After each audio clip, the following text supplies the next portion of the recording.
Hello everybody, and welcome to another Monster Hunter Rise stream for the PC. I hope you guys are all having a nice Friday night. My name is Ristretto, or Mike, and welcome to the stream. If you've been here before, then welcome back. Thanks for joining us on this nice weekend, kicking it off with some Monster Hunter. And if it's your first time here, then welcome. We're going to be playing through this game with no Wirebugs used. No Wirebugs used in combat. That's our challenge for this particular playthrough. And last night we finished up low rank while practicing some Charge Blade. I hadn't put that much time into Charge Blade across my whole time with the Switch version and the PC version so far. We just hadn't put that much time into the weapon, and it was about time we did so. So we spent some good time practicing Charge Blade against a couple different monsters. Tonight I think we're going to choose a different weapon and use that one for the majority of the night. We might still do a couple weapon raffles where I let you guys choose my weapon for things, but in general, I'm going to try and focus in on one weapon at a time for the next little bit here, I think. Try and do some good learning or practicing at least. I'm going to go ahead and give you guys some beans here. Thanks for being here right at the beginning of the stream. And I'm going to go ahead and jump on over to the game, and we'll begin. I'm going to start off by saying hello to some folks. So hello Ninja Frog, welcome to you. I'm glad you're enjoying Majora's Mask, delving into that game in its various forms. Welcome Biotech and Yabadork. Welcome, welcome Game God Hunter. Good to see you. Hello Biotech. Hello IRB Goodja and Soul MH. Welcome. Soul, you're up late. Welcome to Digi Artist and Sakura and to Lord Castellian. I hope all y'all are doing well this nice Friday. Just got to HR 30 and also finished your Rampage bow. Nice. Hello Incognito Man. It's good to see you. Tonight, I think we're going to tackle another weapon that I've been avoiding using for a while now. Charge Blade. I don't know if I was avoiding Charge Blade, but I was definitely not using Charge Blade super often. And when I did, I wasn't always using it probably how I could have or should have. So tonight, we're going to go ahead and invest some time into Longsword, strong as it may be, and see how that goes. I might drop the Tigrex stuff. I think Bludgeoner is probably too strong for Longsword, but we'll see. Did you do the first high rank rampage? Yep, we did the Arzuros rampage last night. So tonight we're going to focus on practicing some Longsword against monsters, and then some of the time I'll probably also let you guys pick my weapon for some of the hunts. In fact, for a warm-up hunt, I'll probably let you guys choose my weapon.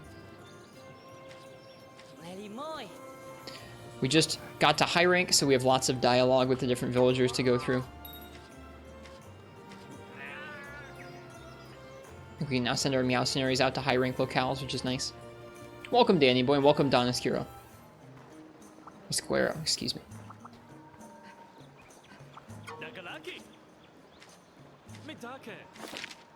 30 different endemic life forms. Done!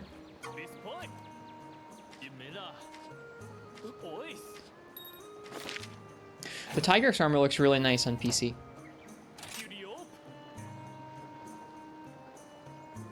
Just in general, armor looks very nice on PC. Got a couple quests done tonight in Rise. Didn't feel like staying on it for much longer. I gotcha. Some nights you don't always play a ton.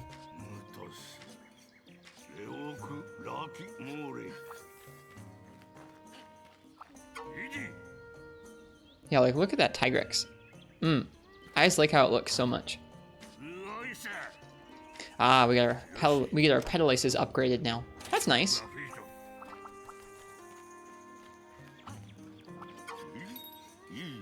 Ah, and we can now start forging high rank armor and decorations. That's cool. We are reaching a good point of the game, I think. There's several different points in this game that I reach and I go, ah, this is really cool, and I get really invested in it all over again. The first one I think is when you get to higher 5-star village, or 4-star village? Yeah, 5-star village. When you first beat Magnamalo, and you unlock Nargakugans and Ogre and Nizutsune and Rathalos, and you get to do all these really cool fights for the first time, that's a really exciting moment. You start unlocking some really cool weapons and armor to start making, even in low rank. At this point, when you start unlocking decorations and armor to make in high rank is also pretty exciting. Let's see, what do I want to do for a warm-up tonight? I'm not going to do that many weapon raffles tonight, I don't think, so one of them is going to be our warm-up. Is there anything exciting we can do right off the bat in high rank? Yeah, let's do a high rank Aknosom. I will let you guys choose my weapon for that. 1 second, Bio. 1 second. Okay, I get set up. And while I'm doing this weapon raffle, or while the weapon raffle's running, I'm gonna go ahead and set up that Hunter Connect Biotech keeps asking for. Okay. This is gonna be technically my first high rank hunt outside of that rampage from last night. That rampage did not go very well. The objectives are set up to be quite poor for soloing, and I did not have a great time with it. Okay. Do you do it in-game? Play online. Create Hunter Connect.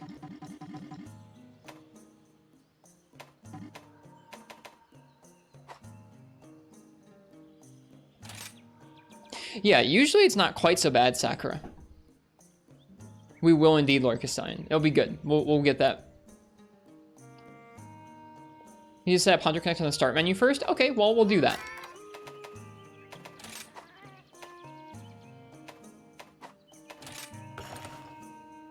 Interesting. Start menu. Why would you need to do it at the start menu?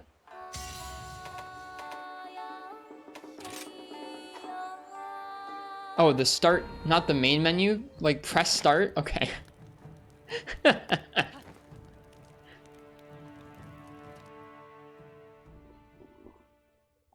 was wondering, I was like, why would they make you do it at the main menu?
Do I want auto invite on?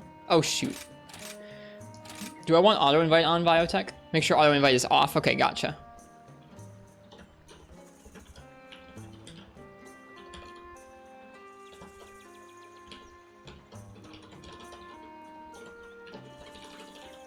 Aw, it's too long of a name.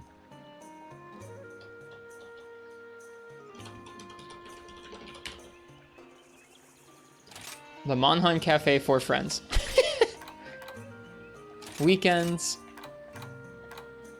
All weapons are welcome.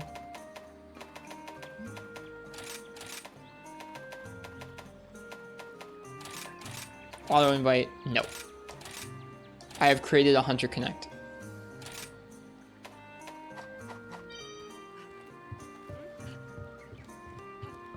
It'll send an invite to every person you play with. Yeah, I remember that on the Switch. Need a cozy stream, you're feeling out of it? I'm sorry to hear it, Schmeg. Welcome. Do you get to like set a cool...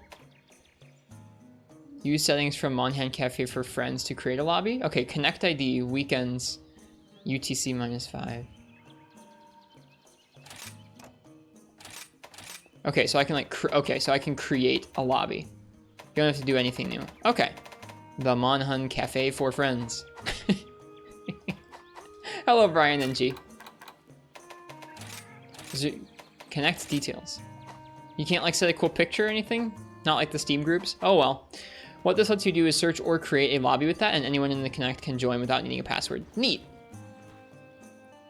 No worries, Ninja Frog. I hope you have fun. Okay, I'm gonna say last call. If you want to choose my weapon for our first high rank monster, which is gonna be Aknosom, go ahead and type !ticket. The rest of the night, I think I'm gonna be trying to focus on practicing some Longsword and deciding how it is I like to play Longsword in this game without Wirebugs. With Wirebugs, I'd kind of settled on a certain playstyle. I gotta figure that out still.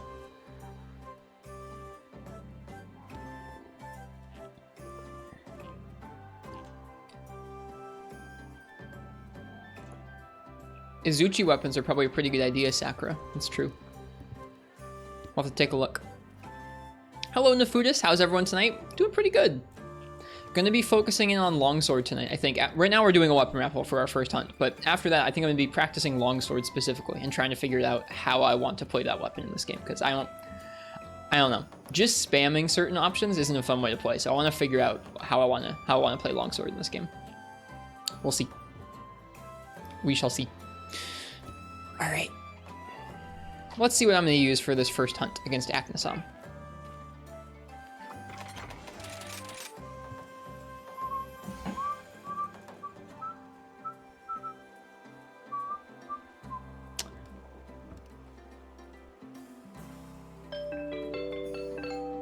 Dr. Cloud. Dr. Cloud, what weapon would you like to see me use on Aknosom?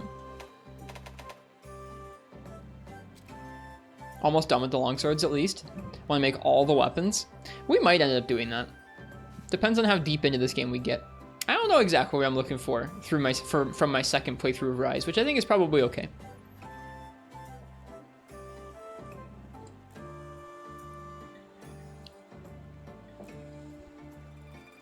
Yeah, Dr. Cloud, what would you like me to use here?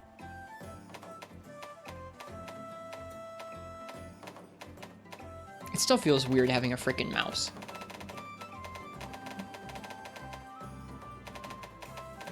Let me add them in chat here.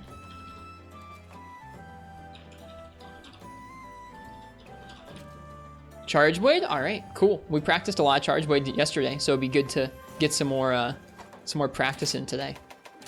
Thanks. Means I'm going to switch out a couple pieces here to get us some more levels of guard. There we go. So now we have Bludgeoner 3, Attack Boost 2, Guard 2, and 1 point of Offensive Guard, I guess. Now on Aknosom, I think we're going to warm up with, what's it called? Condensed Element Slash today instead of Spinning Axe, and we'll see how we do.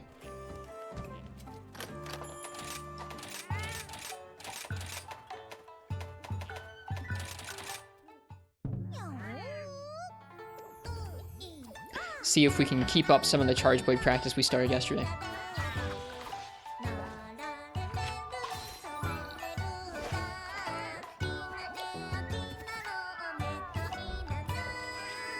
I believe the best hit zones on Aknosom are its wings and I think its neck.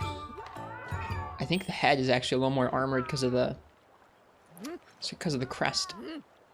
You already fought in Apex Arzuros, so this can't be any worse. Still need to watch the Apex Arzuros VOD. I carded a few times to the bear, and that was frustrating, but that's fine. They do a lot of damage, and their aggro is very split when they're in rampages. I was mauling out because the objectives they give you for that rampage are so bad for solo. Like, they give you one of the ones where you have to place down hunting installations, which is fine, but then the rest of them are really hard to achieve solo if you don't do it the right order, and I did not do it the right order.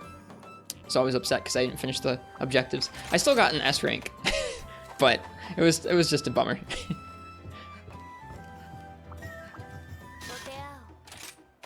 Missed the lottery. It's okay. We'll probably do 1 or 2 more weapon raffles later on tonight. Dancing Apparition.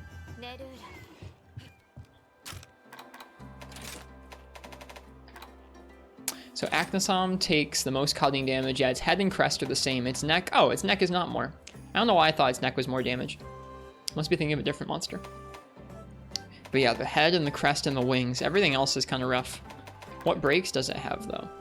Break beak, tail, beak, crest. Okay, so beak, crest, tail. I didn't know you could break its tail.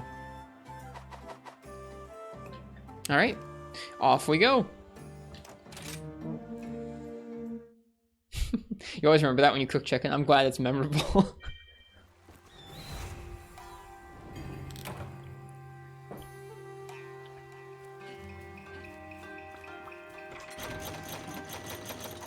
Okay.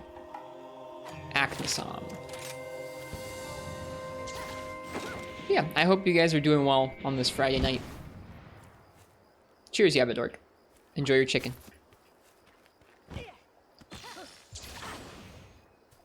I tried Minecraft in VR earlier today. I came home from work and I was pretty tired. I didn't sleep a whole lot last night.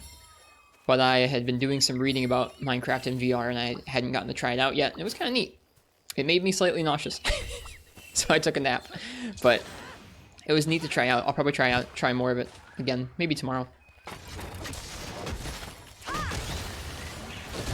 Whoop! I missed the guard point.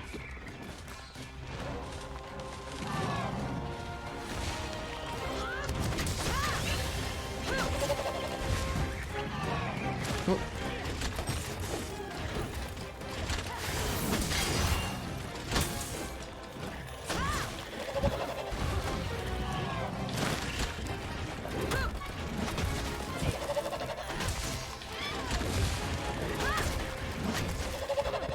Gotta learn Aknosom's animations before we can properly guard point them.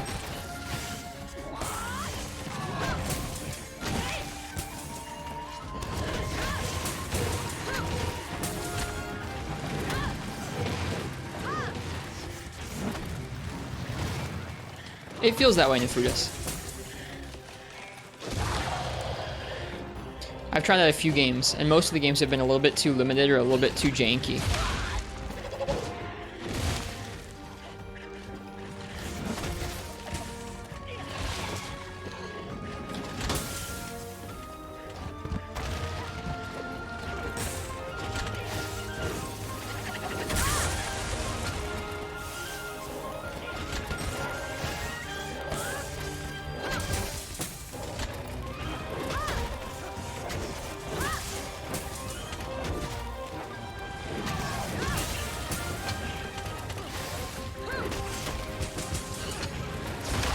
A little greedy there. Yeah, the timings on this guy's attacks are really weird so far.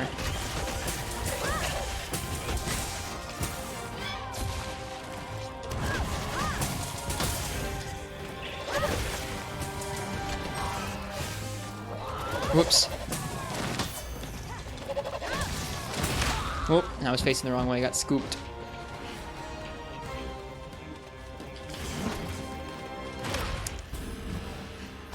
You know that, like, instant between when you get your guard point and when you can start guarding again? It was just, like, a moment. I was holding guard down there. I'm glad he does so much damage to us, though. That's really good. Hi, Churito. Ever since uncapping your HR, you spent your non-urgent time doing Apex Rampages and upgrading your Rampage Bow until Rampage Bow S. Well, nice job. I hope you've been enjoying the Apex Rampages, at least.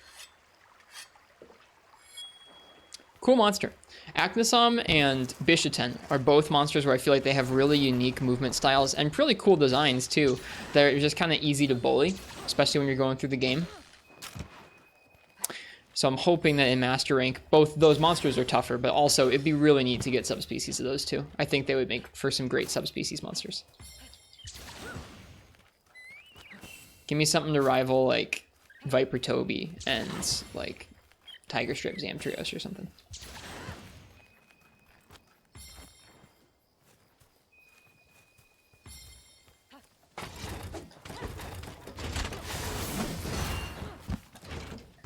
Hey, you can still ledge cancel morphs off of ledges. That's cool.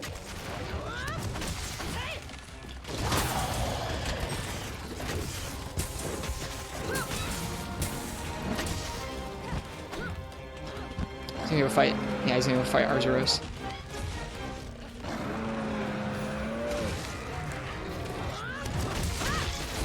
Shoot.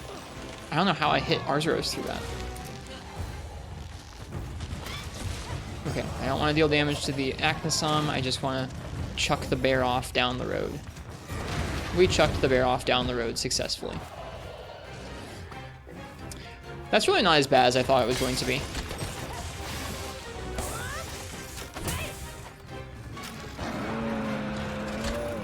I thought when we were first starting this challenge that the rides were going to be really obtrusive. They're not. They usually give us a chance to sharpen, or we can just do that, and it works itself out pretty well.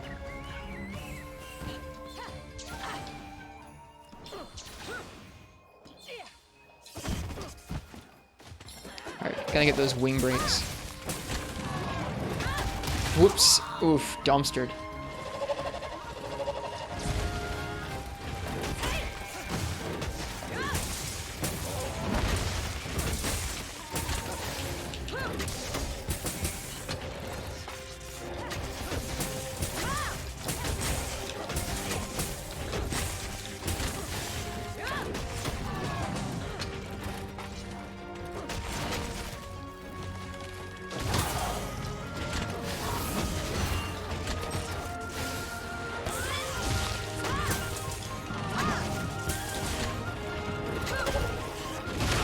No. Oh gosh, I should really heal. We can't even guard. Oh good, this move.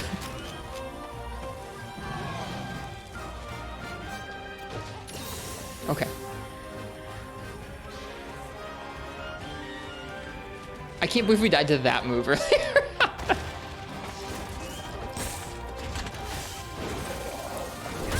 No, the jukes! Oh my god.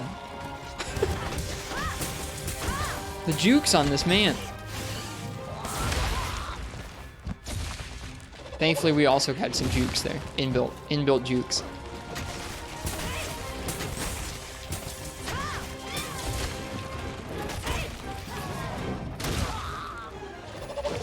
We are... Oh god, this is a wild fight. This is a wild fight. I do not know how to fight Aknosom.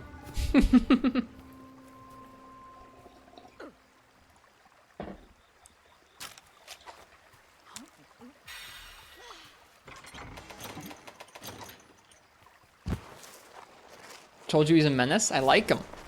I like his style of menace. Doesn't help that you're still in low rank armor. Low rank unupgraded armor. It's okay, that's good. That's very good. It would be really easy to get into high rank and start bullying these monsters too quickly, and I don't want to do that. Okay, I was gonna try and hop out of the way. Not enough distance.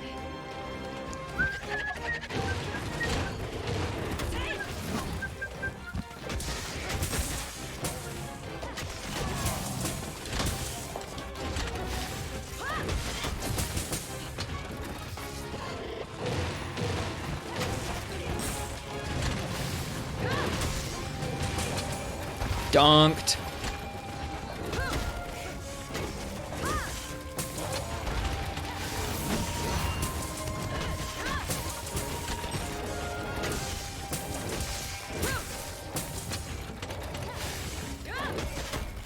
Sweet.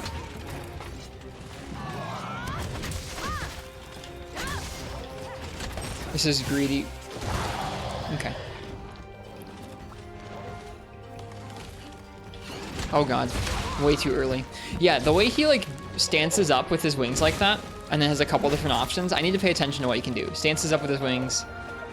He does slams. Sometimes he does a roar.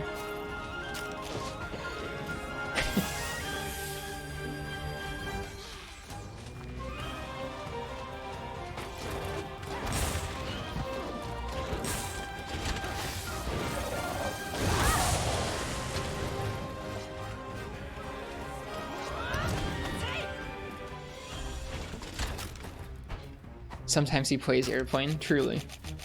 Looks that way. I like the way he flies too. The way he like takes off is really neat looking. I didn't get a good look at it there, but his animations are just great in general. Dude, master rank in this game is gonna be cool.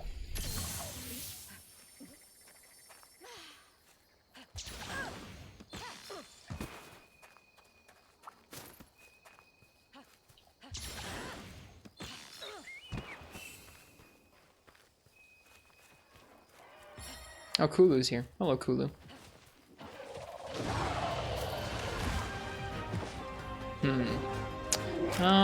We're just gonna go gather some stuff.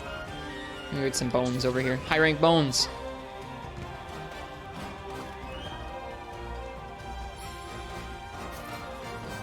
Twisted rock bone.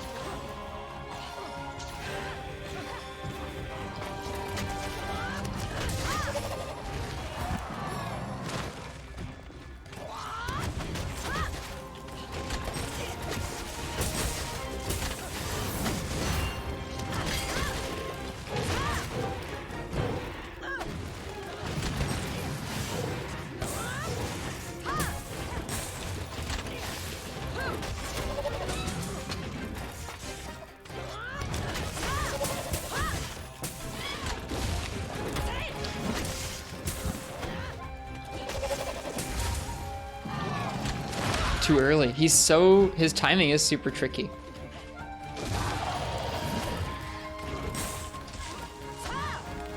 Oh, the way he takes off is so cool. I wish he wasn't running away from us, but the way he takes off is really cool.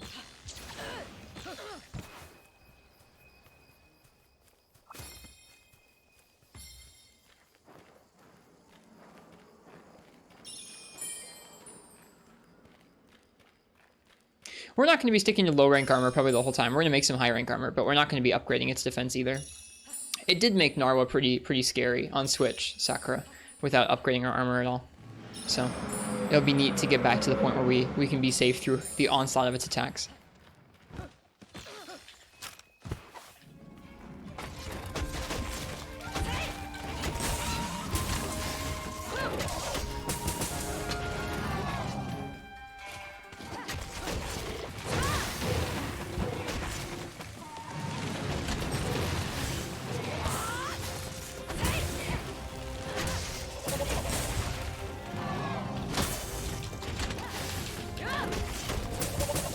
Trying to get the wings.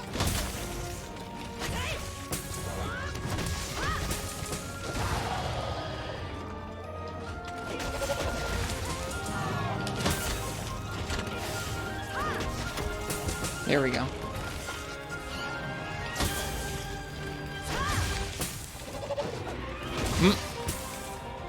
Oh, wind pressure. What? There's wind pressure to that move? It's so tiny.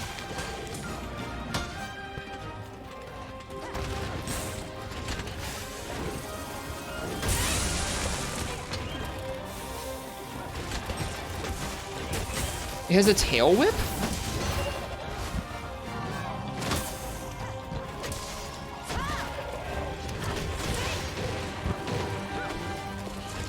Oh, that's gonna hurt. I didn't even know it could do that slam out of the air. That's good to know. Ow.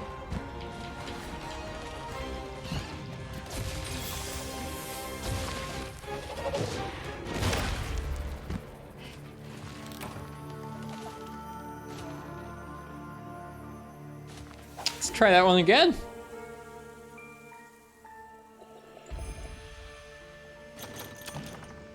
That was quite the large hitbox.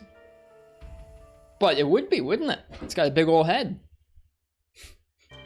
Well, this bodes well for high rank. I say that not sarcastically. If stuff hits us that hard for a while, it's gonna be nice. Let's try that again.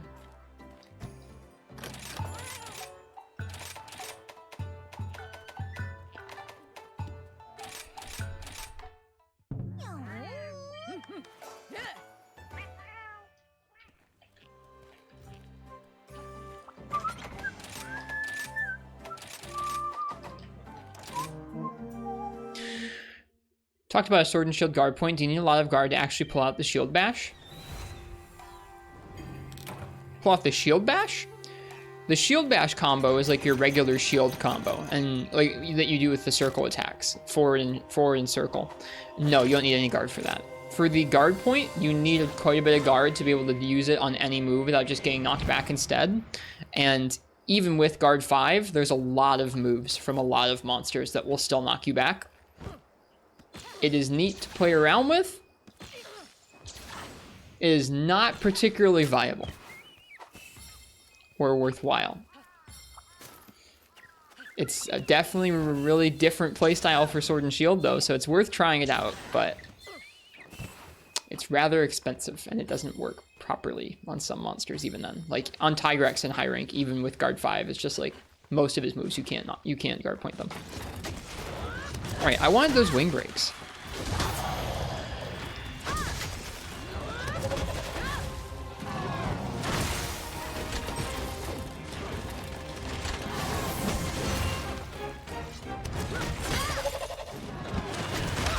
Ouch.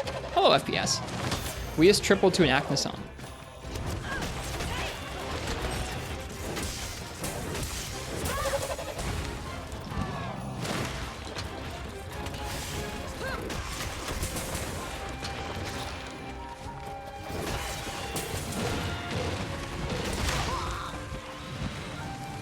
I actually don't know what move it is there.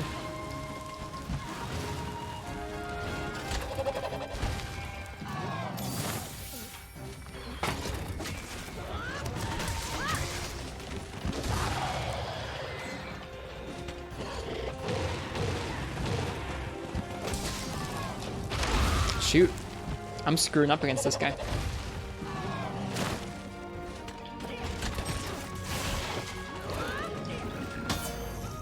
Barely guarded that in time.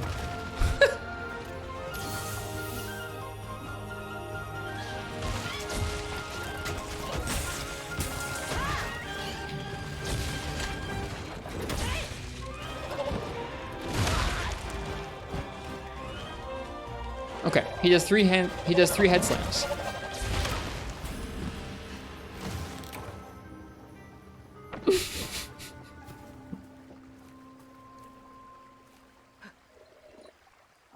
Beginning to think I need some more coffee.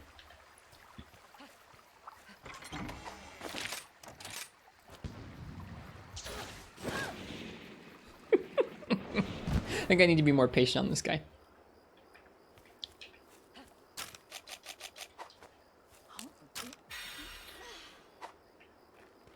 Just try not to bully the monsters, gets bullied instead. Hello, Full Metal Dragon. It's actually the 4th cart in a row against Aknosom. People have accurately described him as a menace. Yeah, I gotta be a little bit slower pace against this guy.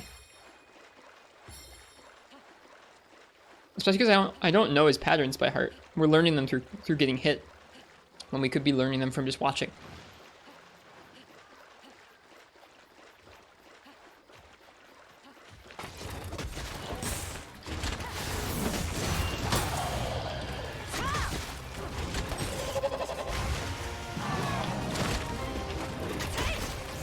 Okay.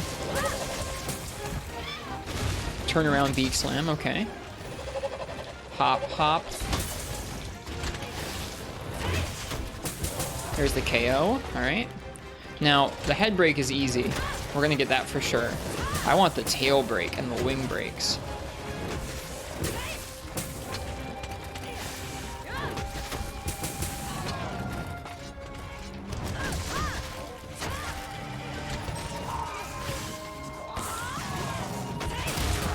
Damn. Damn! Okay. Okay.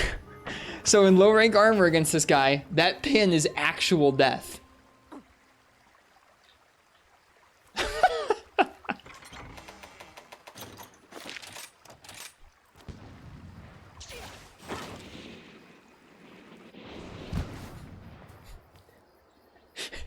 Is this what high rank's gonna be like? Is this what high rank's gonna be like? We shall see. If it is, I'm down for it. The kind of respect a combo like that instills when a monster can just two-shot you like that without you getting an opening for counterplay, that's something.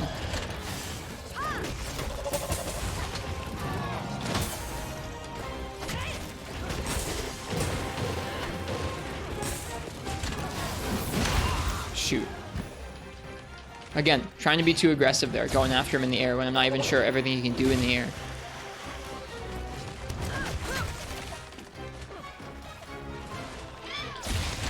Whoops.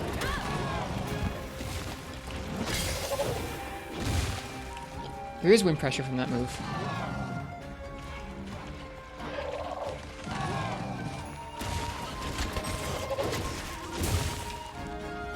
Huh.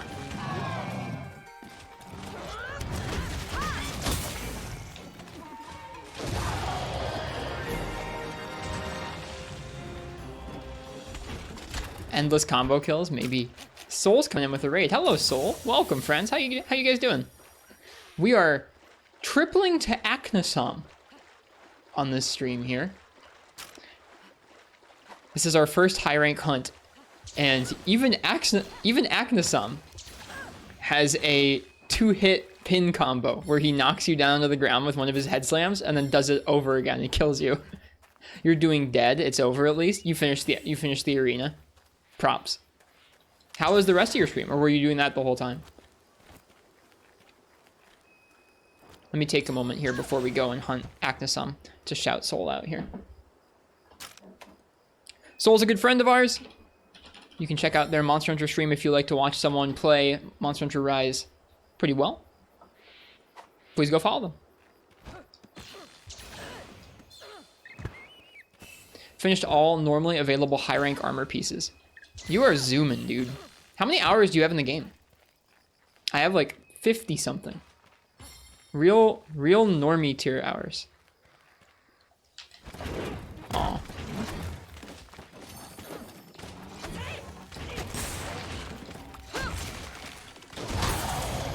110. Nice.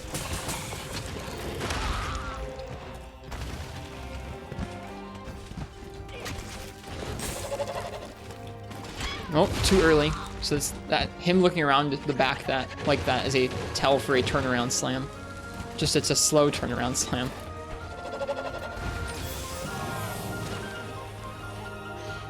Yeah, 12-hour streams are like actually very tiring, very wearing things. I hope you get some good rest, Soul.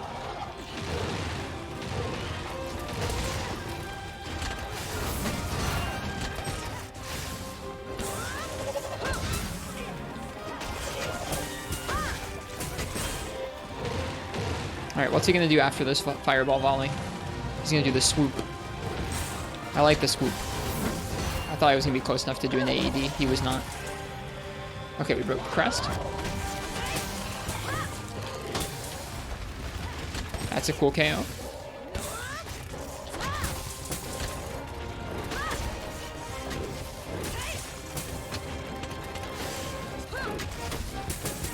Trying to break the wings and the tail.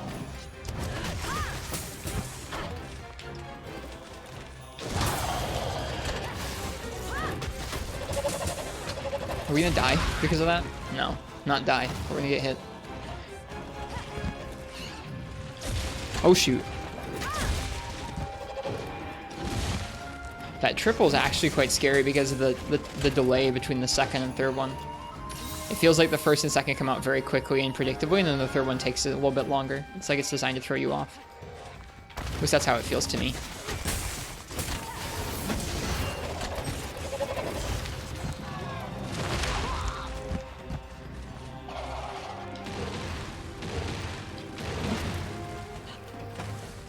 Should probably heal, seeing how much damage he can do to us.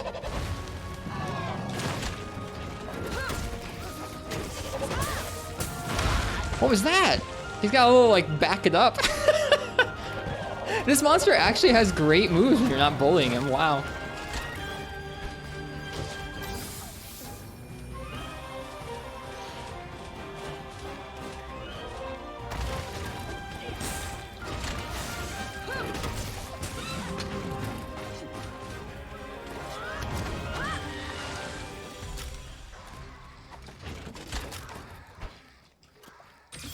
He's learning from Lagombi and Arzuros to back it up. Mm-hmm. He probably did see them do that. There he goes.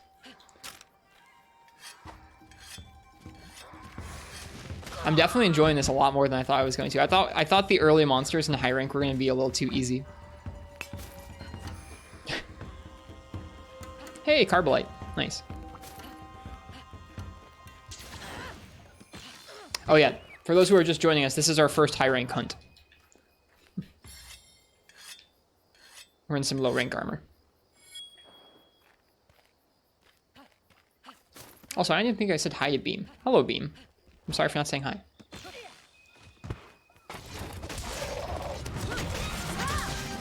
Whoop.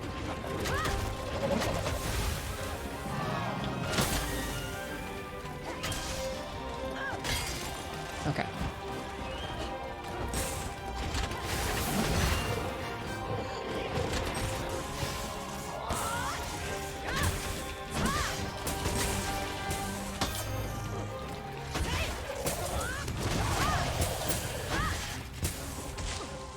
Again? This guy likes to move around a lot. It's 4:45 a.m., so get some rest. I hope you had fun throughout your stream, even if at the end you were like, oh my god, that was that was rough.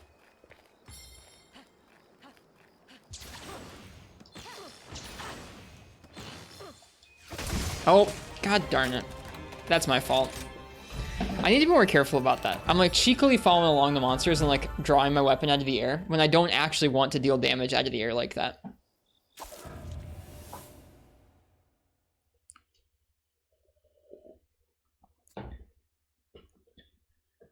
Well, this has not gone to plan.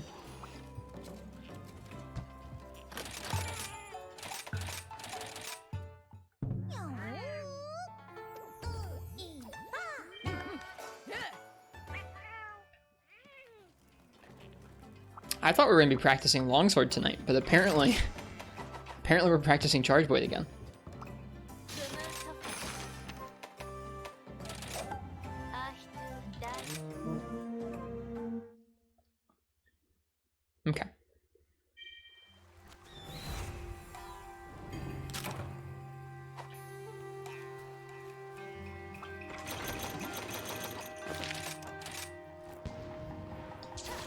Longsword without Quick Sheath 3 and Silk Binds is a bit painful. Yeah, that's something, I haven't really played much of it since we started on the PC. Like, we've done it a few times, and like I've bullied some things with Foresights and EIs, but I don't know. I want to see, against some monsters like this, where we can't just bully them because our damage isn't there right now. We're at the beginning of high rank. I want to see how I want to play Longsword in this game if I'm not using Quick Sheath and I'm not using some of those crazy Silk Binds. I think the amount of commitment needed to get a vanilla like EI slash without Quick Sheath is a good amount of commitment, even if it's still kind of silly that you don't lose a gauge when you miss. Is it much different compared to World Longsword? Yeah. Its Helmbreaker is tied to a Silkbind attack, so we won't be able to do Helmbreaker, which I'm fine with because I don't like Helmbreaker very much.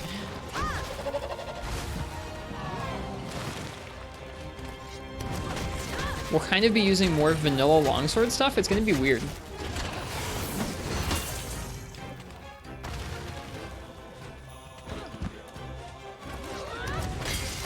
And yeah, that's one of the bigger differences, is that Special Sheath is, like, the EI Special Sheath is very much influenced by Quick Sheath. I tried guard pointing and I came from behind.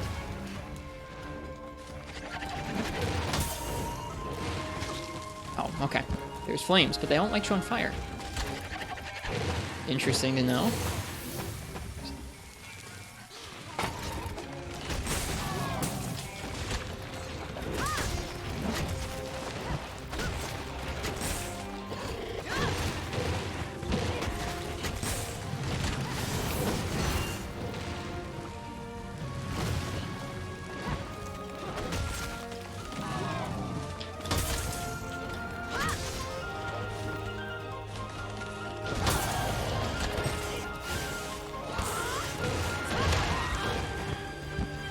Do you have lots of fire res? I don't think so.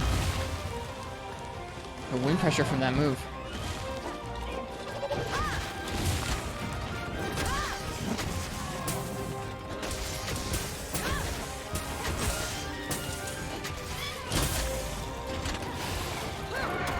Oh no.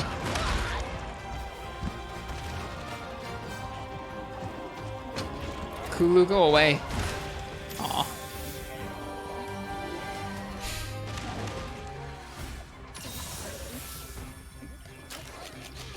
Well, time to sharpen.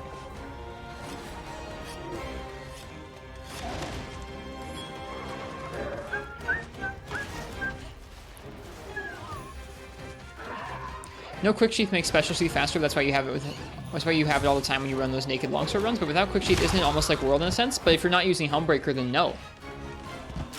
It's not really like World Longsword. I mean, like, you have Foresight Slash and you have EI, but without Helmbreaker and like not using the Silk Binds for Helmbreaker, it's gonna be pretty different.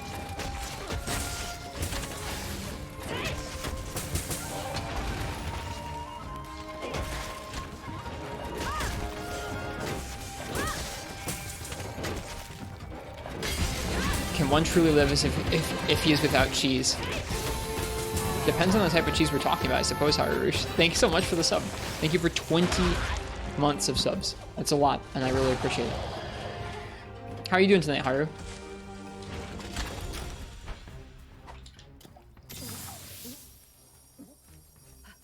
It is incredible that I've been... I can't believe that we've been doing this that long. I still don't really... I don't know. I'm still not used to it. Alright, not attacking the monster out of the air.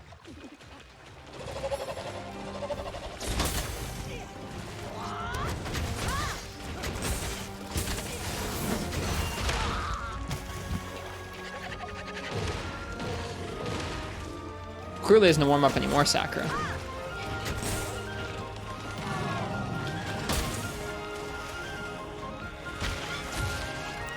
I forgot he had that jump.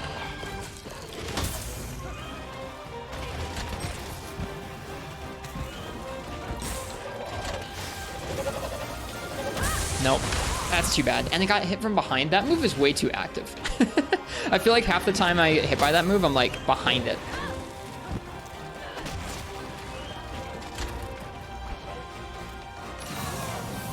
Which I guess maybe the wing would still hit you.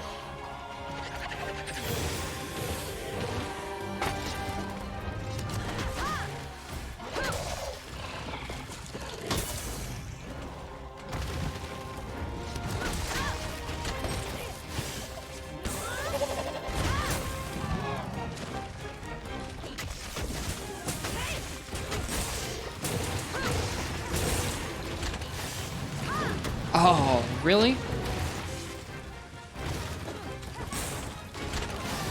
It's gonna hit. Yeah. Are we dead? No, not quite.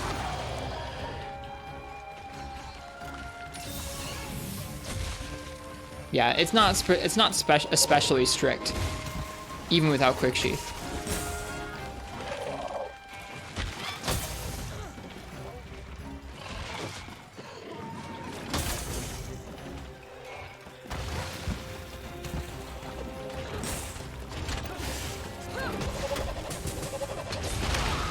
Dang.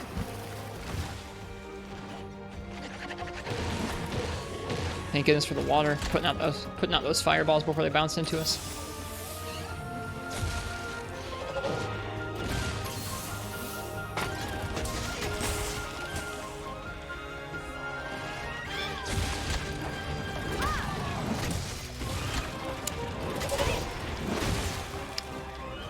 So weird.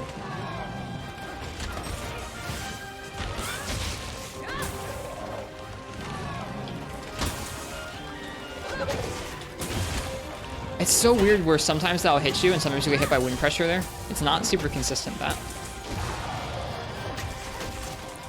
Well, this is more than I ever learned Aknosom on the Switch. That much I can guarantee you.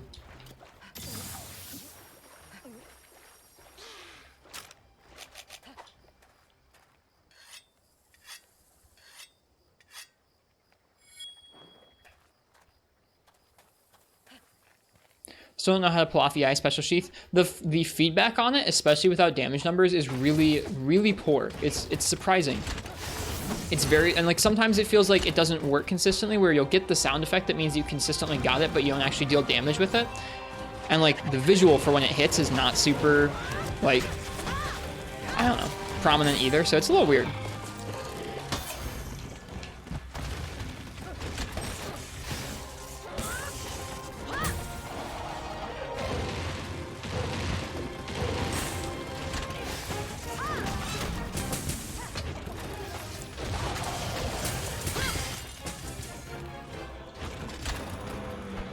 He's gonna go fight with Arzuros. He's gonna go fight with Arzuros.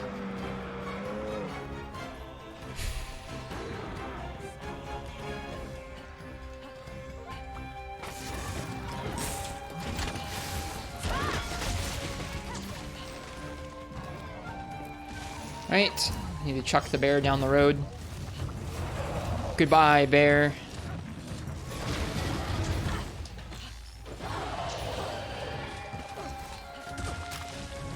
And now the bird's going to fight with the other bird.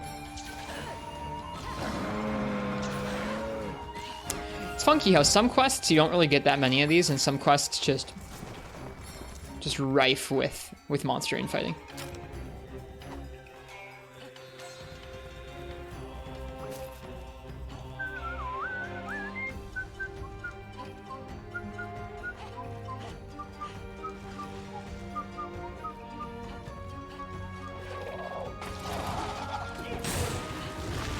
What are you doing here? We just beat you up, Arzuros. Why are you here again? What a mess. How does it feel not using the Wirebugs? It feels fine. It feels like we really, like, I think Wirefall honestly feels like, I don't know. I feel like Wirefall feels like more of a handicap than not using the Silkbinds because the weapons are all still really strong. Whoops.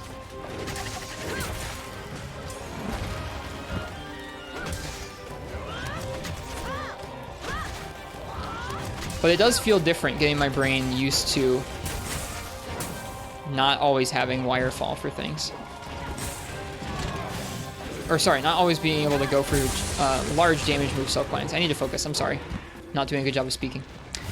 I feel like I want to do a better job of recognizing when I'm not speaking well and just telling myself to wait and address the question when I can actually think.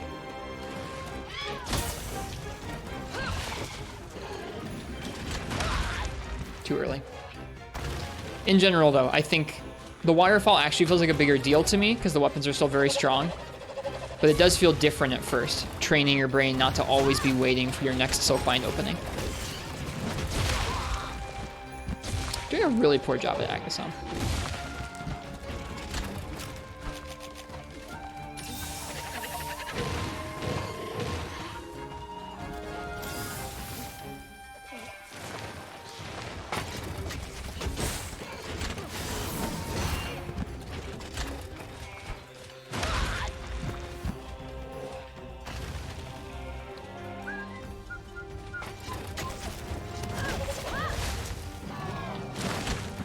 Like, what? I was standing in front of it that time and it didn't hit me, but it carried me through. So weird.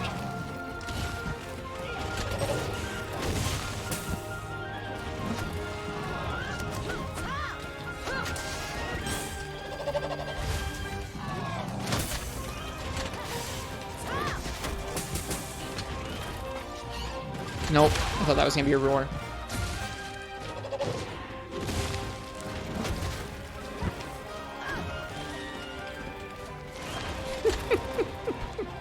Never did I ever think I was gonna have this much trouble with Aknosom.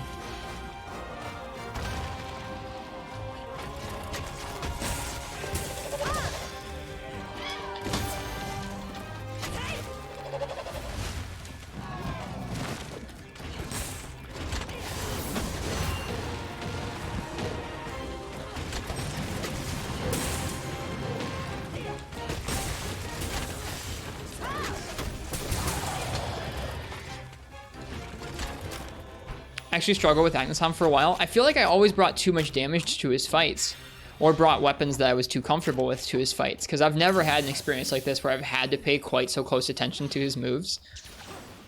Because he has quite a few. Like, this is one of my favorite things about Monster Hunter Rise, is that even monsters where this is like one of the first monsters you can fight in high rank, and he's got so many different moves, so many different variations on his beak slam, so many different ways he can turn around, several different tail attacks, different options he can take out of the air, from the ground. It's really good.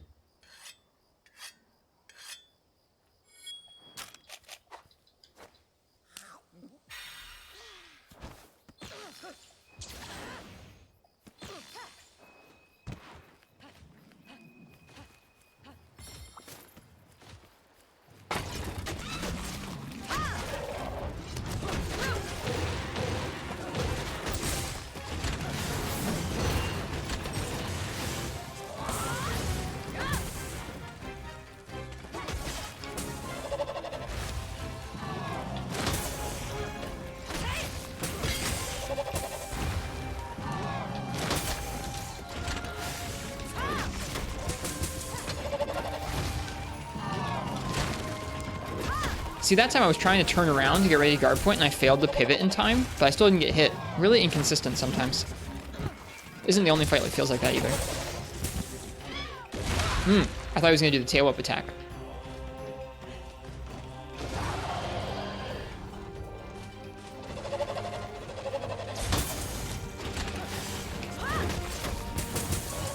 There we go. There's the KO.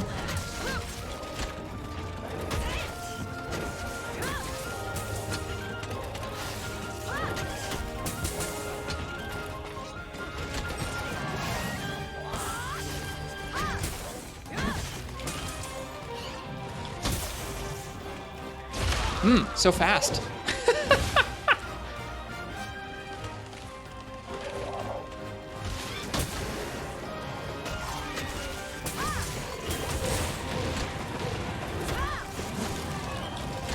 No, too early. Oh my god. His feet hit the ground and don't do anything, and then his head comes down. Like, I think part of it is I haven't had to do any weapons where you have to counter. I feel like I would be getting just as bodied with Lance, or like almost as bodied with Lance, because I feel like I would be misreading all these same openings. Whereas with something like Sword and Shield, you can just run out of the way. I don't know. Very interesting. Kind of amazing. Like, I don't know. I almost just want to play Charge Blade the rest of the game, because I have to learn things like this if I want to play Charge Blade.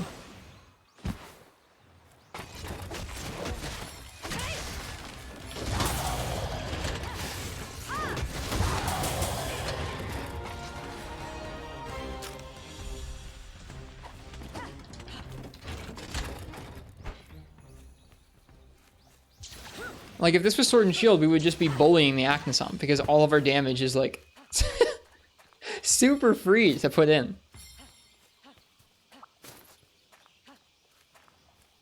Instead, we're on the struggle bus. That means we have to learn. It's cool. It's really cool.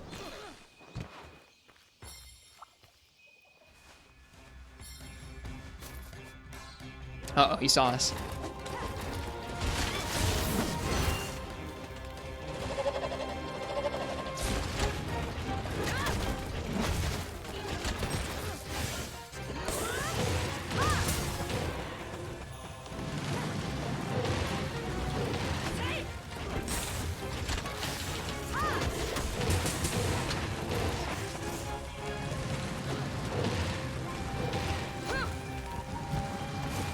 He like spins down and lands after that move.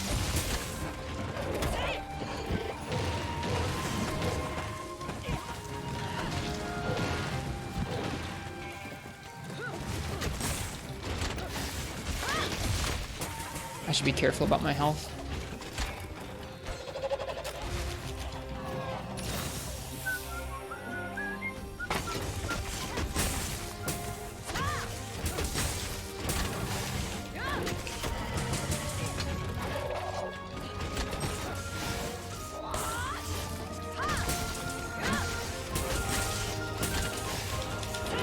Nope. I was trying to aim that at the head. I missed. That's okay. He's gonna come down.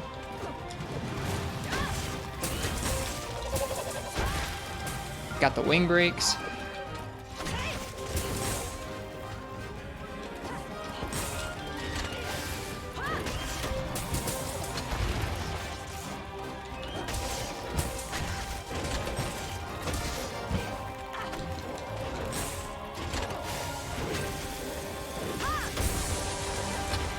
Probably not that many of those hit, but I don't know. I want to try and get more SAD into my gameplay as well.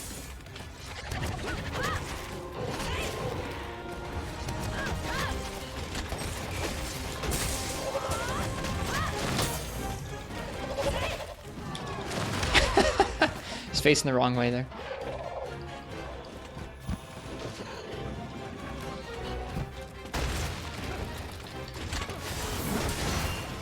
Did we get the tail break? We did. That's all breaks.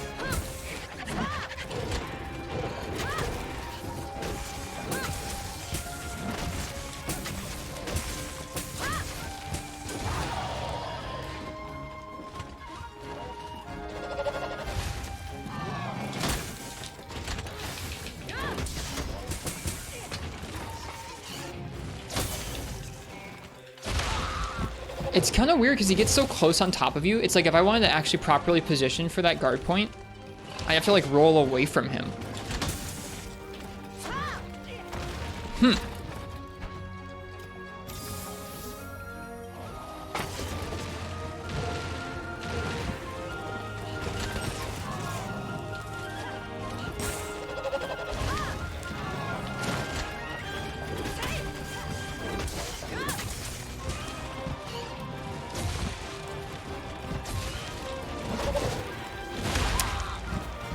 I should have just kept rolling.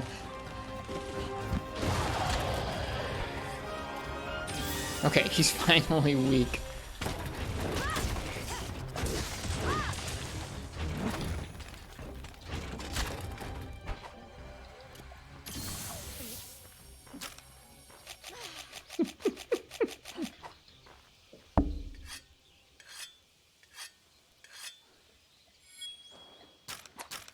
This is really good though.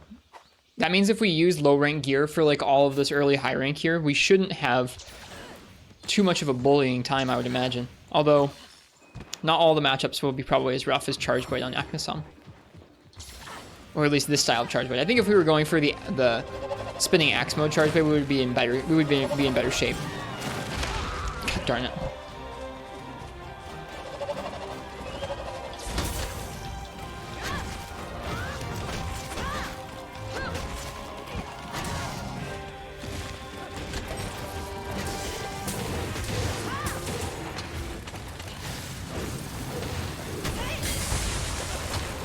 We take those.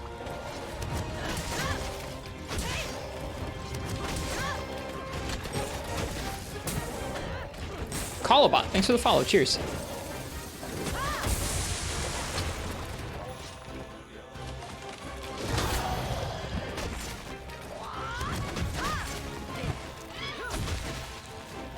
Oh, that's gonna hurt. Block it. He missed. Also, one tiny herb, thanks for being here. So weird.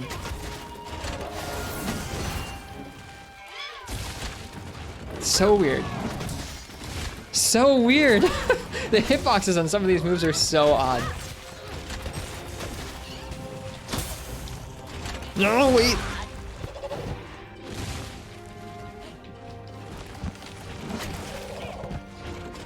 Yeah, he's generally, like, I think the word to describe how he attacks with some of his attacks is caught. What the hell?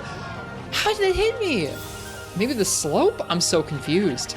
I would describe his moves as claustrophobic, where he like gets up on top of you and continues to slam his beak.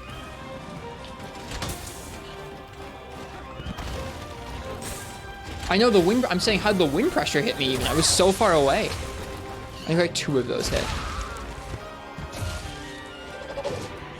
Very bad at this monster.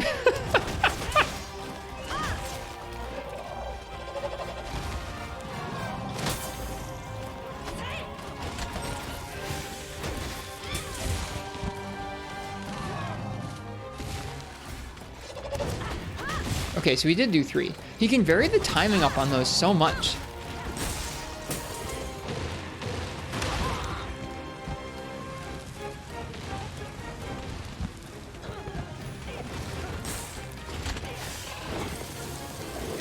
Man, that would have been great.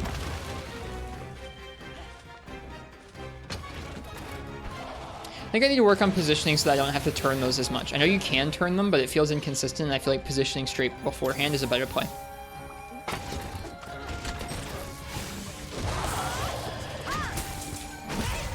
Goodness, that was way, way more difficult than I thought it was going to be.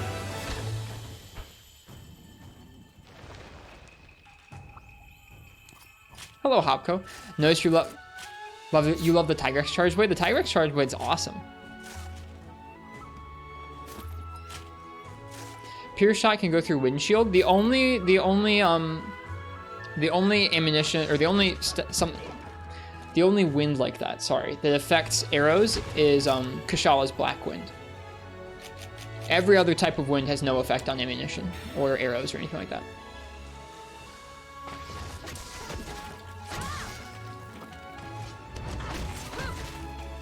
That was a difficult bird. Like way, way more difficult than I was expecting. Oh, you're talking about Kushala because it's your next urgent? Oh, I'm sorry, I see that now. I hadn't read that part. If I was missing some of the longsword discussion, I apologize. I'm trying to do a better job of focusing. I don't think I was doing a great job there with Charge Blade against Aknosom, but I was trying to focus. I hope y'all had fun talking about longsword. We're gonna try some longsword next.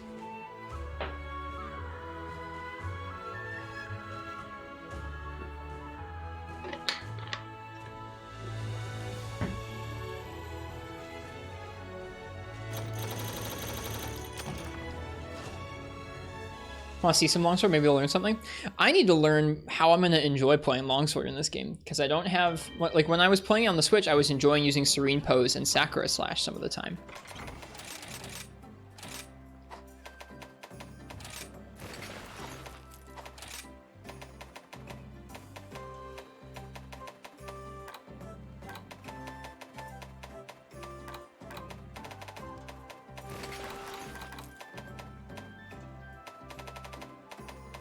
Your Argosy is full? Thank you. I'll go take a look at that.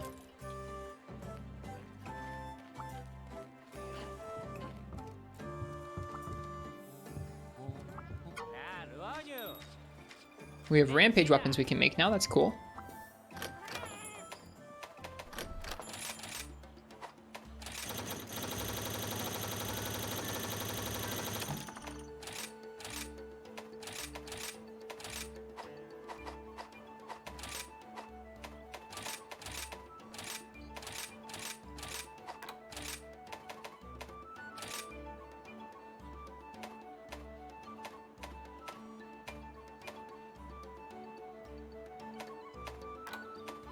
This song is so good. I wish you could hear it more.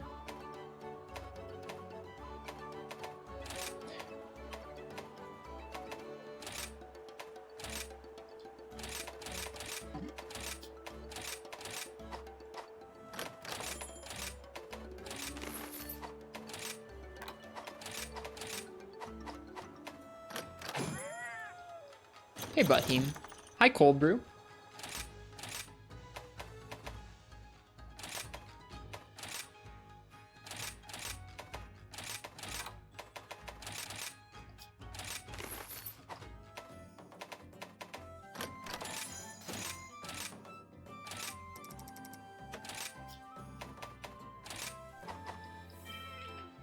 Okay. I think what we're gonna do... How's it going? Oh, it's going... Okay. We just got dumpstered by high rank Aknosom. Like, imagine an hour. Imagine it took you an hour to kill your first high rank Aknosom. I was not expecting that. I'm like, kind of like, definitely humbled, but also like kind of baffled or surprised. I think I'm gonna run it back with Longsword and see if it feels like it was a Charge Blade thing or just a get good thing. I don't know. We're gonna see.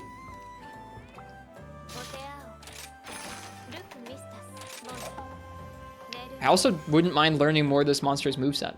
Longsword is actually another weapon where you're going to have to learn its moves in order to properly counter, so could be fun.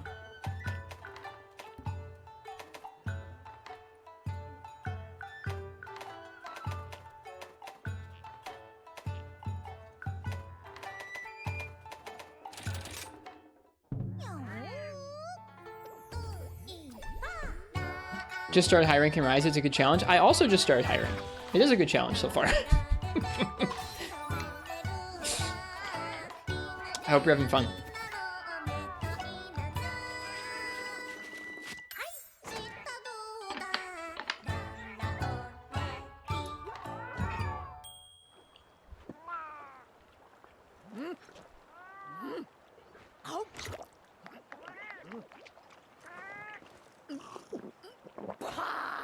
Baha.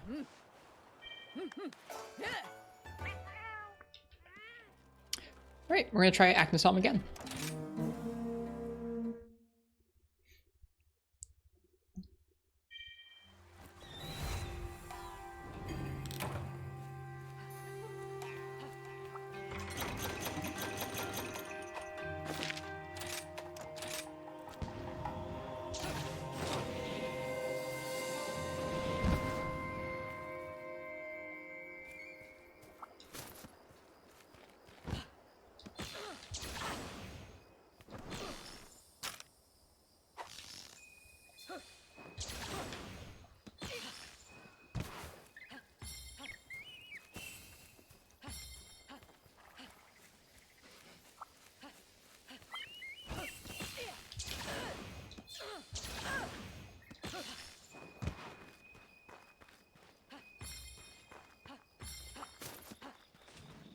All right. We just unlocked the double slash draw attack.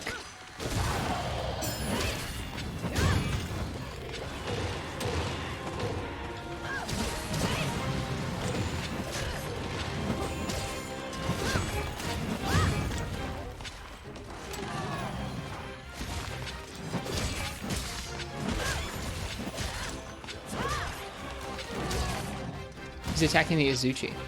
Hi, Basil Boy.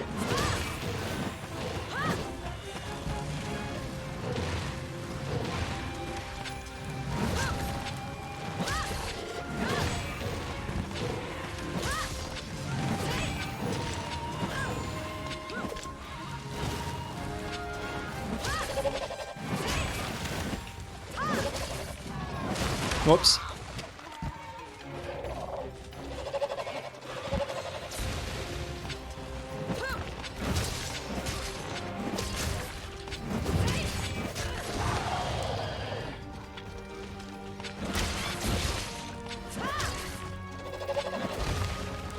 Whoop. That was supposed to be a roll in a different direction, but it worked out okay. Wow. That back it up move is cool.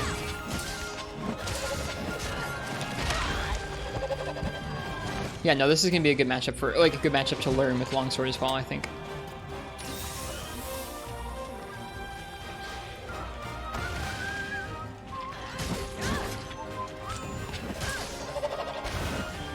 Way too early. What am I doing?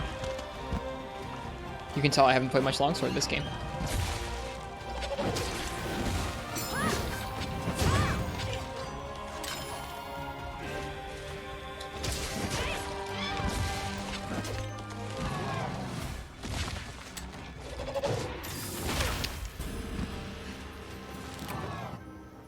I wasn't expecting to get caught by that. I think it's happened 2 or 3 times now where that's happened. We've been like, oh, I'm fine, and we're not fine. This is going to be really an interesting early rank of high rank, I think.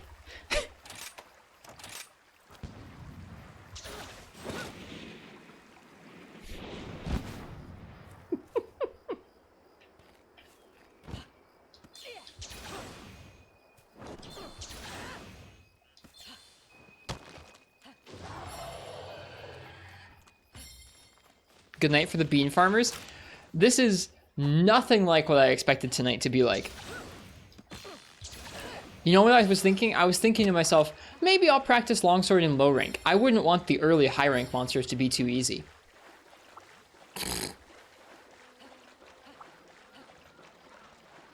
I like it. I really like it when this game just like, not specifically Rise, but just Monster Hunter in general. I really like it when Monster Hunter just sits you on your ass and says like, come here for a sec. I'm gonna teach you a lesson.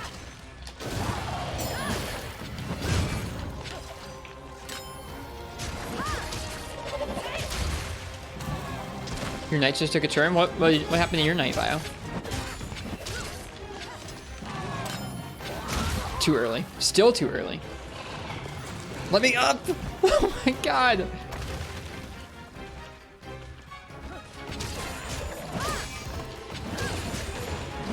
That's weird, Vio. I'm sorry to hear it.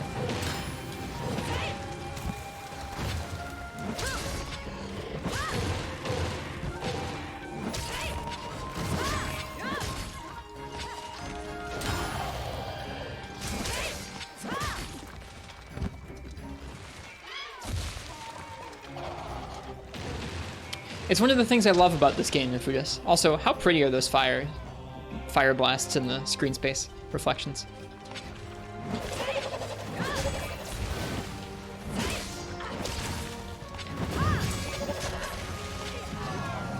Nope, too slow that time.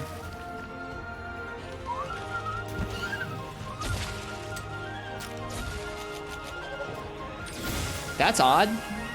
It's a desktop PC bio? That's weird.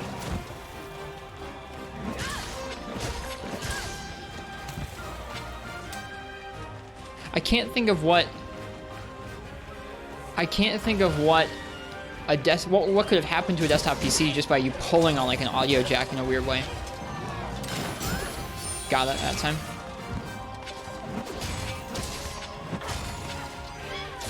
Nope, I missed that time.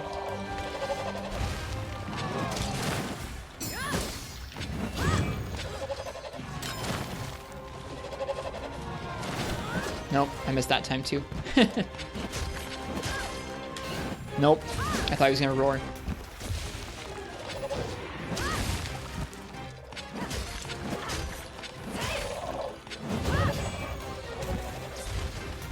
Is it a USB headset or is it a 3.5mm jack?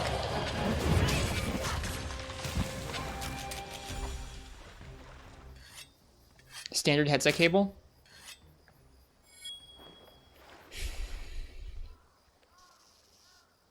So like the first thought I would have is like, oh yeah, like you broke the port, like you pulled on it the wrong way and it broke. I guess have you looked at the headphone tip itself? Is it okay? Did it break? I actually as a kid I had a headphone jack break off fully at the metal flush part inside of an iPod. I had to go like cry at the Apple store and they gave me a new one. I haven't thought about that in a long time. But like actually broke fully off inside the device.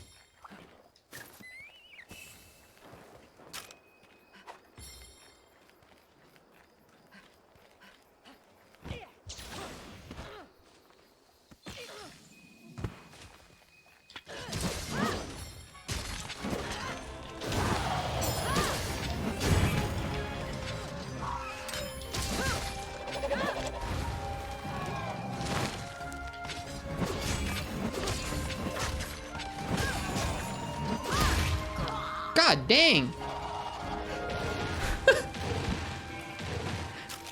Dude, when he smacks you?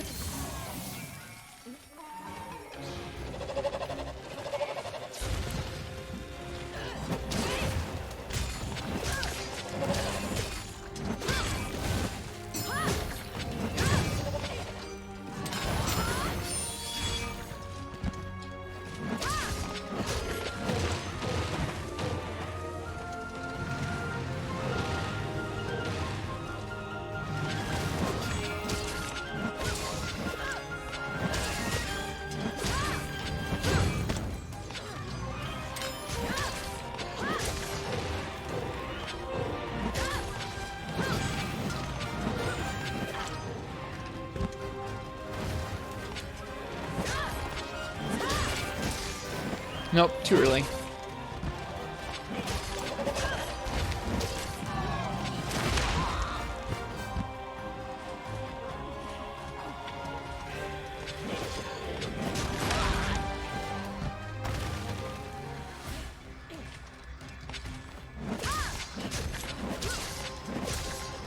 Should heal.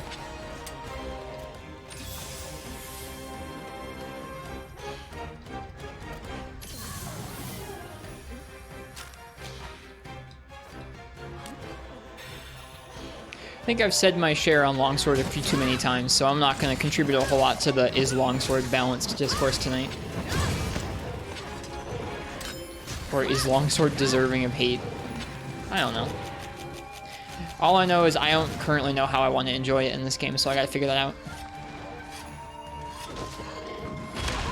Whoops. He does a lot of damage to us.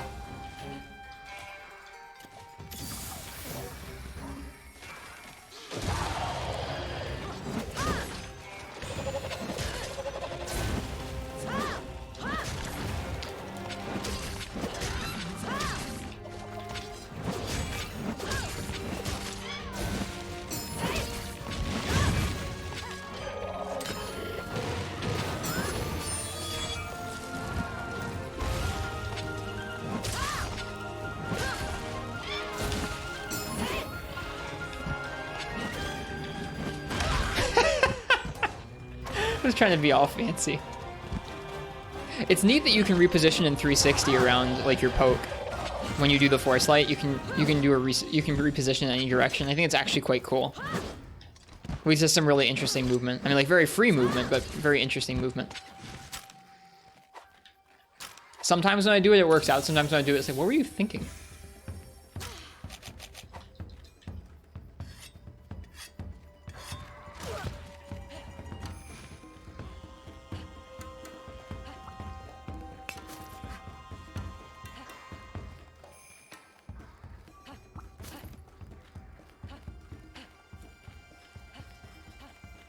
I think the thing is, Beam, why people might feel the way they do about that is that the ranged weapons have kind of always been busted. It hasn't always been bow, but there's always been like a ranged weapon that's just been like overly good, especially if you have a certain setup. So bow doesn't feel that different. I don't know if we've ever had a Blade Master weapon get that many buffs, that many games in a row is the thing. Because we've had Blade Master weapons that stick out, whether it's like Freedom 1 Sword and Shield, Freedom Knight Hammer, some of the greatsword stuff in 2nd generation, Lance in 3rd generation, Longsword in 3rd generation, like, or Longsword in Tri, I should say. Just, I don't know.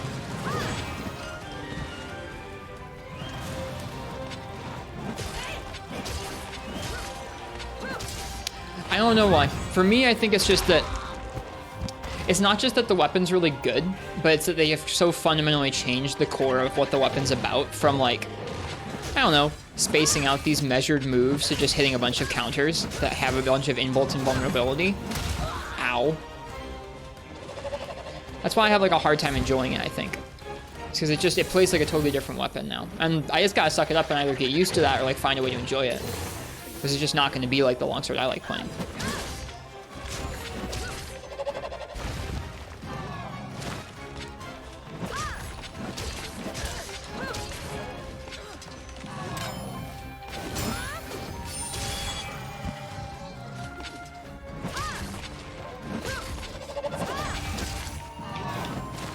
Too early on that.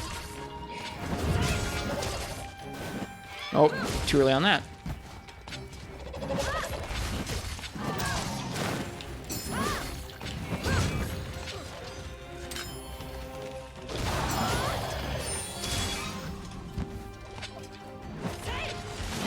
Oop.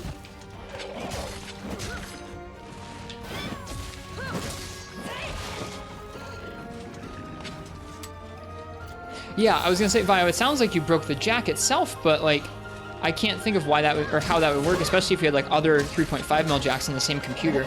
I can't think of a way of just pulling on like your front audio 3.5 would all of a sudden mess up your rear 3.5 millimeter jack. I also can't think of a way where pulling on a jack would mess up with a software side of things. Very odd.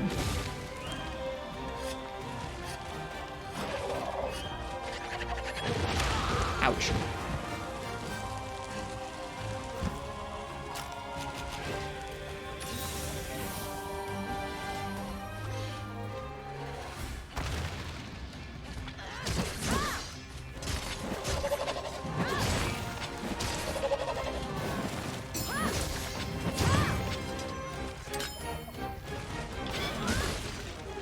Too early.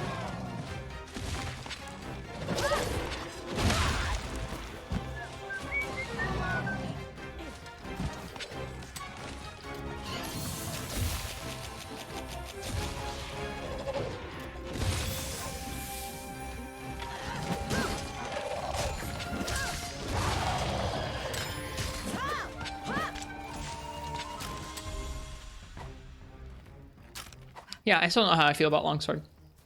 It feels already to me like you can already special sheath so quickly out of things. It's wild to me that like there's an even faster version. And I know there is. That's really weird, Vio.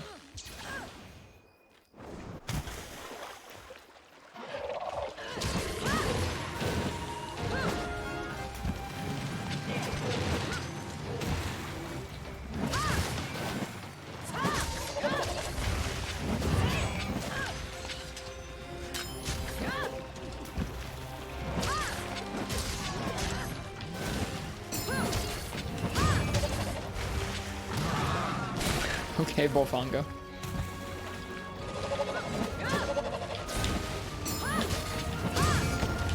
So like being able to do that Foresight combo and then immediately go into Special Sheath is so crazy to me. That's a movement option you have available to you. And that both of those options, the Foresight and the Special Sheath, you can like pivot 360. It's pretty impressive. I don't know.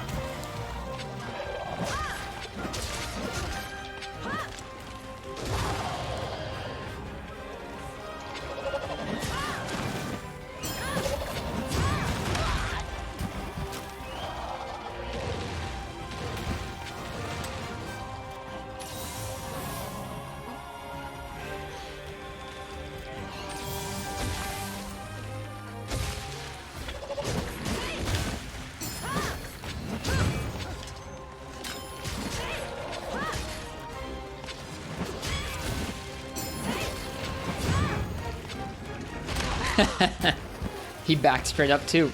He was like, you have a Foresight? I got a Foresight. I back up and I charge at you. Whoops. Was not quick enough on my Foresight there.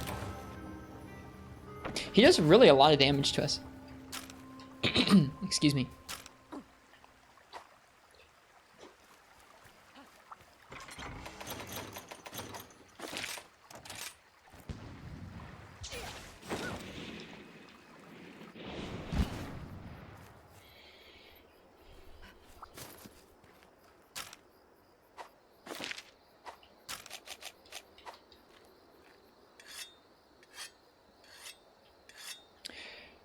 So like without Helmbreaker, and without Sakura, and without Serene Pose, it's like clearly I'm not at a loss of how to get spirit levels. We get spirit levels left and right from Foresight, from EI, from just actually doing the spirit combo. I'm trying to think about what the best way to use our damage is going to be after that. Is it just fishing for EI Special Sheath? Is it trying to use our spirit moves as much as possible?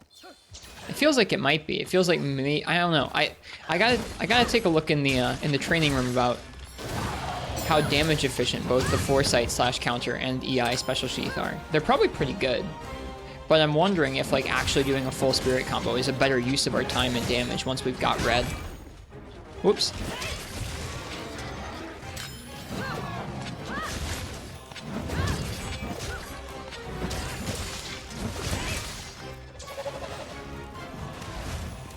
Old Longsword was mostly about maintaining the red since Helmbreaker didn't exist. Yeah, in this game it's just like dummy easy to keep the red, that's all. So I'm like, I don't know, once I get to red, I'm not even sure what my damage option is supposed to be if I don't use those moves.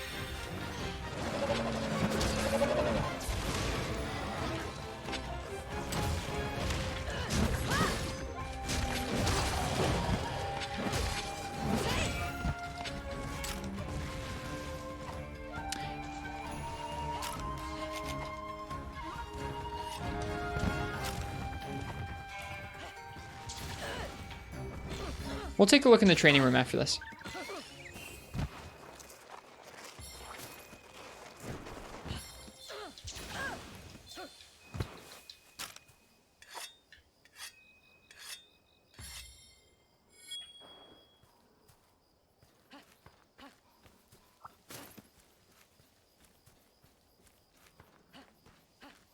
think EI into Spirit combo.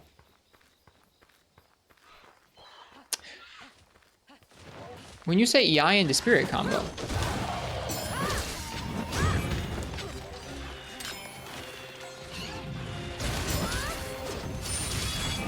I didn't ever know you could do that. I thought it was literally just like the finisher move, or the EI move. I didn't know you could lead it into the Spirit combo. I don't think I ever knew that, or if I did, I totally forgot. I like Monster Hunter, man. Monster Hunter is good.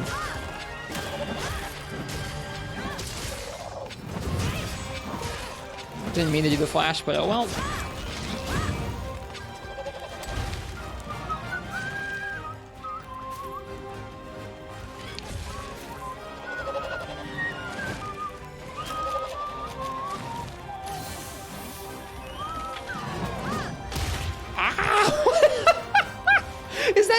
Frame rate? There's a couple other things in this game.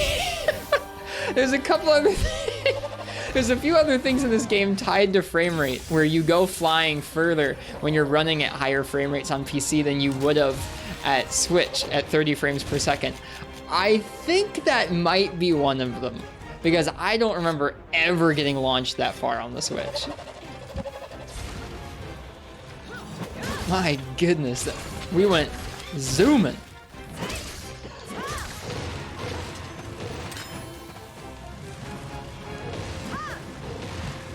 Only seen Astalos eat someone like that? Mm-hmm, it's true. Whoop. Oh, no. We tripled again. Dude, this guy's beating us up. Longsword and charge blade. We gotta try it. We gotta try again. Let's go to the training room. Let's take a look at how much damage Longsword does with some of its different options once we get to red gauge. I'm curious.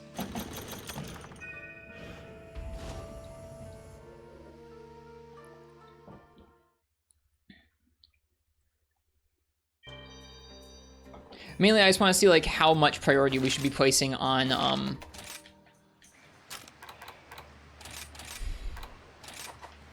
how much priority we should be placing on the Foresight counter and EI Special Sheath in terms of damage.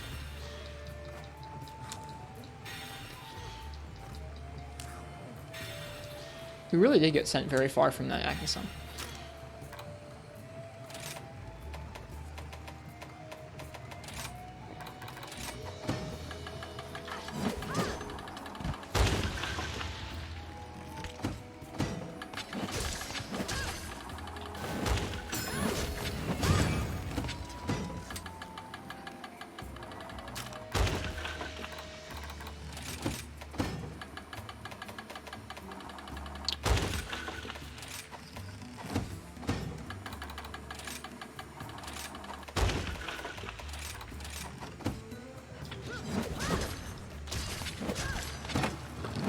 Let's just get to red first. We'll compare red.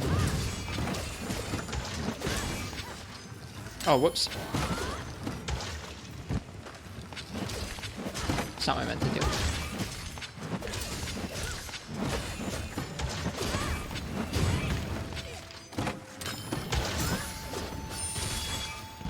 Okay.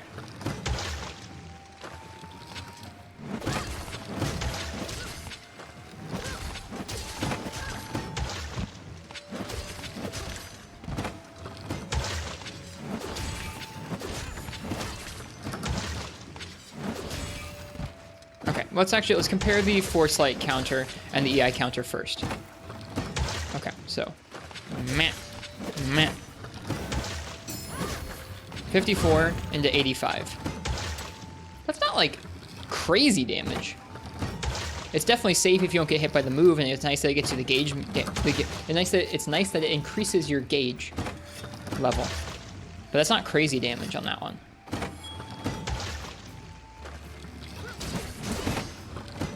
Like, doing that double draw slash is almost as much damage. Did that really do 88?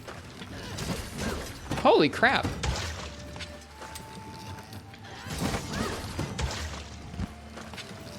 Okay.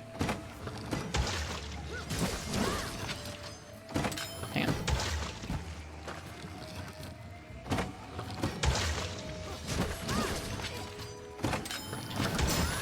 111, 80, 77. Okay, so that's a huge amount of damage. That's probably our largest amount of damage when we're not using Helmbreaker. Foresight slash into round slash into... Well, I'm not hypothesizing the biggest combo. I just want to understand what moves deal the most damage so I know what to prioritize. Now let's go ahead.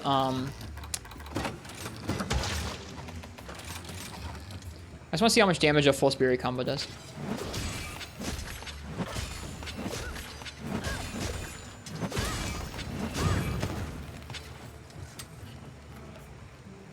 I mean, like, it's more than just doing an EI. So if you're sitting around fishing for an EI, when you could be getting spirit combo hits in. Oh, also this longsword has affinity on it, so this won't be entirely consistent. But yeah, the special sheath is clearly the most heavily incentivized thing. So that's nice. That lets me know that, like, I don't need to be going for foresight constantly unless I need red gauge. That doesn't make much sense. I would be better off positioning for either EI special sheaths or using the regular spirit combo.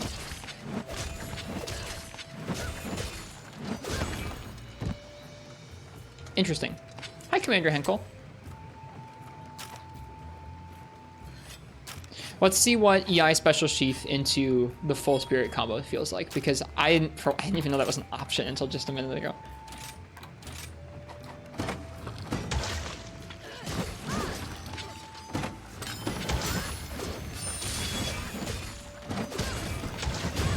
That's pretty incredible that you can do that. It's also incredible that the EI does, I think, about as much damage as the second part of it. Like, they're about equal.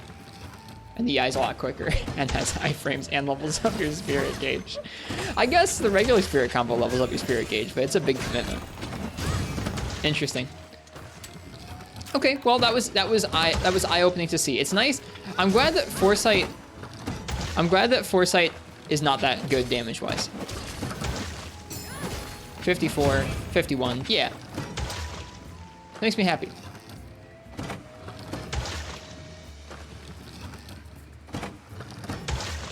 Gets even more fun with Spirit Reckoning. What's Spirit Reckoning? Oh, that's the Adept one, isn't it? You know, I never tried that. I never tried that much. I never got used to that from GU. I've never played Valor Longsword, so it's very foreign to me. The Valor combo. Or Adept if you want to be that way. Okay, we don't have the Longsword one, I don't think. Sword and Shield, Hunting Horn, Switch Axe, Light Bowgun. The Longsword one must be later on. Don't get until 6-star? Okay, that's fine. Well, we're gonna try Aknosom again, armed with some new knowledge that, like, foresight really isn't good for damage, it's just good for positioning stuff.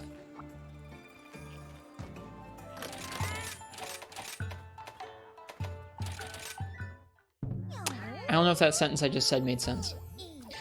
Foresight slash is good for positioning and invulnerability and leveling up your spirit gauge, but not necessarily for damage, is what I meant to say. Yeah, Reckoning's the overhead spirit finisher, like the Adept and Valor one from Generations Ultimate. I never got the hang of that in that game. I did play some Adept Longsword back then, but...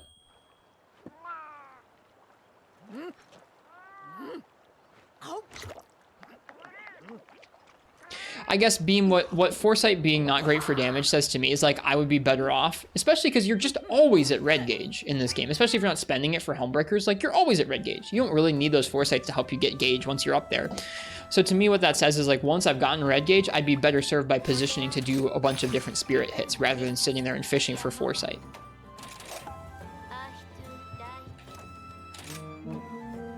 And I like that realization. Because it feels like it's way too easy to just, like, foresight every move. And it's like, you're not always best served by that. Especially if you're already at red gauge, you don't necessarily have good reason to do that.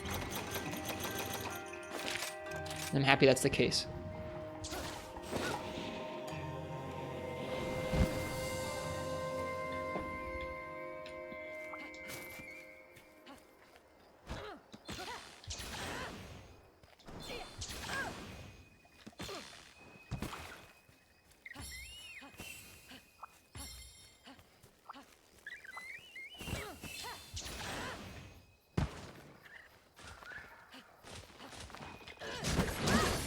Oh shoot, damage numbers are on.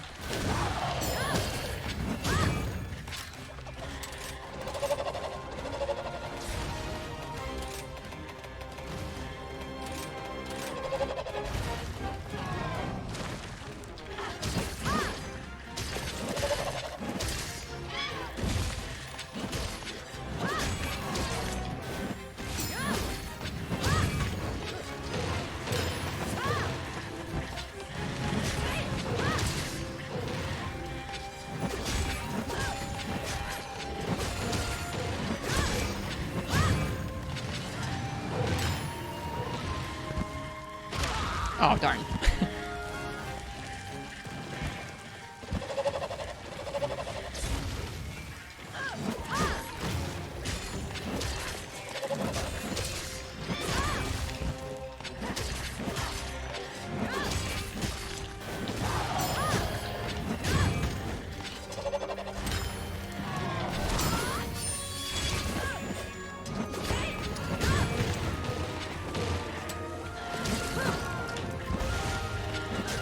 Hello, Floey. I guess that's a good way for being safe, Foresight.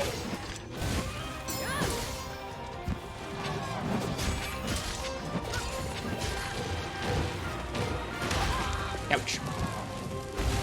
Played Charge Boy today due to last night's stream. Might have to go Longsword tomorrow. I hope you had fun checking out Charge Boy.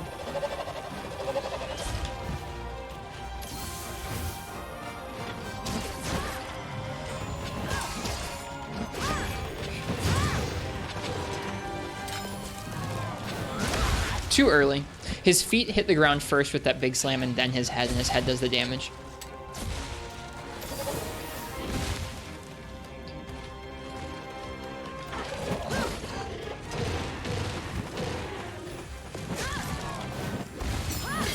So safe. Missed the timing, but I was still safe. I didn't get hit. Weird. Axe Hopper SAAD is a drug. I'm glad you like it. I know some folks weren't able to get into it, so I'm glad you like using it. Is Longsword still good without the Silk Vines? It's still got a lot of really advantageous tools, Floey. It'll definitely still be just fine. I'm kind of learning how I like to play it, even without the Silk Vines. The Silk Vines are where like the most broken damage is. So without that, it's a little more balanced already. It still has extreme tools for safety, those being Foresight Slash and EI Spirit Sheath. Or EI Spirit Slash, the Special Sheath. Especially if you're using Quick Sheath. I don't think I'm going to be using Quick Sheath at all for this playthrough. I think that EI feels like already pretty advantageous at the default speed. At Quick Sheath 3, it's just like, that's just disgusting. Like, actually disgusting that exists. When we established just now that out of your entire Longsword moveset, that's the most damaging option you can get. Like, what? Why is that thing? Crazy. What if EI consumed a gauge? I think it would be far more balanced then, yeah. I think if it consumed a gauge and it took like the vanilla amount of speed normally, I would think it would be actually pretty close to balanced for me personally.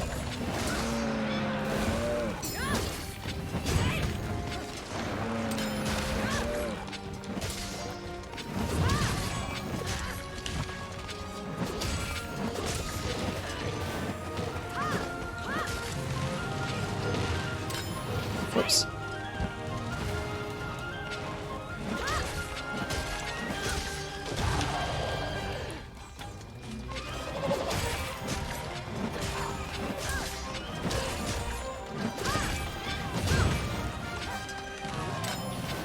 Too early. Oh, we're gonna die. Dead. Vanilla speed is just World EI, you think? And World Longsword was also really good?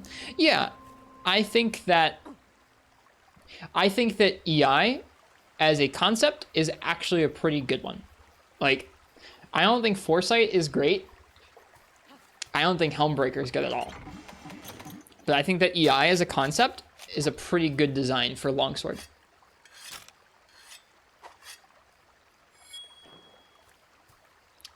I think Quick Sheath screws it up.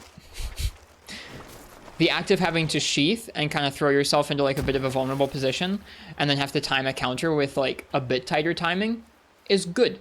for like big damage, rather than just like me jump off monster, me do a bunch of multi-hits. I think if you can do it out of nowhere and you don't have to read for it, I think that lessens the balance of it. When you can just do it almost immediately with Quick Sheath, it's a little less balanced. Well, a lot less balanced. I also think having no risk reward for missing, like not having any penalty for missing, like dropping a gauge, spending it from just whiffing, I think also is a bit less balanced. So I think it has room for improvement, but I think EI actually feels like a decent addition.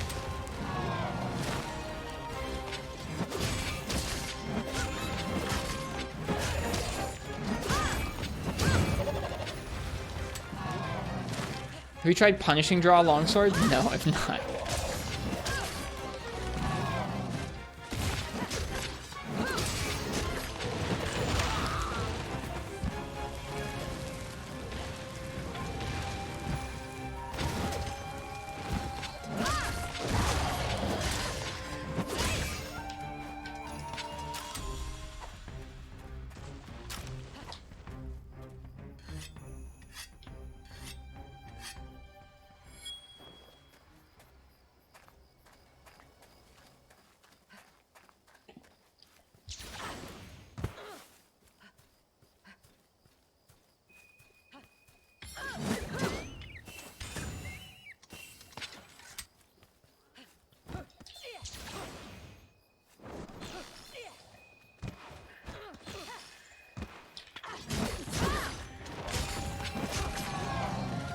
Whoops. I wasn't thinking straight there. My brain was like, do I do an EI or a Foresight? It's like, you should have done a Foresight is the answer.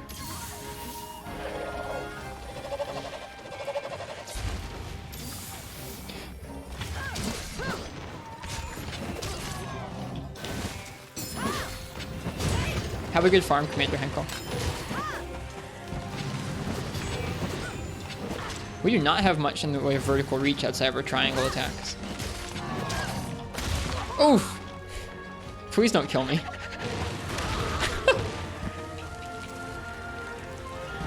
This fight is brutal with our current armor. It's awesome.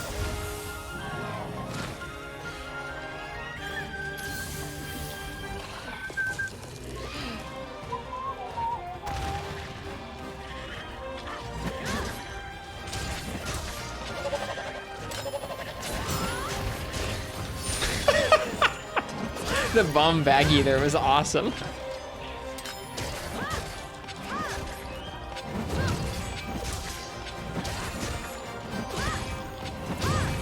That was a long down.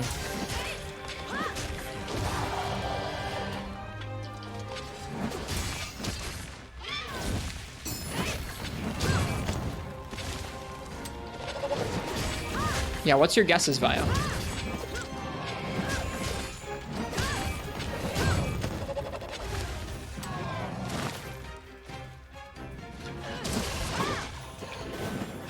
I should have EIs. I should have EI'd there. Special sheath there. I gotta work on my verbiage for long, so I keep calling things the wrong term.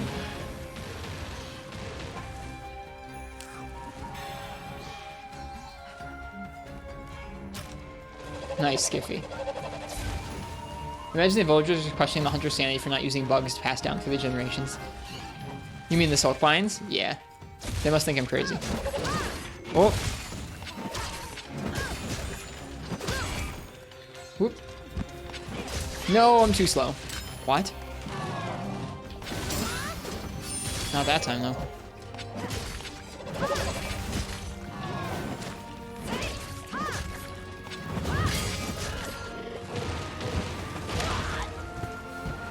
Not doing a great job of dodging those projectiles. I think I need to learn to dodge to the left when it starts doing them, because that one comes out the last.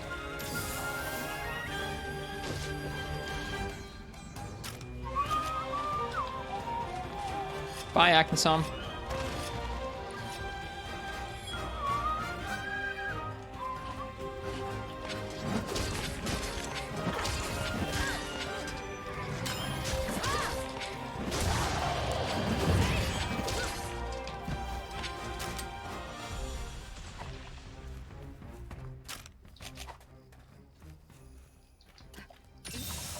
Yeah, I think as long as I'm playing Longsword where I'm focusing on getting in as much of the spirit combo as often as I can, like kind of optimizing that once we have red gauge up, I think I'll enjoy myself. Too much foresighting and a little too much EI special sheathing will probably bump me out too much.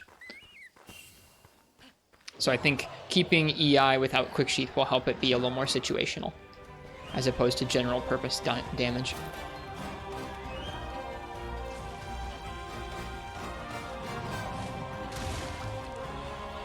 We'll just wait a minute until Izuchi's done with that ride prompt.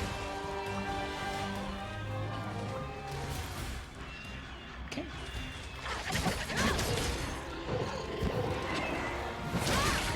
Whoops.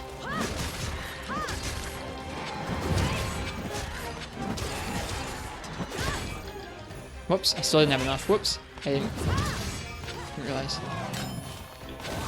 There we go.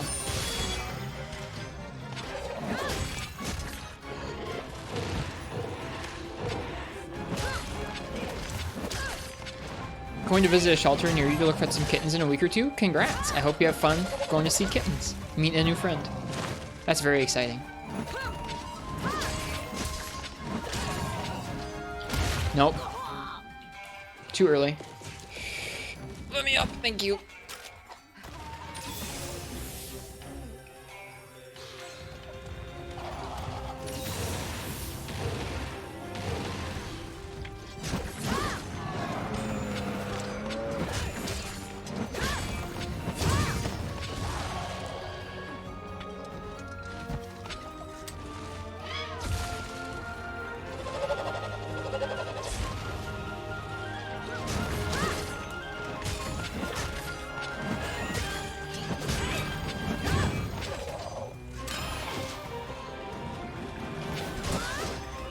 Too early. That is really odd, Vio.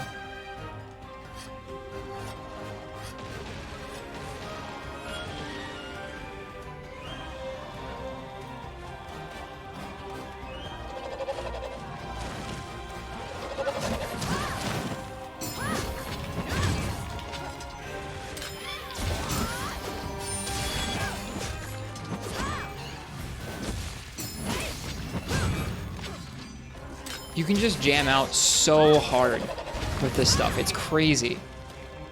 It's crazy how well it all flows together. I wish I liked it.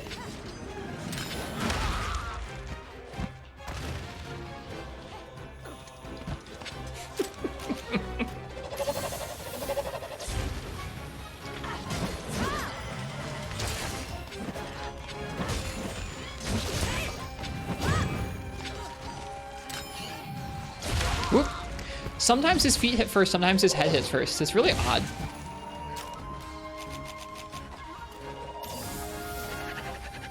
Seems it is indeed the audio input there borked. Huh?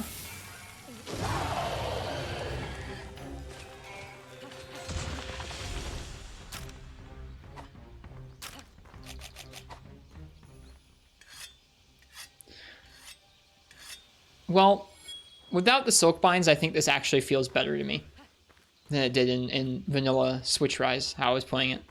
I think the silk binds in general,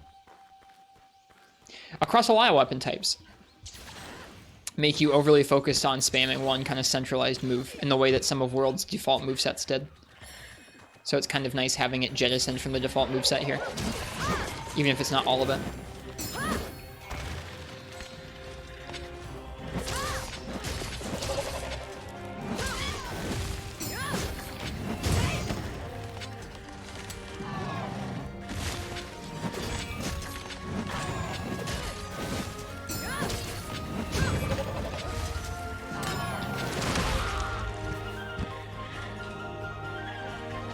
You like playing Old World Longsword that centers around spacing and positioning more? Yeah.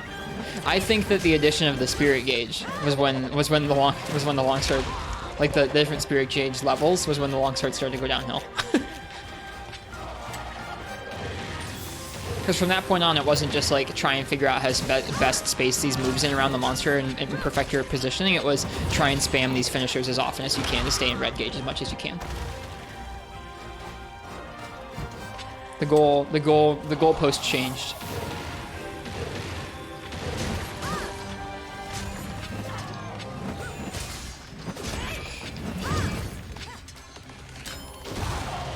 Yeah, and like it's not like these moves aren't fun. The longsword counter moves, they flow together ridiculously well. I do think they're like just too strong, which I think is also part of my like a bit of disdain for the weapon at this point in 5th gen. It's just like this weapon is just, it has too many tools that are overly safe without really a whole lot of risk on the player's side, which compounds with other 5th generation issues as well.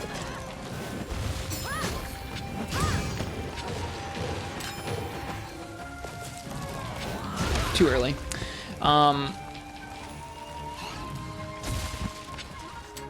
Mostly it's just like I wish the counter gameplay had been given to another weapon type that wasn't longsword. Stuff like the charge blade axe mode stuff or switch axe honestly feels a bit more like some of the positioning and I don't know, decision making that you would have had to use with older longsword.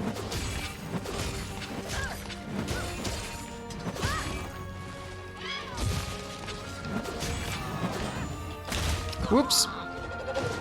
Dead. Not quite dead. Good stuff. That being said, I still have lots of room for improvement with it. It's not like I'm utilizing those tools to their fullest here. Not even slightly.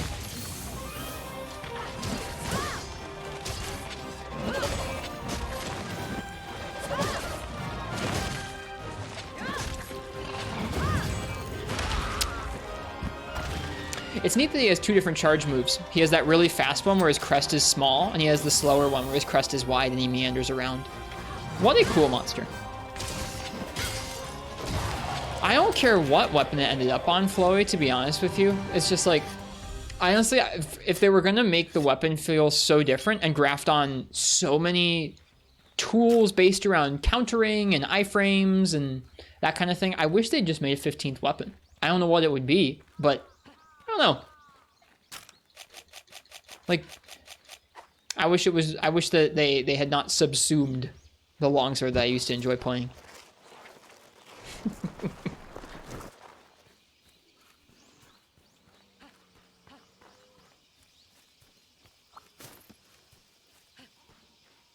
But at the same time, that doesn't always work.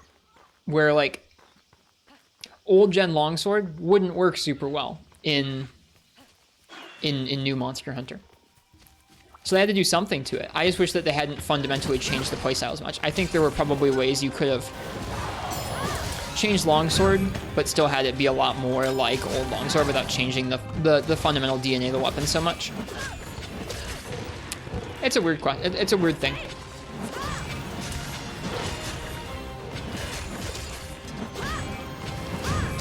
Did I hit him? I think I did.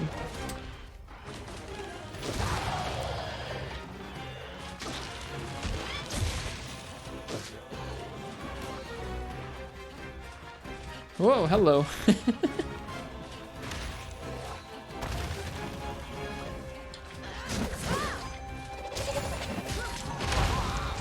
Really difficult to be able to tell if he's about to turn around and do a head slam or if he's going to do that backing up move.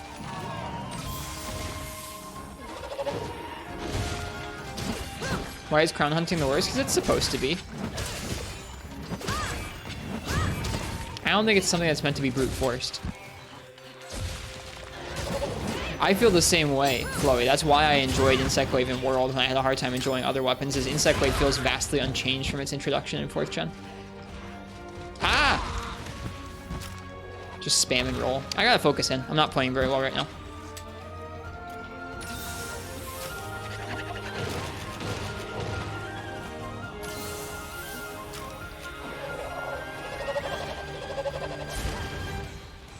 It's supposed to be a regular roll, but that's okay.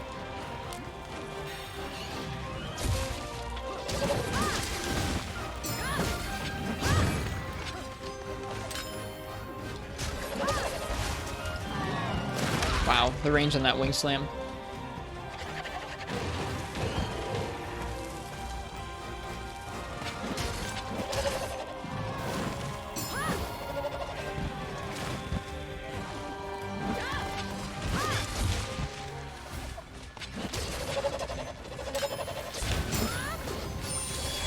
Nice.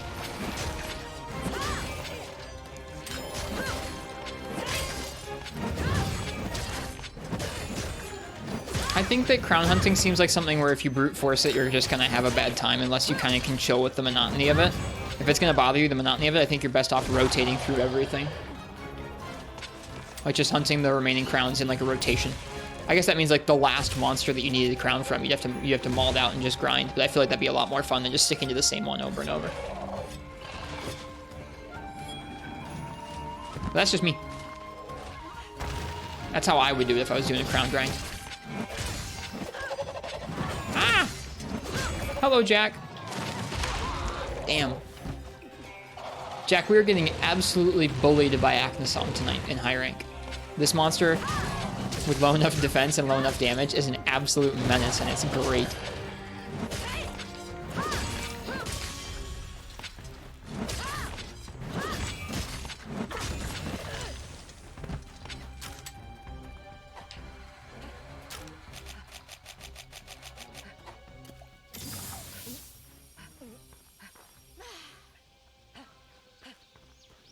Baroth and Aknosom? Yeah, yesterday we were getting bullied by Baroth. Tonight we're getting bullied by Aknosom.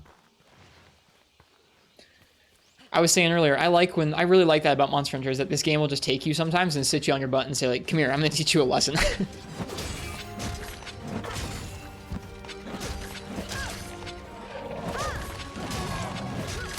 Ugh.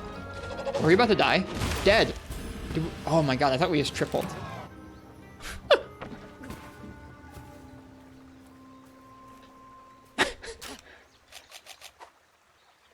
But yeah, you can see why this monster is sort of challenging. He can just do that if he wants to.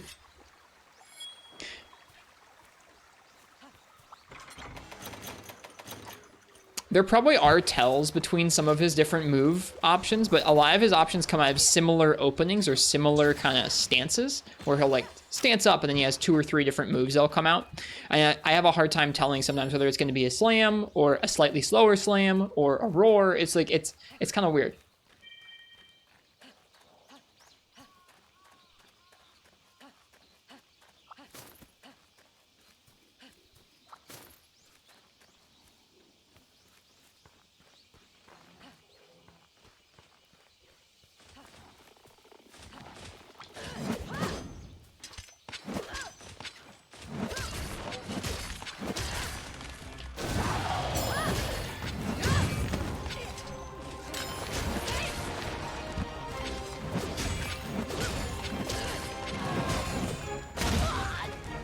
Please don't kill me. Jeez.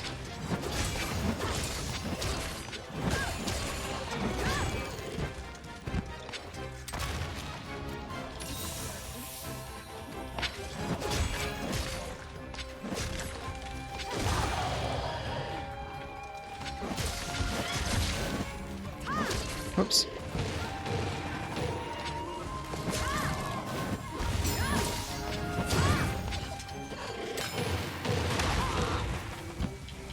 Imagine triple current to a bird. We already did today. We already did today. Multiple times with Charge Blade. This was supposed to be our warm-up hunt. It was just like, oh, an Aknosom. It'll be easy. I actually had the thought tonight. I was like, maybe I should do some low-rank monsters with Longsword there at the end of low rank, so it'll actually be a little more challenging. I don't want to bully the early high-rank monsters. How wrong I have turned out to be.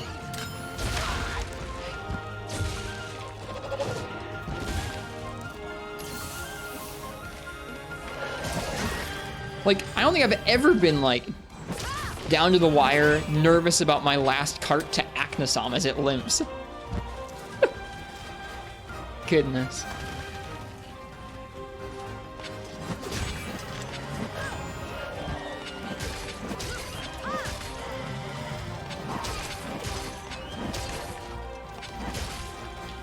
Nope, too early.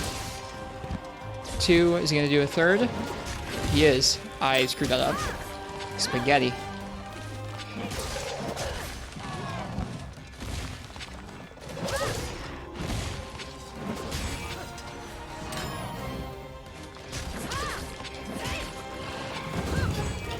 No, I was gonna try and do a foresight.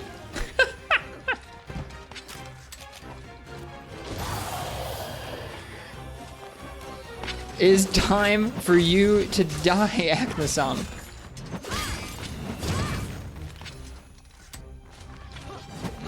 God darn it.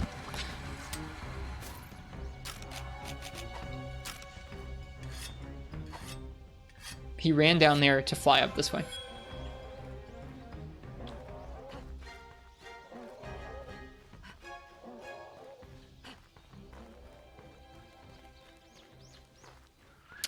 I don't know if I'm doing a good job of focusing on this fight. I think this fight's just tough. Like, when you're not bullying him, I feel like this fight is actually just really difficult. Which is funny. I wonder how many monsters in the game you could say that about. Probably a few. Baroth felt like that last night when we brought the wrong gear and we weren't instantly dumpstering him. He definitely had some really scary options. Well, I don't know what to tell you, Flo. You can't have every piece of gear in the game be really good.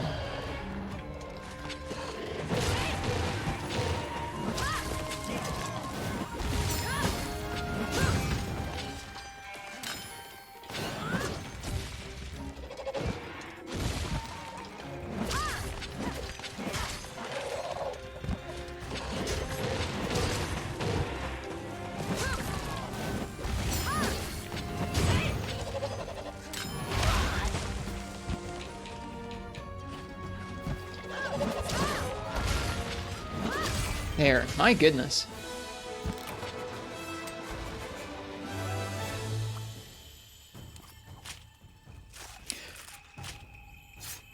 We're gonna see how long we can hang on to low rank gear.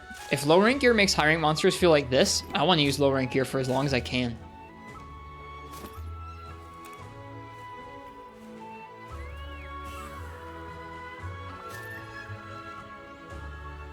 That backup move is so dirty. It's not even just that, Lord Castellian. He can do the backup move. He can do a normal tail swipe where he just kind of flips his tail back and forth. He can do a turnaround beak slam, or he can do a wing sweep. And they're all from that same stance. That's what I'm talking about. Is like he has several stances. Sometimes he'll like move his wings up in front of his face and he has a couple of things that he can do from there.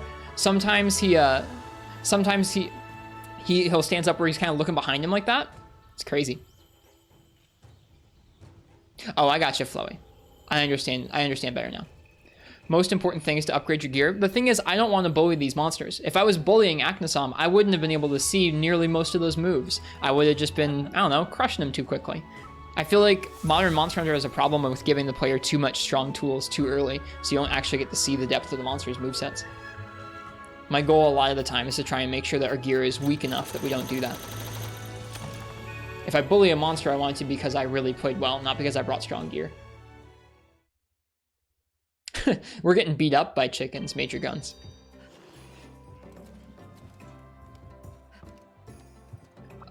Met with upgraded increased defense. Even then, that means that I don't have to take the monster as seriously. I don't want to upgrade my defense at all. I like that we were getting two-shot there. I mean, that meant I have to be really careful around Aknosom. Let's keep going.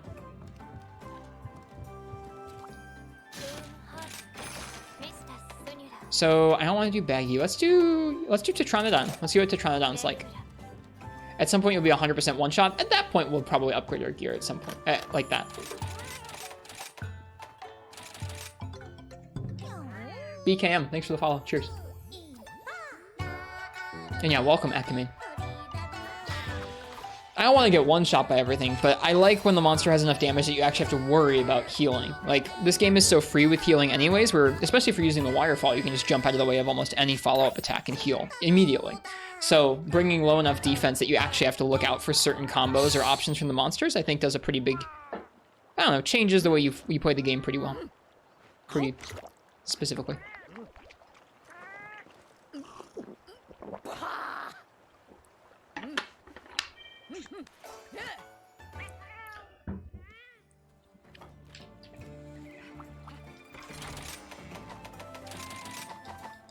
I want to see Riss's reaction to 3 G-Rank Baggy. I already think that the great GGIs are only like a small step above the drones in terms of like fight quality.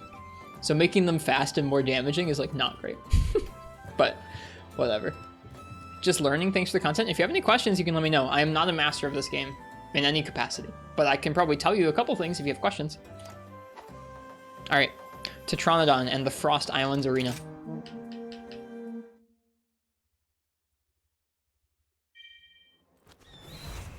That doesn't sound good, Vio.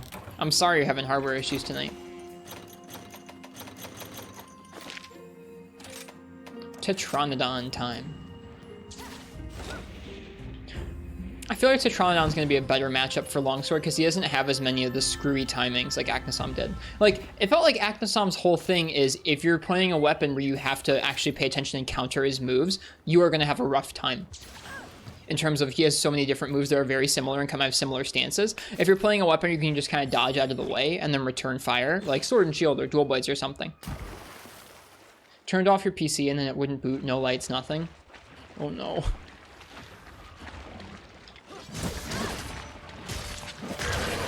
Oh, right, no actual roar.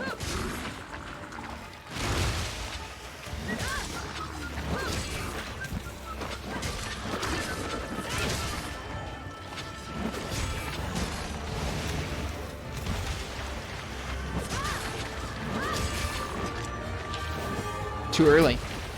Oh no. Are we gonna get two-shot by this? We might. No, we're not. Good.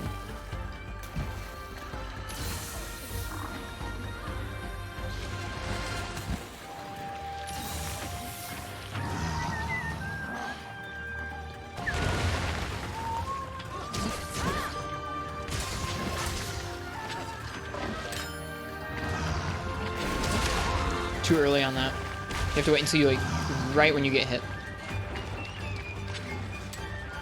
Yeah, for whatever reason, Tetranadon's pin makes the depth of field go crazy.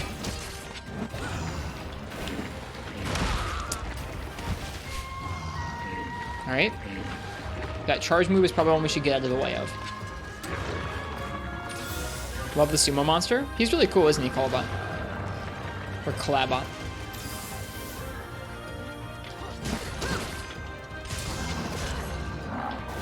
Too early. Oh my goodness. I spoke too soon.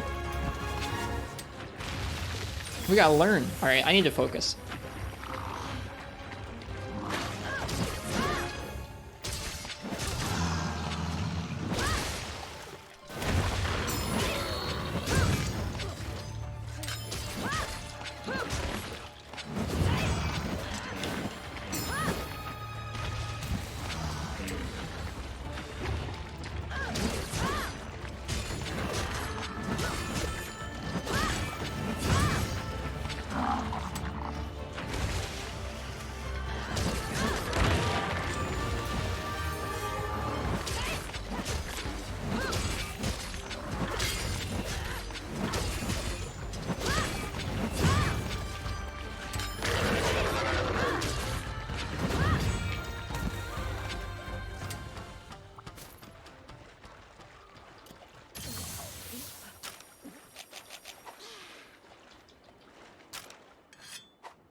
Hi, Crimson Gunner.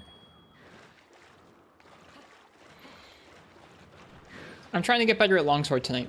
And also kind of figure out ways both, like, legitimately, like controlling Longsword that I can actually enjoy, but also mentally trying to find hoops I can jump through to enjoy Longsword. We're trying.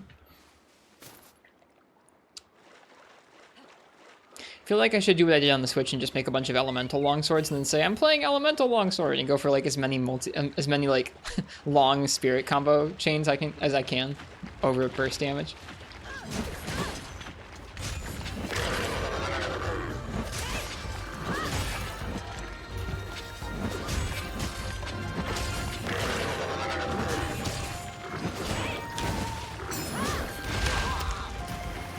Makes sense you don't want to foresight that string of moves since it's a multi-hit string. That's the pin.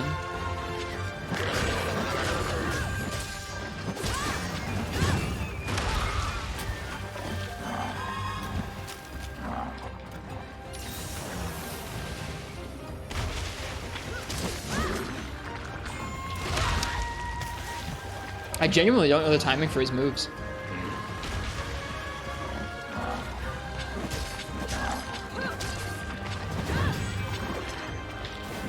Too early.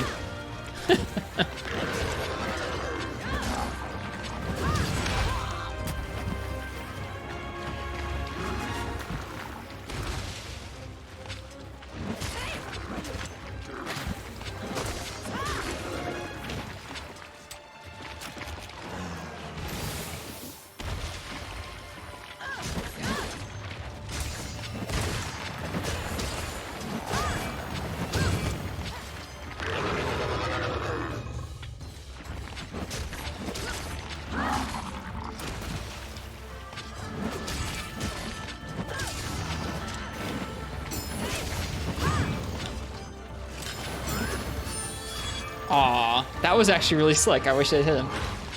Wrist comparing switch and PC button input during combos. Does the PC feel a lot better? It feels probably a good chunk better than the Switch in terms of control, for a couple of reasons. Part of it is the buffer has more frames, like the actual polling rate for your inputs, if you can think about it like that, is probably a little bit higher. But also the Switch version just doesn't run like super smoothly. Like it runs at 30 frames, but it isn't always super consistent in terms of frame pacing. When you combine that together with the actual input buffer and Rise being a little whack, it makes it kind of weird.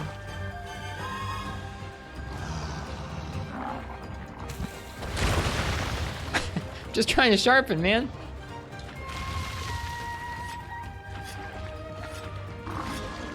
We're gonna get stunned. Not stunned, huh? That move is usually an instant stun.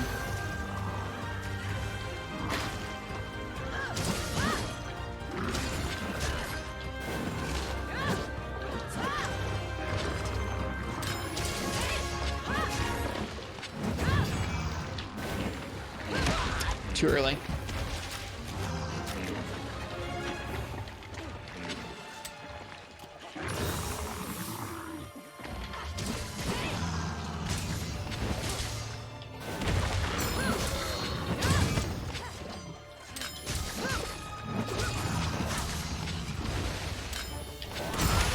Really?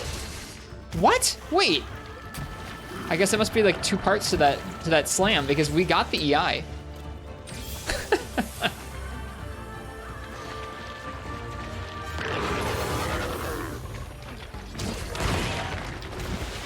Imagine if we'd popped him as he came down.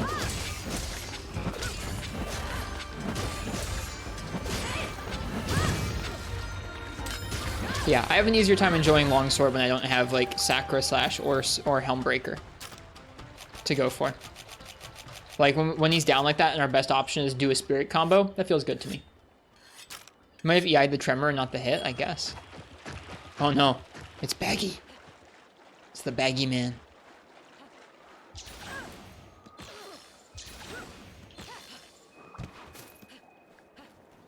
Yep, I think just Elemental Longsword is going to be the way we go in this game. Kind of like on the Switch. Elemental Longsword and an overemphasis on the Spirit combo.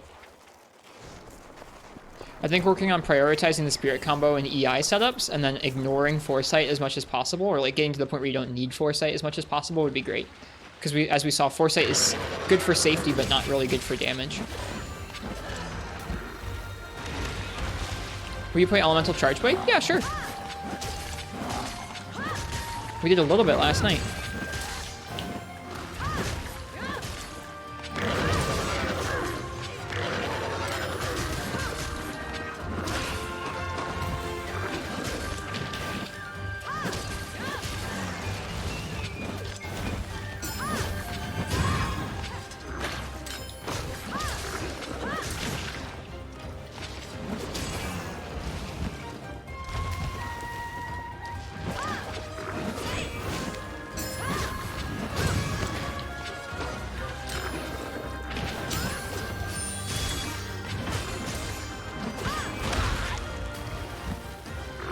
Meant to Elemental File? Yes. I meant yes to Elemental File. It's good in this game.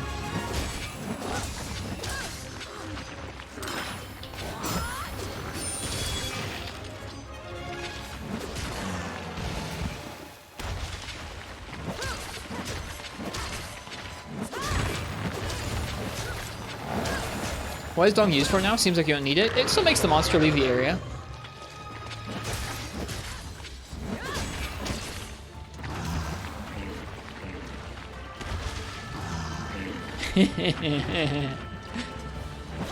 Animation is good.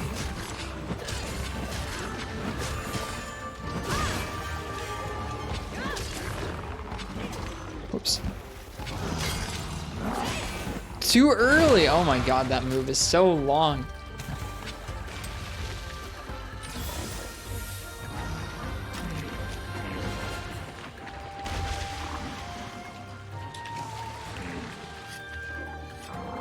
Good, he's tired.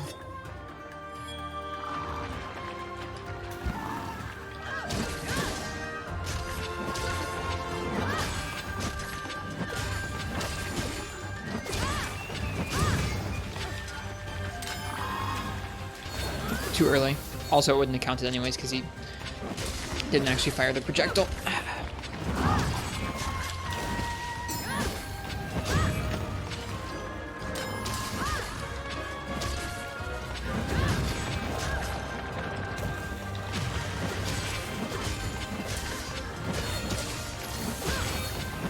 See right there, I could have done a foresight, and I would have probably gotten like 2 or 3 hits in, but instead I just chose to dodge out of the way and do the full spirit combo, and I think I probably got more damage because of it.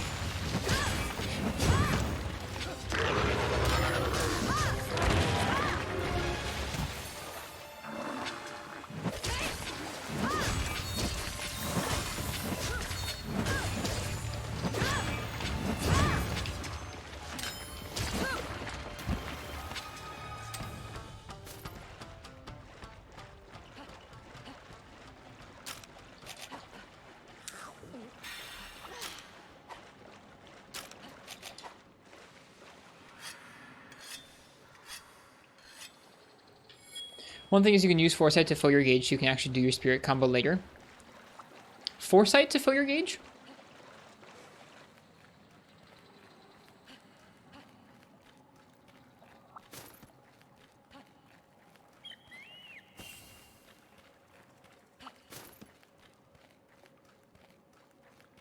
If you hit with the counter, it fills the small gauge to full.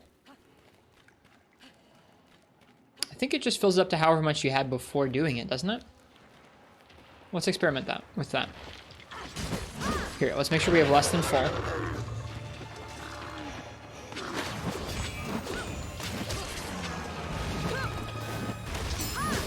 Oh, it does fill all the way up. I didn't know that. Whoops. I'm used to the older games where, I guess in World, I think it restored it to however much you had prior to the counter hit. That must be a change in this game.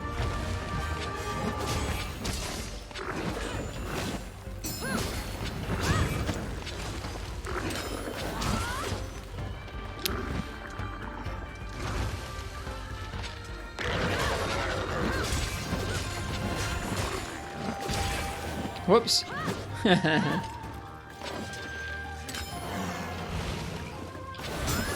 That time it worked.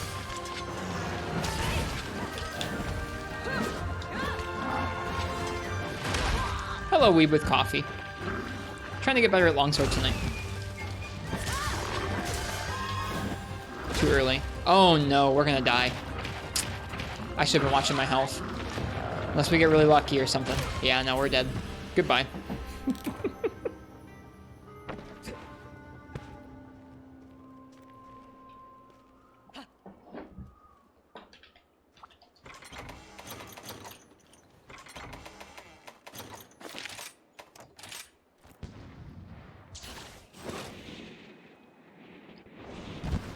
Focusing on Longsword today? Yeah.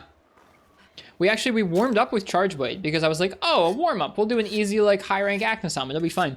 High-rank Aknosom, not fine.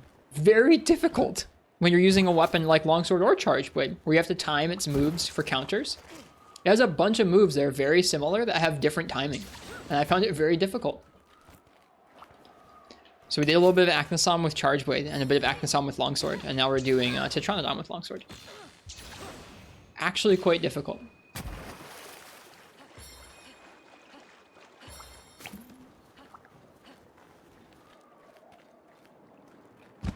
I got you, Lord Castellian.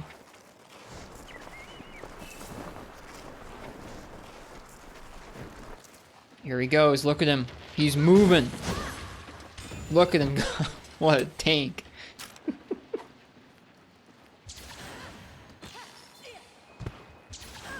Exactly. He's schmoving, except he's kind of swerving now. You all good?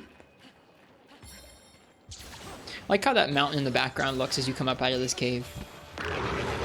Roar.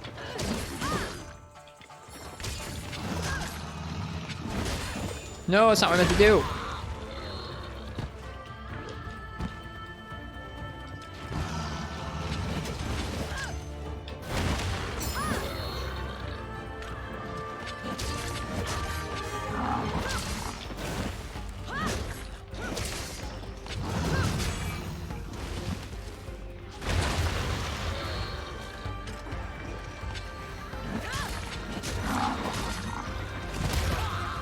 Really?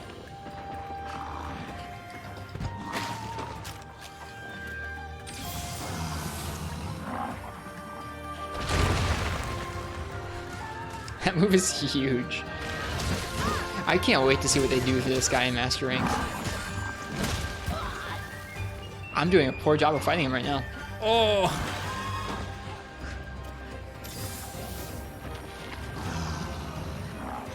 Folks are saying shelling with Gunlance feels bad, is it? No, not at all. We'll do some Gunlance after this hunt.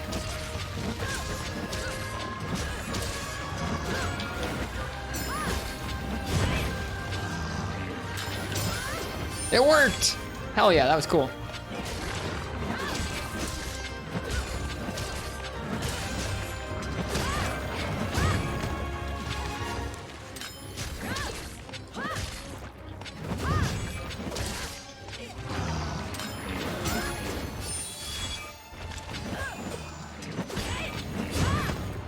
That felt slick too.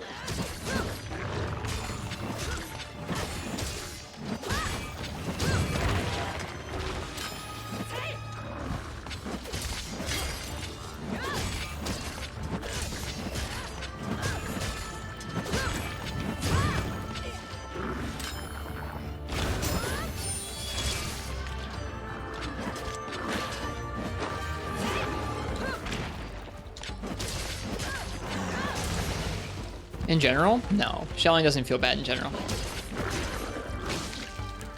Oh, no. That was weird. I, like, rolled part of that, but still got smacked. Are we about to get comboed? Oh, this camera is really rough. Not comboed to dead.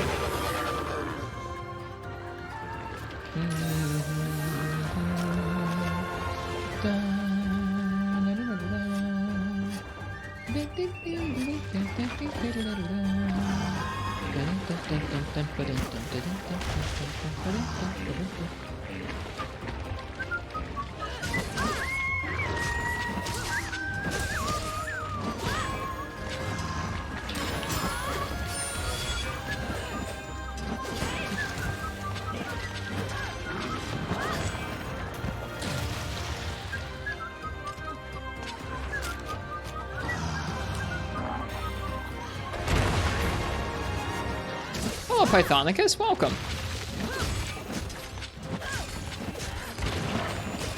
This is the first time he's done this rock move in high rank. Didn't hit him. How you doing tonight, Pythonicus? How was your stream?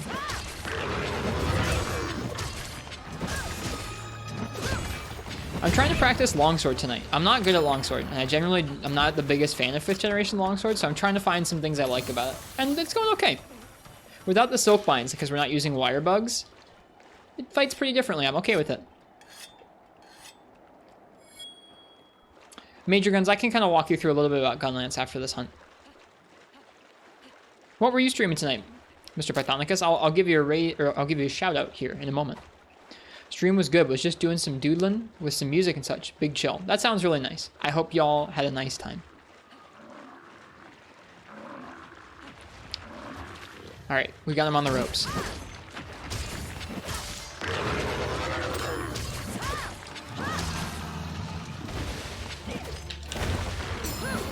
Whoops.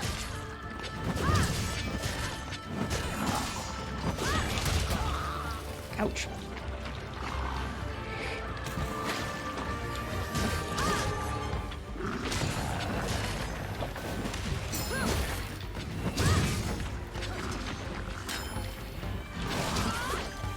Interesting that both avoided the hit, but also didn't count as an EA.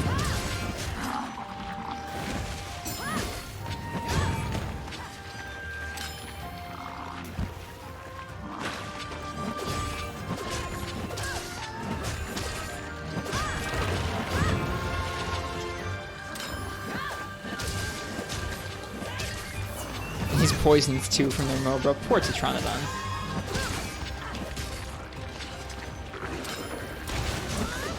Didn't count. Tail.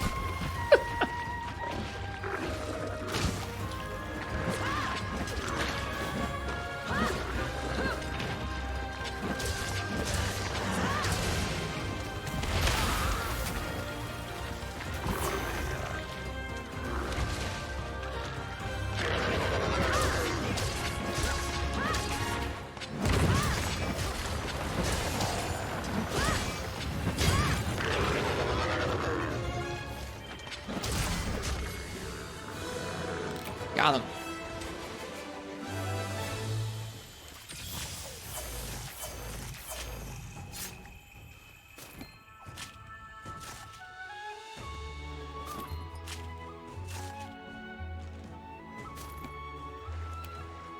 Is he eating rocks when he does that? Water and rocks, I think, yeah. Mostly water, probably. Shelling looks cool. It is cool, Major Guns. No, Gunlance feels good in this game. If people are complaining about shelling, they're probably complaining that the damage doesn't scale as well as they'd like later on in the game, Major Guns. And it's not the worst. It's fine. I never felt like when I was using Gunlance that it was like that much like weaker than other weapons that I had a hard time with things. It felt okay to me. Shelling is a pretty strong option through the whole game.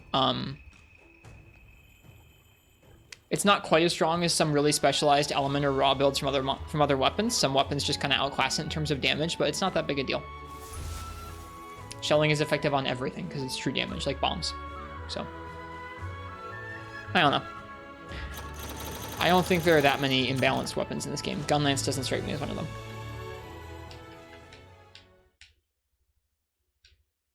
Definitely doesn't have all the tools some other weapons do, but it doesn't strike me as being too rough. All right, let's throw on a Gunlance. I recently made one of my favorites, which is the Canine Cannon. It's a long style Gunlance. I'll explain. You said, have you played Gunlance in any of the games, Major Guns?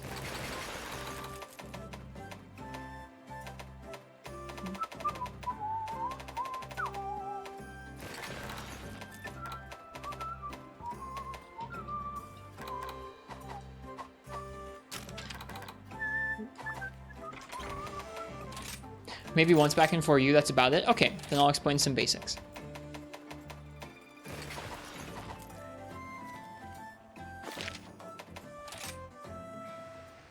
Okay. I would like to preface this by saying that I'm not an expert at Gunlance. I'm not an expert at Rise Gunlance. But I'm going to give a kind of an overview of some of the things you can do. So Gunlance's main moveset is pretty similar to Lance. You can draw into a guard. You can also draw into a poke. Gunlance has this lunging up thrust. It used to be a lot quicker in the older games, like you could kind of spam it, but it's a lot slower in this game. In this game, you can do poke, poke, poke, and that's your combo. You can do poke, poke, upswing. From your guard, you can do a little guard thrust into an upswing. And after all those, you can also press circle to shell. So you can do poke, shell, poke, shell, poke, shell. And you can do that pretty quickly. I think that feels pretty nice in this game. As soon as your weapon hits, if you press the shell, like the first frame your weapon hits the monster, you can press the shell to cancel it. If you miss that first frame, it takes a little while longer. But as long as you're like pressing shelling right as soon as your poke hits, you can do this really quickly.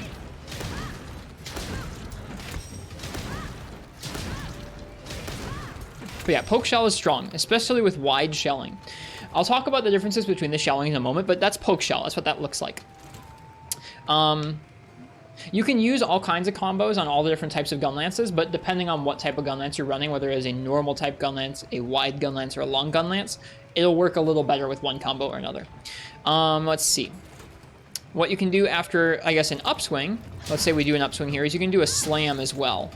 The slam leads into something called the full burst, where if you press circle after that slam, you'll basically do a giant shotgun and blow out all your shells at once. You can also finish it up by attaching the worm stake. The worm stake's kind of a combo finisher in this game. It's that little blue stake looking thing underneath my sharpness bar up there. You can do it a couple different ways. You can do it after a slam into a full burst, or you can do it after a big old wide sweep, which is a little further into that combo. That's kind of your big melee combos. You can do a poke, into an upswing, into a slam, into a full burst, press triangle for a wide sweep, and then keep pressing triangle for the worm stake cannon. So that's what you can do like with a big melee combo. After any move, if you press R and circle, or sorry, R2 and circle together, you do a quick reload. So let's say I shell, I can do a quick reload. In some games, it'll only reload one shell. In this game, doesn't matter how many shells you've just shelled, if you do a quick reload, it reloads all of them. at least with the regular silk binds. If you want to reload your worm stake, you have to do a traditional guard or a traditional reload, which is where you'll hold down guard when you're stationary and press circle, and you'll reload all your shells and the worm stake cannon there. Something else all 3 Gunlances can do is you can charge shells. You hold down circle, and it charges the shell. Now, you can hold it down, and it will automatically fire the shot like that. As soon as you start holding down circle, though, you can let it go early, and it still counts as charge shelling. So you can do it really quickly. Where those didn't look like I was holding them down that long, that's new to Rise. Charge shelling has been in a lot of the games. It was added in 3rd generation. The part where you can let go almost instantly for a charge shell is new to Rise, though. You used to run focus on certain playstyles of Gunlance to help with charge shelling. In this game, you don't need it. You can let go of a charge shell frame 1 and it will come out as a charge shell. Something that is new to Rise, the worm stake was added. The blue stake underneath my sharpness bar up there was added in World. It's the one where it sticks into the monster and does ticks of, I believe, both cutting and explosive damage, which is cool. I believe it's both. I don't know exactly. Like I said, not a master of this weapon. Something new that was added in this game is after a charge shell, if you pull back and press circle, you can fire the worm stake cannon quickly, which is a lot quicker to fire that off than doing poke, quick reload, slam, full burst, and then the wide sweep, and then the worm stake. And the animation's actually faster on the other version after the charge shell. It took a little while to fire in that worm stake cannon there. If I do it after a charge shell, it actually launches it a little quicker, which is neat. Let's see. What else is there? So there's poking, there's shelling, there's the quick reload. After the quick reload, you can press triangle and circle to do the slam. So if you're doing a lot of full bursts, let's say you're using a normal type Gunlance. I guess I'll start getting into this. A normal type Gunlance has more shells. It has 5 shells by default. And it'll get boosted damage. It actually has a modifier that will boost the damage when you do a full burst. When you do that quick reload, slam, full burst, you'll get increased damage like that, which is cool. Long Gunlance in this game gets boosted damage to its worm stake and also another move called Wyvern's Fire. Wyvern's Fire is R, triangle, and circle, and it's a big ol' explosion that's on a cooldown. You can see that orange bar underneath my worm stake up there, and you can see my dog's, or my Gunlance's eyes are lit up there. It takes a minute to recharge that. That's one of Gunlance's biggest moves. And in this game, it actually guards while you're doing it, so that you can just kind of throw it out, and if you get hit, you won't get hurt by it. See, we're on Gunlance now? We are, yeah. I'm kind of walking major guns through some of the basics of it, or at least explaining some basics of Gunlance. So that all 3 Gunlances have Wyvern's Fire there, but Long Gunlance gets a boosted Wyvern's Fire and a boosted Worm Stake. So I really like going for charge shelling into Worm Stake Cannon with Long Gunlance, because it's a really quick and easy way to get a charge shell out and do that. It reminds me of some of the things I could do with old school Gunlance. Old school Gunlance plays a little bit differently than this. A little bit differently. Charge shelling playstyle in World was literally just charging shells over and over, and then like shielding, and then like charging shells over and over. So having different things that you can do in this game to chain them together, and also Long Gunlance having more shells than it did in World, means that Long Gunlance is pretty versatile. I'm gonna grab a Wide Gunlance so we can show that off. So let me see, do I have a normal Gunlance? Okay, so a normal Gunlance, you can see has 6 shells in this game. I'm sorry, I said it had 5. It has 6 shells in this game. So when I do a full burst, it does all 6 shells at once, and it gets a boosted version of that. A Wide Gunlance, like this Lagombi one, only has 2 shells by default. Interesting that the cooldown persists across Gunlances. So wide shelling is pretty good for poke shell. Of course, you have to reload quicker. So it'll be poke shell, quick reload, poke shell, quick reload, poke shell, quick reload. Just over and over. Wide shelling in this game has 2 levels of charge, which does more damage. But I've watched some videos on this, and I believe that, from what I've seen, you can actually get more damage out of doing 2 level 1 charge shells than waiting for a level 2 charge shell. So outside of sharpness cost, I don't believe that it's really worth it to go for that level 2 charge shell, even with Wide Gunlance. Wide Gunlance also has a special worm stake. Special worm stake does KO damage. So if we reload a few times here and fire off a few of these, you can get KO, which is pretty neat. That's not an option that Gunlance had before. It's a little tough to consistently land, but it's neat. Let's see. Yeah, I guess that's kind of the breakdown, is that normal Gunlance goes for a lot of full bursts, where you do the slam and do a full burst. With wide, that doesn't make much sense, because you're only doing two little shells. Long focuses on some charge shelling into worm staking and some wyvern's fire, but it can do a little bit of everything. Long is very versatile, where it's got enough shells to do a full burst every once in a while. It can do charge shelling to speed into its worm stake, but it can also go for wyvern's fire and just kind of regular poke shelling as well. It's nice. And wide is going to focus on charge shells and poke shell. Now, where things get interesting is a couple of the switch skills. I only have one of them unlocked, so I can't show you the guard reload. There's a version of your reload later on that reloads the worm stake a little easier and guards while you do it automatically, which is pretty cool. But the other switch skill that people really like is Blast Dash. Blast Dash, and I'll show you why. Blast Dash replaces your charged shelling.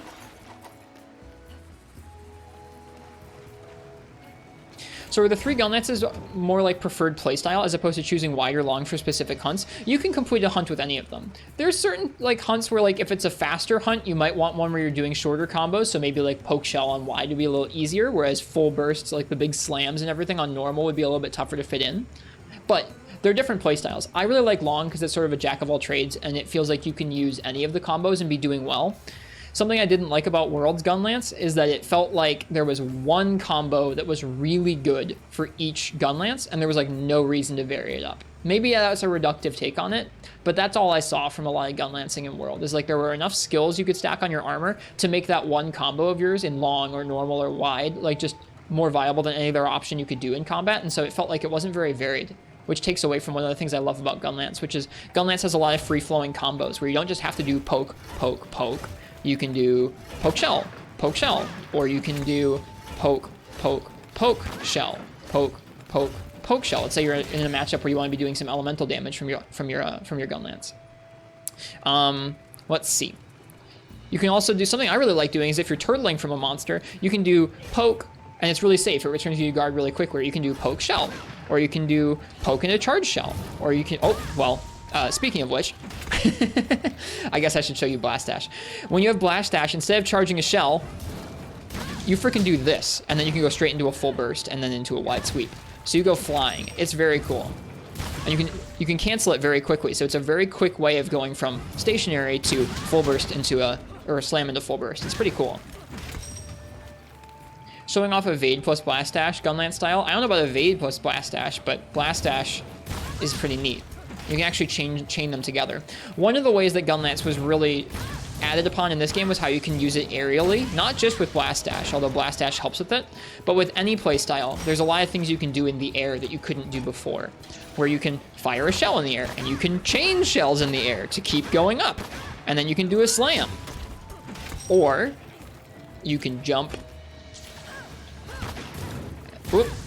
I screwed that up. Or you can jump and do Blast Dash. There is a way to do all of your shells in the air. I need to remember how to do it. I forget how to do it. You jump.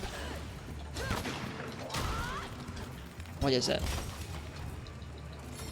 Only charge shells can do it? Oh, okay. Good to know.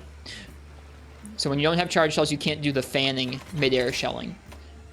But without Blast Dash, if you have charge shelling, what you can do is you can jump, and you do all your shells in midair, which is neat, I think.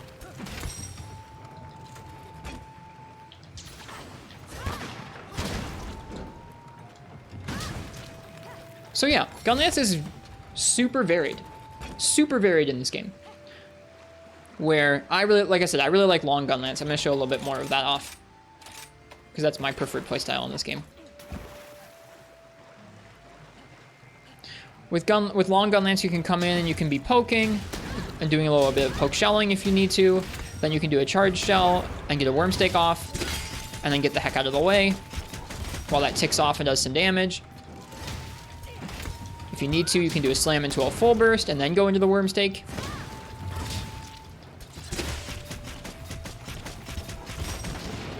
You can use the Hail Cutter Silkbind attack in the air.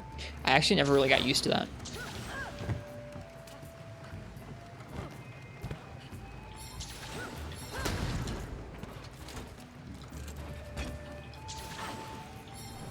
Whoops.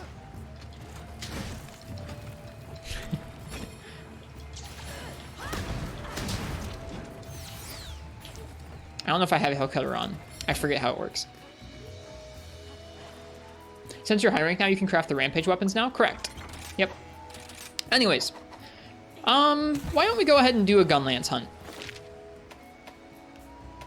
That's an overview of, like, some moves you can do. People will probably have different opinions than me in terms of, like, how essential it is to stick to your roles and the different, shelling playstyles, but I feel like in this game, especially with all the different ways you can get to your different options, whether you're going for a full burst, whether you're going for a charge shell, whether you're going for a worm stake, whether you're going for a slam into a wyvern's fire, you can do those things a lot more varied in this game than you could in some of the previous games. There's a whole lot of variety for combos to fit different openings and different monsters, and I really like that. And so I think that in this game, it feels like you can kind of mix around your moves and your options a little more than in some of the other games.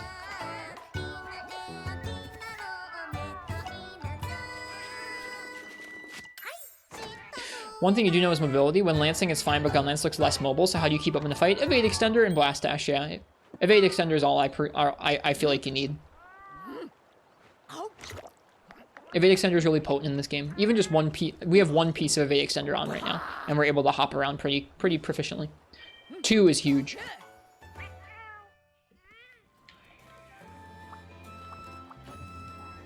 Aside from the bow, which are the other weapon types that are worth crafting the Rampage weapon variation? I'm not really sure. I didn't really use them a whole lot when I played on the Switch, to be honest with you. We're gonna do Khezu with Gunlance.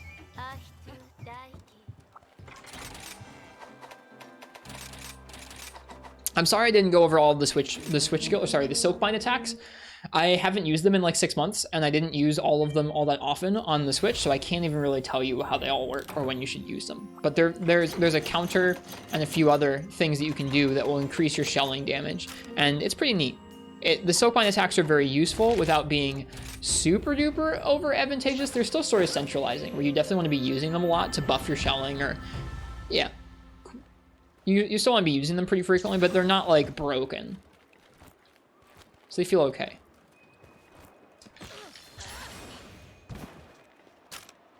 All right, that's an Aknosom. Screw it, let's hunt the Aknosom first.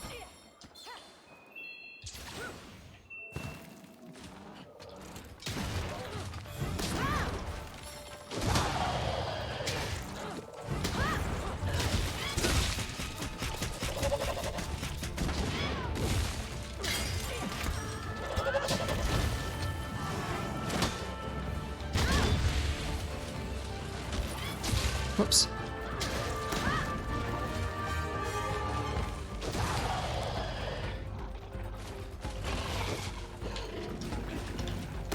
Whoops.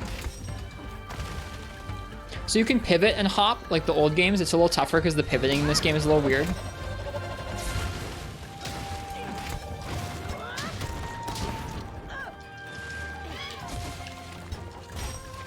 Or you can forward hop like Lance. The forward hops are okay too. Nice, that still stuck the head. Oops. Yeah, in this game, I mentioned it, but I'll mention it again. In this game, Wyvern's Fire used to just be a big move you had to find a big opening for in order to be safe. In this game, when you're charging your Wyvern's Fire, you're guarding, which means you can put it out in a lot more situations, and it's a little easier to use it as part of Gunlance's kit. Whoops. That's not what I meant to do. Hello, The Lost Jew. How long have I been streaming? Tonight, I've been streaming about 3 hours. I'm not sure if you're talking about tonight or just, like, in general, how long I've been streaming.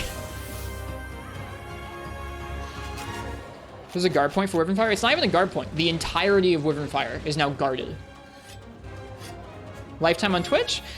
It'll be 4 years this fall, The Lost Shoe. So right now it's about 3 years, coming up on 3.5.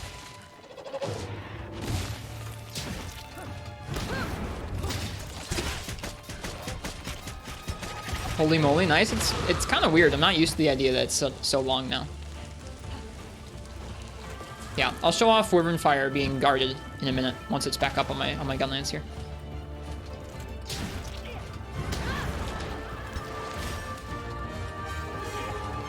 I would say that, like, after the first 6 months, I started doing about 6 days a week consistently on Twitch, and I've been doing that for most of the weeks of the year ever since.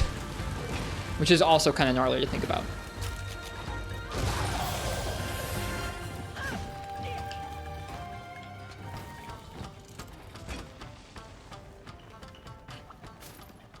Shell combo midair to dodge over an attack, slam to full burst, slam to slap to worm stake. Yeah, if the monster was attacking, you can totally jump over them and then go pow, and then slam, and then go into this, and then that, and it's very fun. Some of the aerial Gunlance stuff is the stuff I'll miss the most about not attacking aerially without Wirebugs, or I'll have to try and focus on using the walls to jump off and do that if I want to do those in my fights. Because I could still do them, I'd have to just do it off a wall first, is my rule for myself. Ow.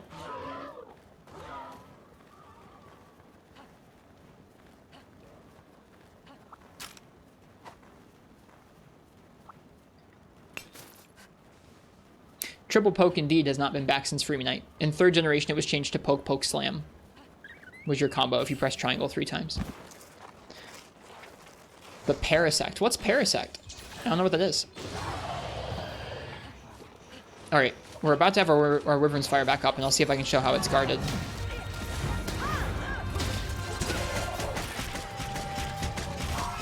Oh, it's a Pokemon. My bad.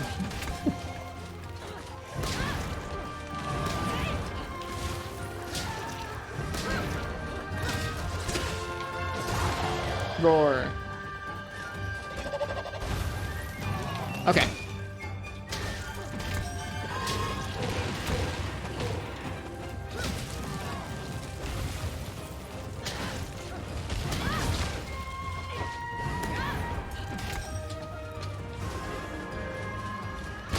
Oh, well, okay, that was a bad example.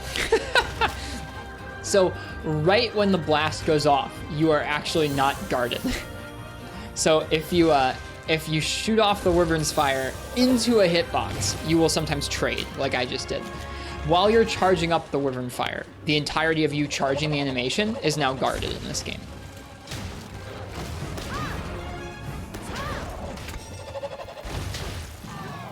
Whoops, that was supposed to be a back hop. In World, Wormstake scaled with Robert, and Rise like shelling, there's no scaling. It's basically a nerf. Yeah, that's true. This Gunlance in specific actually has a ramp up that lets you basically boost your Wormstake level by 1, which is helpful. Oh, wind pressure, weird.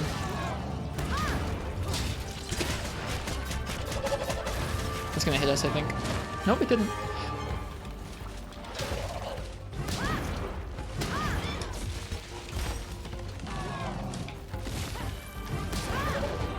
Oop.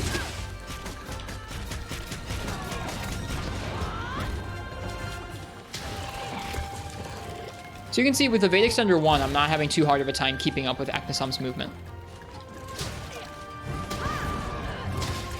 Ah! Ugh, that combo.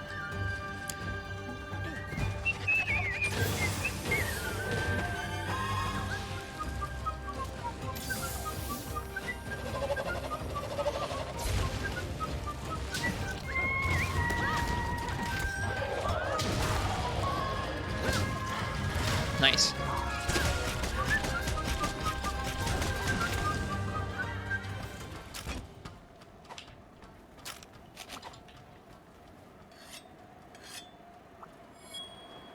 Shelling for Gunlance has always been a subpar option relative to optimized damage, but that's fine. It's had its place in matchups and combos, and occasionally even in games where it was very strong. Yeah, I think the last couple games have had some ways to make Shelling pretty strong, especially World. And in this game, it's more like where it used to be. We're like, hey, this is really, it's really utilitarian, and that it's true damage, and it isn't dependent on hit zones. You can use it on any monster in the entire cast equally well. It's just not going to scale as well as your raw damage does towards the end game, which is good. It means you have to use some of both. I don't know. I am fine with how Gunlance is balanced in this game.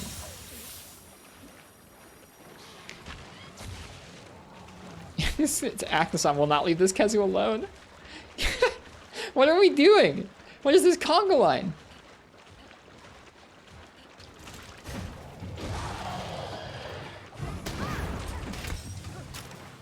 Okay. Raw and Rise outperforms Element. Raw outperforms Element in every Monster Hunter game. I mean, like, you can outperform Raw with very specialized elemental builds on very specialized monsters with specialized hit zones, but overall, Raw always outperforms Element.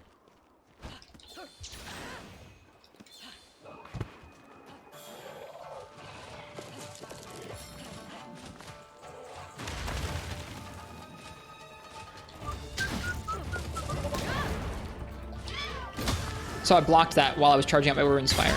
There, that was a good example of it. Sorry I didn't mention I was going to do that beforehand, so you couldn't look intentionally at it if you were looking to see that. But that was a guarded Wyvern's Fire.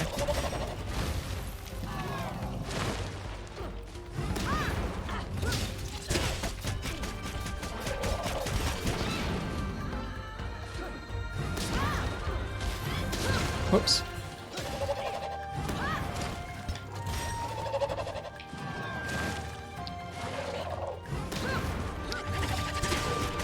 I think Gunlance is a good weapon for you if you think Lance is too boring because it's the same 3 moves over and over. Gunlance is like the opposite problem where you've got like loads of moves and they don't lead together quite as like, I don't know. It's a lot less flowchart and a lot more funky.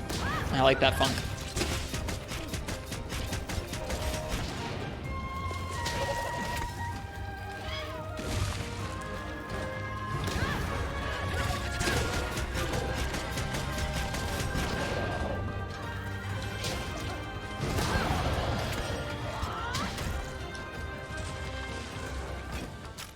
Oh, I don't know if I mentioned this before, but the slam is very damaging. The slam used to have more animation commitment in the old games and fewer ways to get to it. In 5th generation, you can do it. You can do it after any upswing by pressing, I believe, either triangle or triangle plus circle, depending on what you've pressed beforehand. If you do an upswing with triangle plus circle, I guess you have to press triangle and circle again to get the slam. But the slam and the wide sweep are both very strong melee options and lead into both Wormstake and Full Burst. So they're very good for, I guess, both long and for normal, respectively. But they're just good damaging options to kind of, I don't know. It's easy to do really short, bursty Gunlance combos. Trying to fit those in every once in a while when you've got a larger opening can be really worthwhile and get you some staggers. I think it's happened once or twice in this quest when I didn't expect it to. You're just following this Khezu around, aren't you?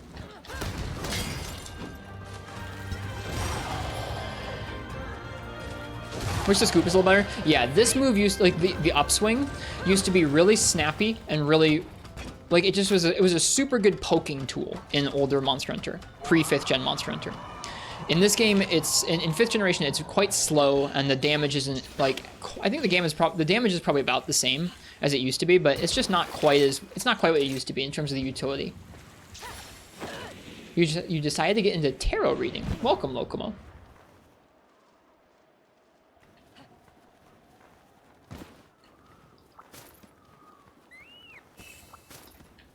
Yeah, the upswing is, I don't know, it's not the same as it used to be. That does bum me out a little bit in Nefarious, because the upswing on Gunlance is one of my favorite parts of using old Gunlance. It chains so well between different moves. In old school Gunlance, you could do like poke, you could do shielded poke into upswing into shielded poke, you could do like poke into shell into poke into shield, like upswing, and you can still do that. It's just slow and it doesn't deal much damage anymore, so it's not super useful, not as much as it used to be.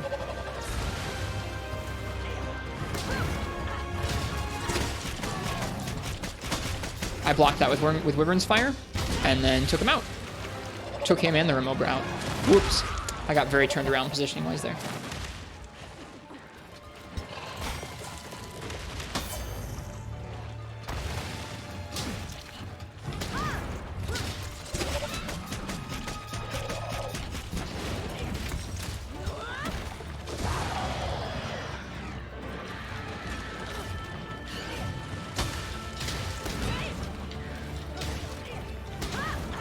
Whoops, no Wormstake to shoot. That feels bad.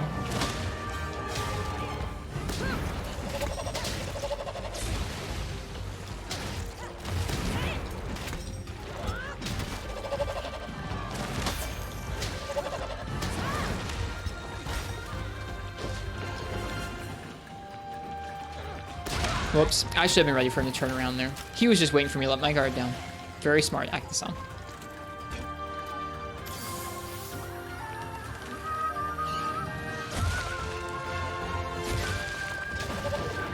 Whoops. I was not ready for that.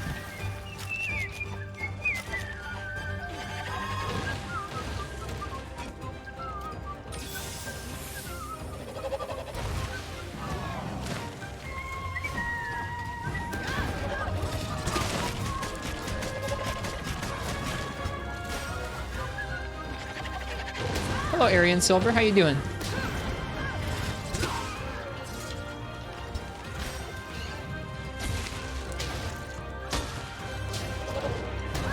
Oops, a little greedy there. Shouldn't have gone for a charge shell.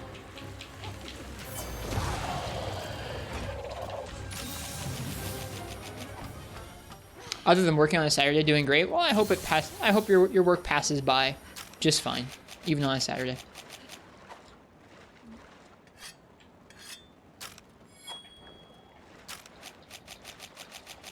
Yeah, when we first started playing Rise, I really didn't like Rise Gunlance because I thought it was going to be really similar to Worlds Gunlance, which to me always felt kind of over-centralized on one of a few combos. It took me like probably the first month plus, not of just playing Gunlance, but of playing Gunlance off and on to actually come to terms with how varied it was in this game.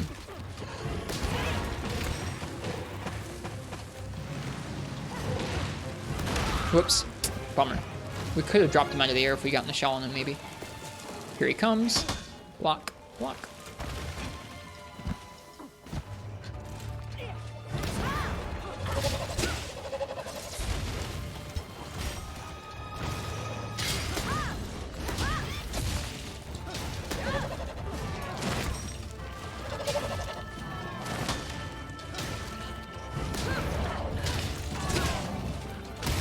Ouch.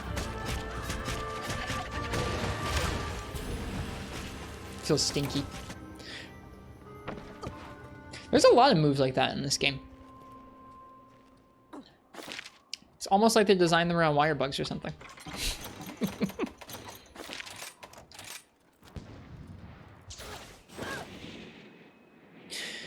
Yeah, I'm still getting to grips with how to play Gunlance without some of its silk binds. Some of the silk binds do change up a little bit of how you go straight into War Mistake or counter certain moves, and it definitely still feels weird to me playing it without those, so I'm still getting used to it myself.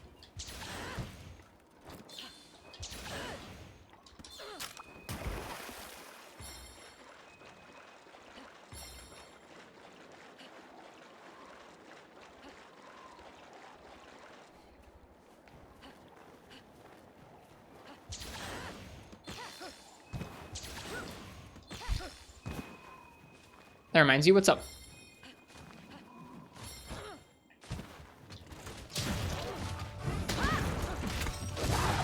Whoops.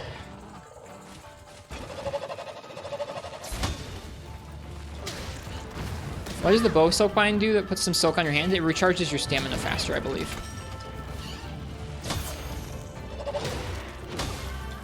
Whoops, wind pressure.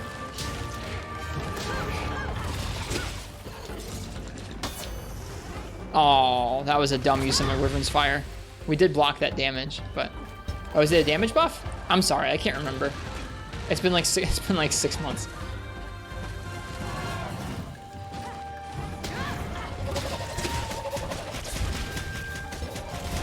Nice.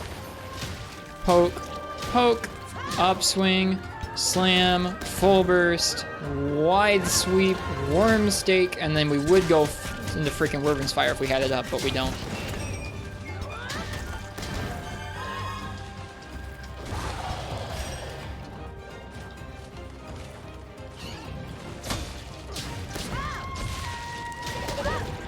Whoop, that was almost real bad.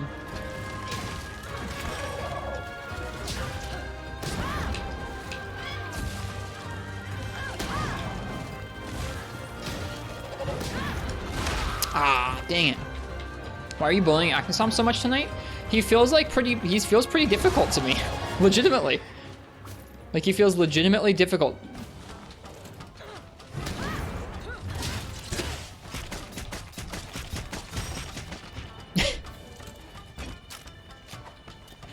And so a nice challenge for us early in high rank here. Surprised you're going out of your way to kill one on a Khezu hunt. I don't think I'll do another Gunlance hunt after this. And I feel like Khezu would have been a slightly less dynamic hunt to show off Gunlance on. So we're going to do the Khezu, or sorry, we're going to do the Aknosom and then the Khezu, if that makes sense. Khezu is going to be a little bit more consistent for us, I think, in terms of being able to shell and block some things consistently. We're going to do it pretty well against Khezu, I would imagine. That's definitely a matchup that's up Gunlance's alley.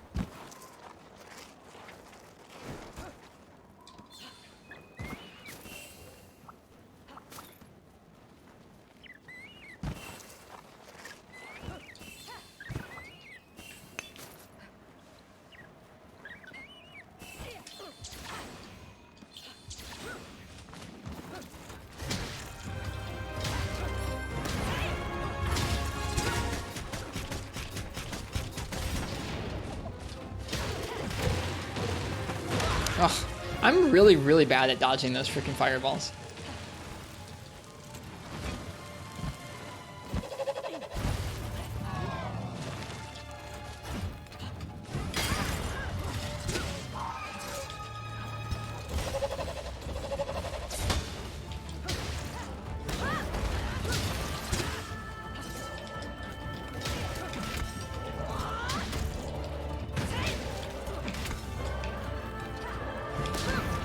Oh, no worm stake loaded. Whoops.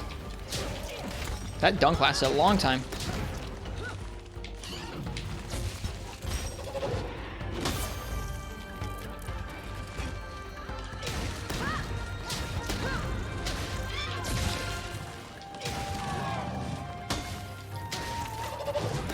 No.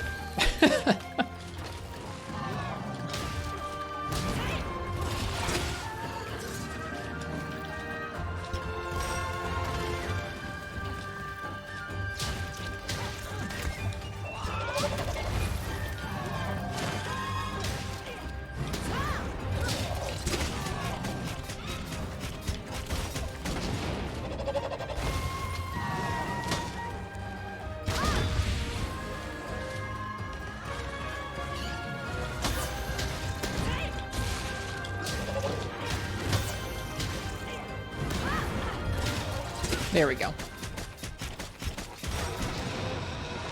I only know the Japanese names for the monsters and was wondering who Khezu was. The big annoying worm.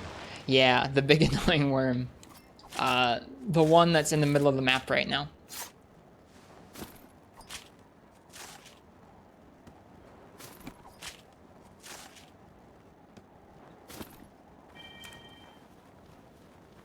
And not a moment too soon. It looks like if we had fought Aknosom too much longer, it probably would have left because it was not the target monster of this quest.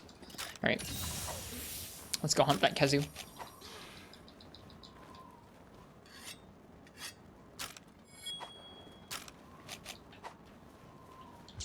Furufuru? That's Khezu?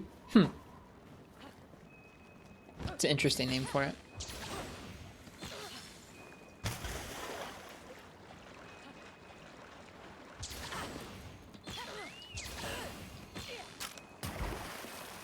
There he is. Screaming away. Alright, Khezu.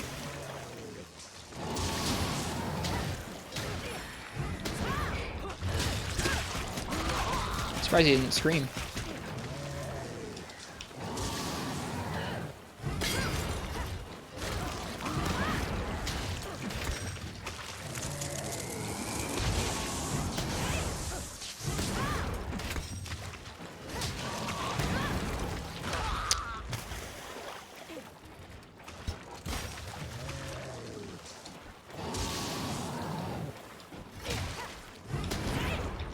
Whoops.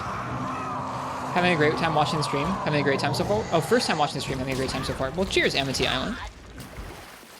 I'm glad you're enjoying it. Always hoping that this is a good place to come and just kind of enjoy some Monster Hunter. If you're not in the mood to play it yourself. Or if you want to watch some in addition.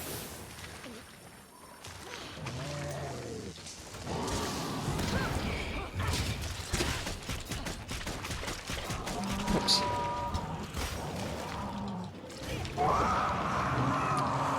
Didn't expect him to roar there.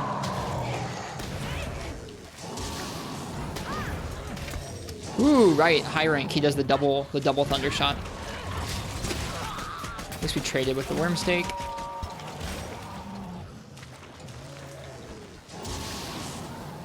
Ooh, he does 2.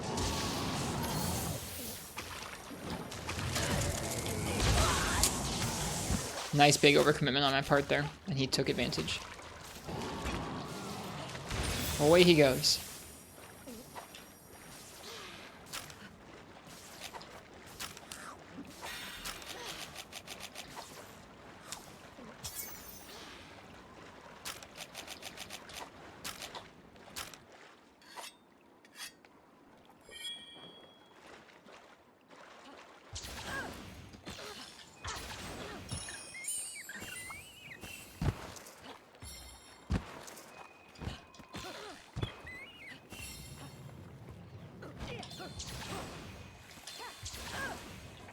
Oh, ooh. Gotta be careful of that. For whatever reason, I thought I could guard out of that.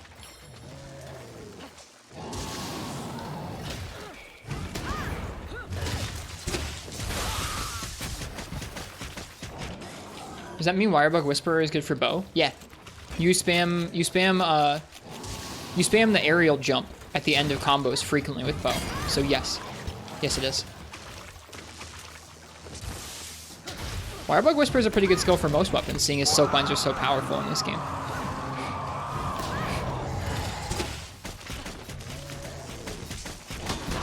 Shoot. I was in front of him and I didn't mean to be. Uh-oh, we're probably gonna die.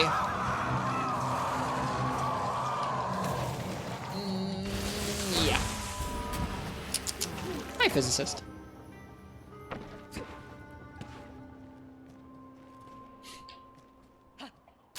We give y'all some beans for that. Shouldn't have been so close to his head when he was doing the para shot. Clearly.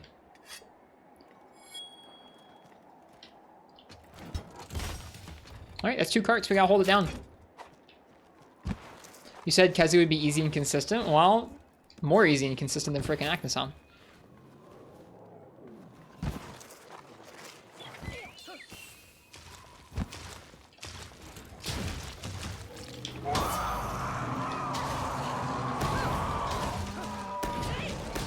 Whoops, that's not what I meant to do. That's fine.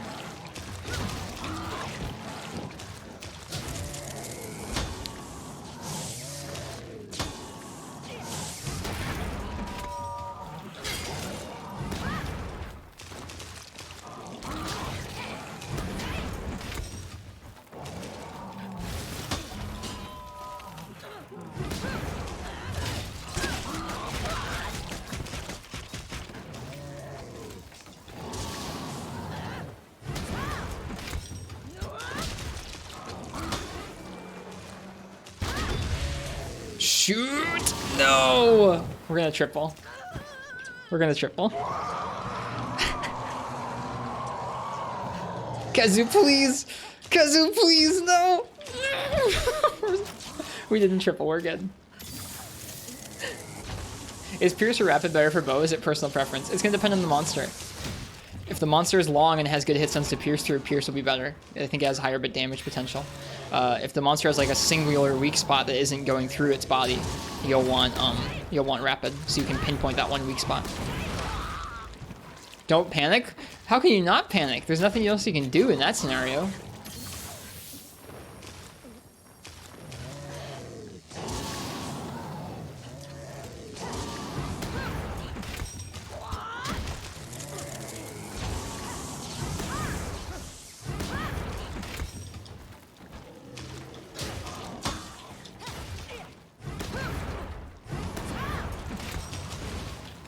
Oi. We gotta be careful. Yeah. So, probably a little bit personal preference, Sakura, a little bit matchup dependent, and a little bit bow dependent. Sometimes you won't even have a choice of like Rapid or Pierce. So, like, let's say you wanted an ice bow for a monster, because Elements is very, very strong on bow. Let's say you wanted an ice bow. You might only have a spread and a normal one. You might not be able to choose spread or Pierce.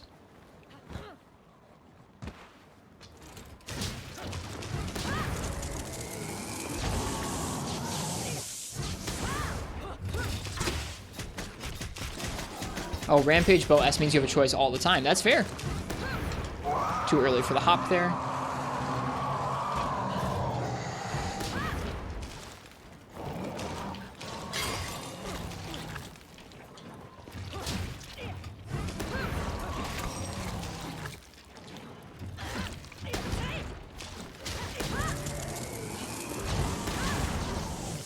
I thought that Izuchi was going to push me into the thunder there. I was going to be pissed.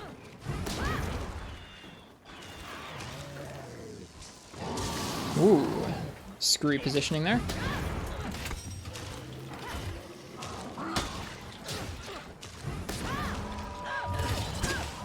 Ah, missed with the worm stake. That's okay. Roar.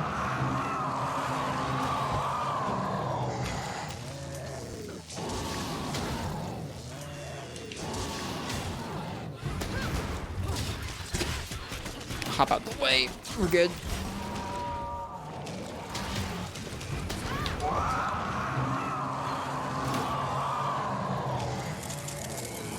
What if you read a lot of people talk about rapid and normal up? Well, each shot type Sakura is going to have its own shot type up. If you're using a spread bow, you'll want to use spread pellet up. If you're using normal, you'll want to use normal rapid up. If you want to use pierce, you're going to use pierce up.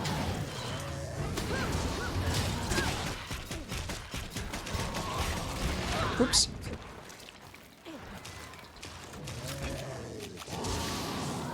Those skills are somewhat difficult to come by until you're at the end of the game. Which I think you are, so you should be fine to get them. Whoops. God darn it. That's my own fault there. Screw pivoting. Well, we'll try it again. We'll just do the Khezu. At least we got the Aknosom down.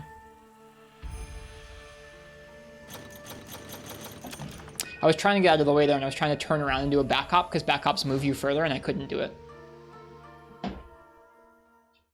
Frustrating, that, but that's okay.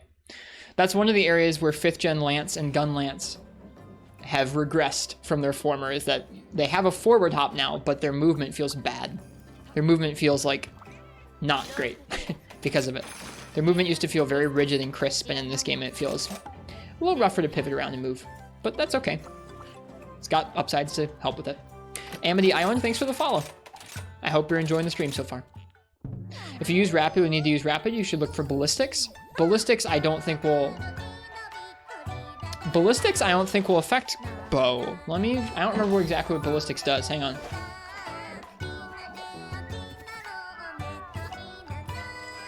Ballistics. Oh, extends the range in which ammo and arrows have maximum power. Okay, so what that does... Yeah. So you probably understand the concept of critical distance, Sakura, where your cursor will change depending on if you're too close or too far away, and that means you're dealing unoptimal damage with whatever shot type you're using. Ballistics will increase the range for which you can be in critical distance, whether you want to be a little closer or a little further away. Generally, it's something where it can help a little bit. I found it helpful with Pierce, because Pierce, I feel like sometimes you have to be too far away, and some monsters will keep rushing you down, and so having a little bit of closer critical distance is helpful with Pierce, for me at least. But in all matchups, your goal is going to be to try and get good at positioning so that you're always in critical distance when you're firing, even if it means keeping a little further away from the monster or getting a little closer to the monster. So ballistics can be helpful with that, but it's definitely not, it's not mandatory for any shot types. You might want it with Pierce, Sakura. It's not, I wouldn't say it's something you need on every set. It's something you might want for specific matchups. It doesn't boost your damage at all. It makes it a little easier to stay in critical distance is all. It's a level 2 slot decoration as well, which are somewhat valuable in this game, so yeah. Now curious how Pierce interacts with close range coding? Me too. I'm not sure. All right, I'm gonna use the bathroom before we try that Khezu quest again. Thank you guys for hanging around with me for this like somewhat scuffed entrance to high rank. Yeah, it really, ballistics definitely is kind of a situational thing. I had it happen though where I was having a hard time keeping critical distance up on certain monsters. Usually, like I said, I couldn't keep enough distance for Pierce, and I needed to get 1 point of ballistics or 2 points of ballistics so I could be a little bit closer to the monster and still have crit distance. Yeah. Level 2 slots are just too valuable to give up on a skill that's like, it's somewhat useful on some matchups. It's like, nah, level 2 slots are too valuable in this game. All right, like I said, I'll be right back. When I get back, we're gonna go ahead and hunt the Khezu again. This time just the Khezu, not the Aknosom, and it'll probably go a little better. Well, hope it does. Cheers. Thanks for being here.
All right, we're back. Thanks for waiting for me. Appreciate it. Those all sound like relevant skills for damage, Sakura. Yeah, I am not the person to ask about like what's the like most optimal build you can go for, because I never made those on the Switch. I'm not somebody who, I don't know. I think I've realized that there's not going to be that many contexts where I actually end up making those. I think some games, especially like now that we have the Apex emergency quests, in this game I'll probably make some sets to design to take those on, but in a lot of games I just don't even want to make sets that are like the most optimal damage, because it's just going to make some of the fights that I enjoy towards the end of the game, like your Zinogre, your Nargacuga, it's just going to make them less fun, being able to bully monsters and not having to respect their options as much. And that's just how I feel about it. But I've noticed that about myself, is like I don't really have a whole lot of drive to make like the most powerful, most broken damage sets.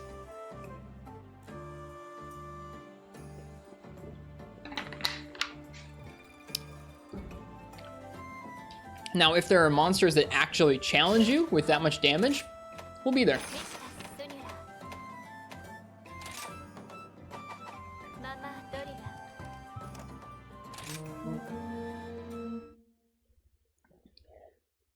I think for a lot of the games, Sakura, I didn't worry about the shot type up individually because it was difficult to get those. So the set would look like some stamina skills, Wex and Crit Eye, and then Elemental up. Yeah, you'll be pretty set with those.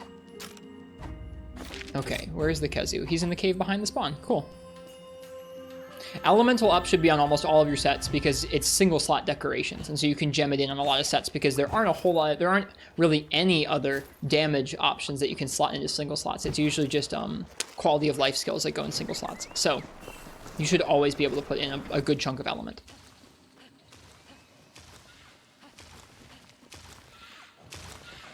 Boop. Hello, Khezu.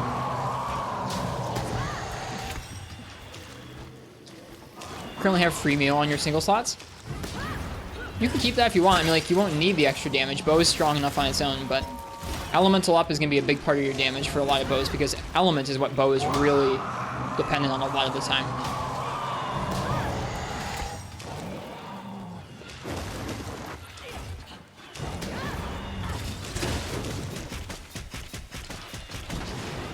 Oh god, that's so scary looking. That was interesting. Didn't hit me.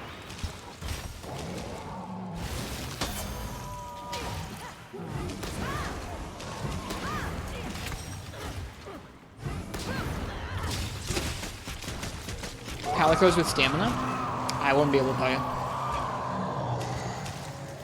Palicos with some kind of like stamina boosting item?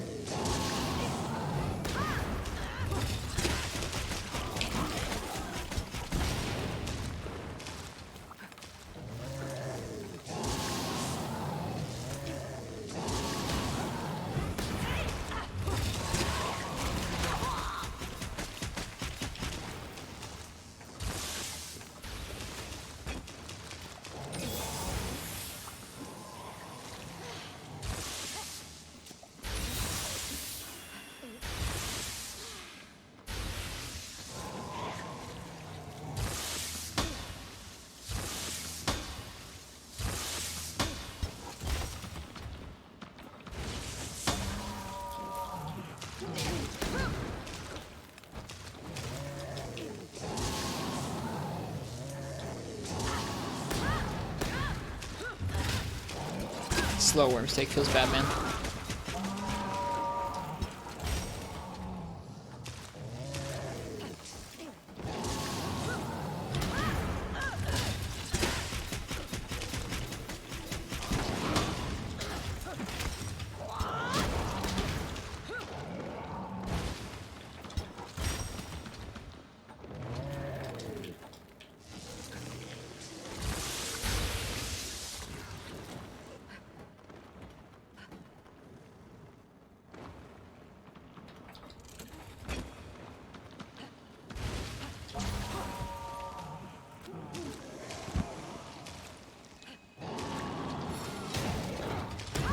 I was going to try and run up a wall there and jump off and deal some aerial damage to him, but I missed. And he was already off the wall, I guess.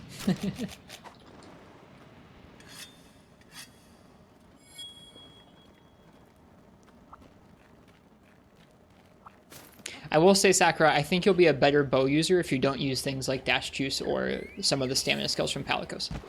You will probably not deal quite as much damage on average, especially in, like when you're really going in with combos, but learning how to manage your stamina and different combos that will fit different amounts of stamina is an important skill that you will develop less if you use stuff like Dash Juice.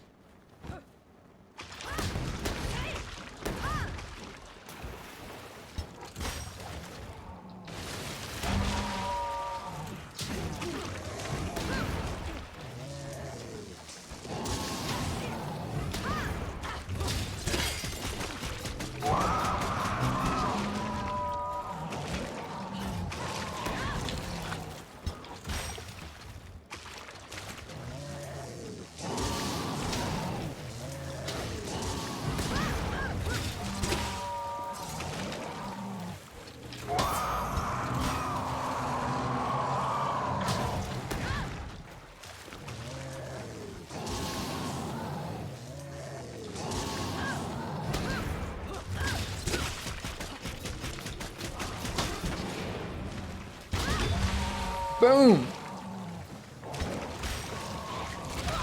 Couldn't get my guard up in time after that. Look at that Vigor Wasp.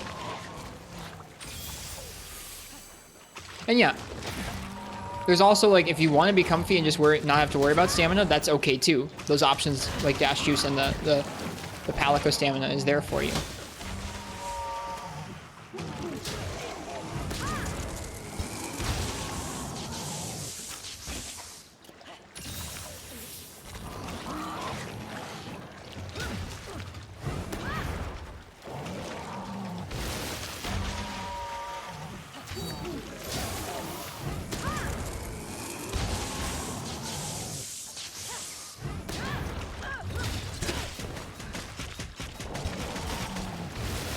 Whoops.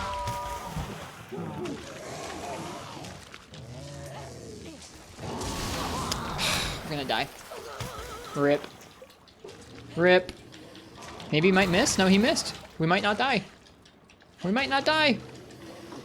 We're not gonna die. How nice.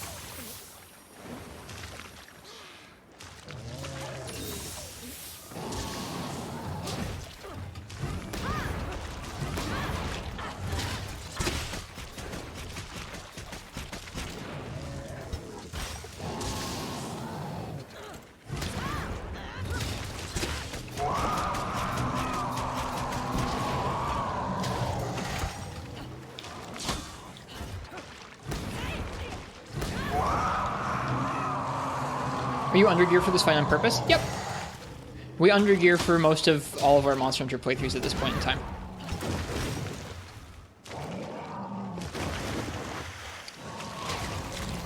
I guess not for games like Monster Hunter Freedom 1, but in all the modern ones, we sure are. We're in low rank here, and this Khezu is a high rank Khezu, so that's why things are taking a little longer. We're in low rank armor with a low rank Gunlance. We should heal.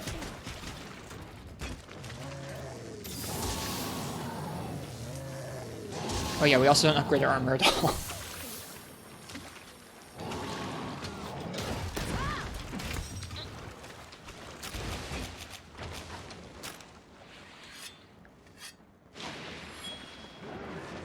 The reason we do that is mainly just because I feel like, especially in the modern games, it's so safe to heal. And you get so many ways to be safe after taking damage that, especially if you're bringing full damage for like the part of the game you're at, you'll out damage the monsters a lot of the time.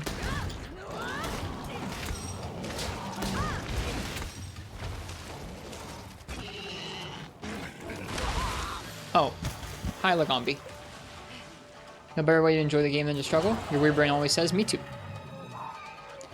Earlier we triple carded to Aknosom several times, so we are definitely on the struggle bus. We got all three monsters here. This seems like a mess. Hi Lagombi.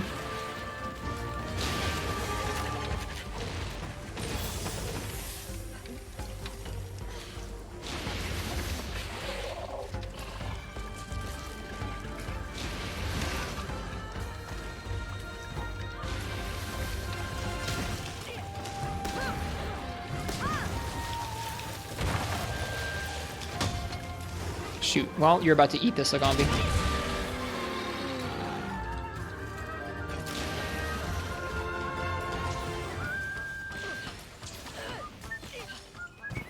It's nice to have music.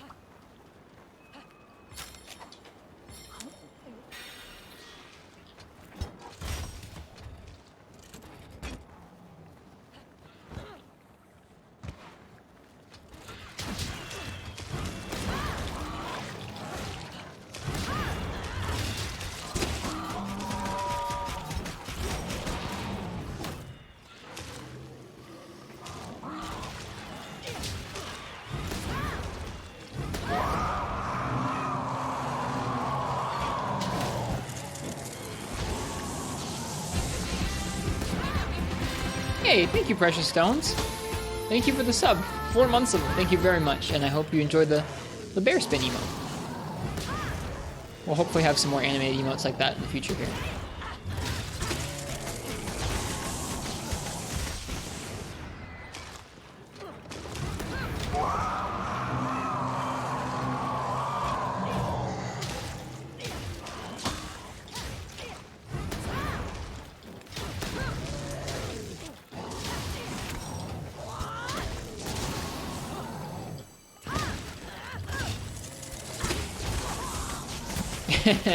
We still got the worm stake off.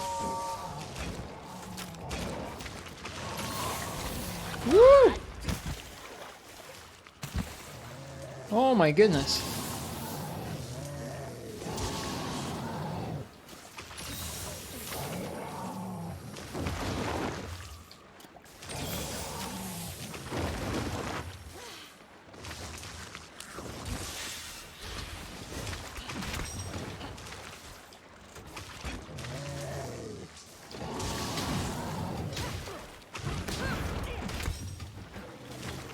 That's not what I meant to do.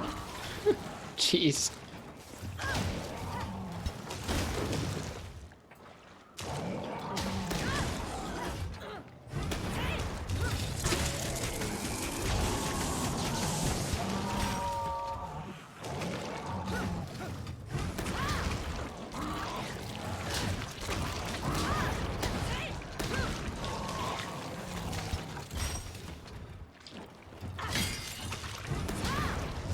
This is gonna hurt.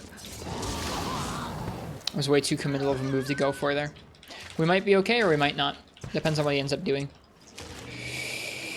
Dead? Not dead, yeah. Our health was high enough. We're good.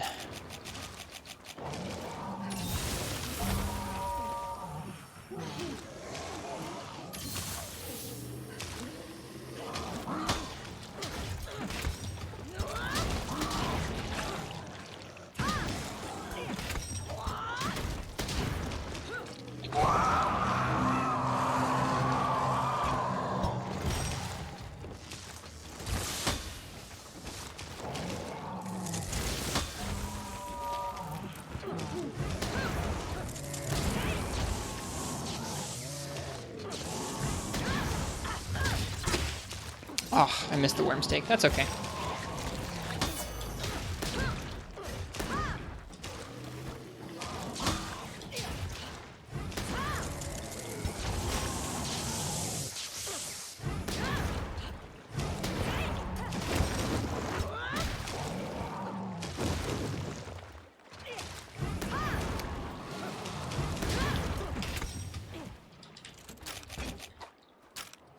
Especially with long shelling, you can kind of stay out of his range when he's doing stuff like that. That's what I meant when I said this fight was going to be consistent.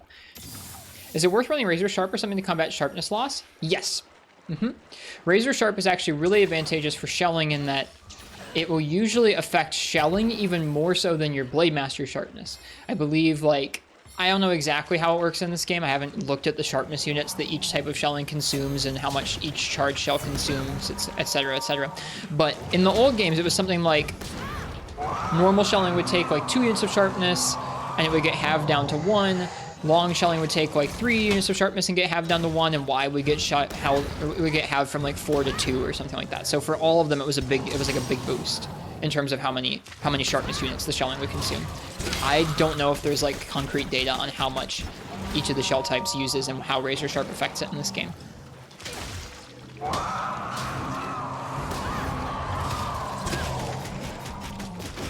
Gunlance is one of the hardest weapons in the game to build for, I think.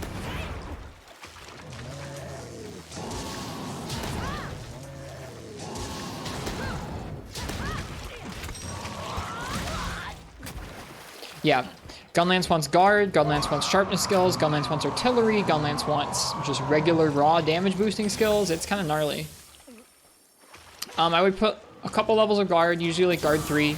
I would put evade extender 1. I would max out artillery for sure. After that, try and get a sharpness skill.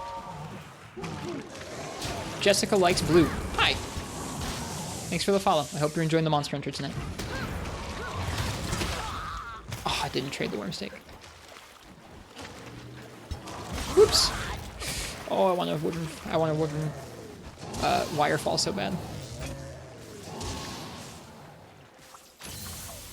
So it's got a lot of skills. It's not like regular Blade Master where it's like damage and sharpness. It's like, nope.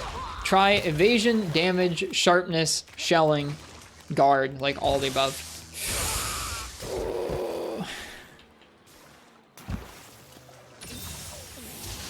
Man, so far a high rank rise is kicking my butt. Granted, we're doing it in low rank armor, but I was expecting early high rank stuff to not be nearly so tough. This is gonna trade, I think. Nope, we got a nice flinch, good stuff.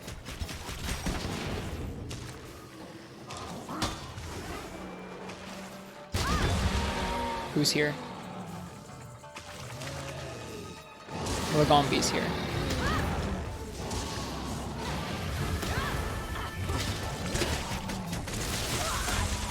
Lagombi left. Okay.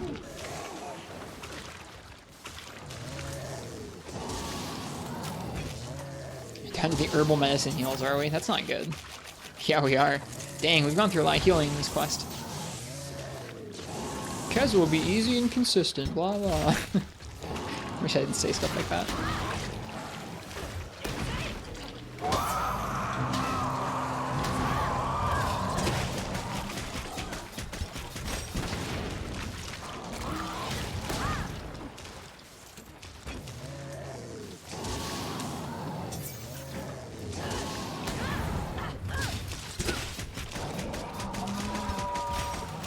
Please no red Khezu and Sunbreak. I want red Khezu and Sunbreak. I like red Khezu.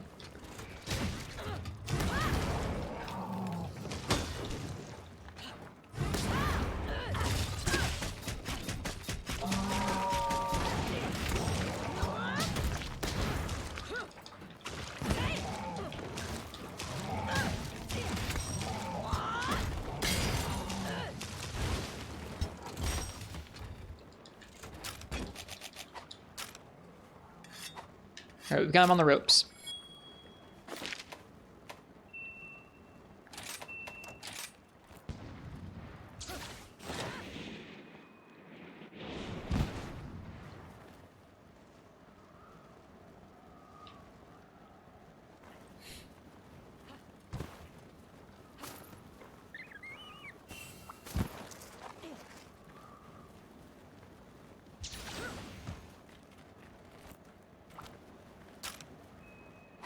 Keep making all these new sets in Rise and then comparing their damage to bow and immediately losing motivation to play them. I mean, there's just always going to be that weapon. There's always going to be a weapon that does more damage than other weapons. Usually, a lot of the time, not always, but a lot of the time that usually also means it's not all that interesting to play. Maybe it's just like a subset of its moves are super strong and are useful on everything in the game or something. It means that when you're playing other things, it's a lot more about variety and enjoying yourself and practicing and learning rather than just like necessarily killing things super fast.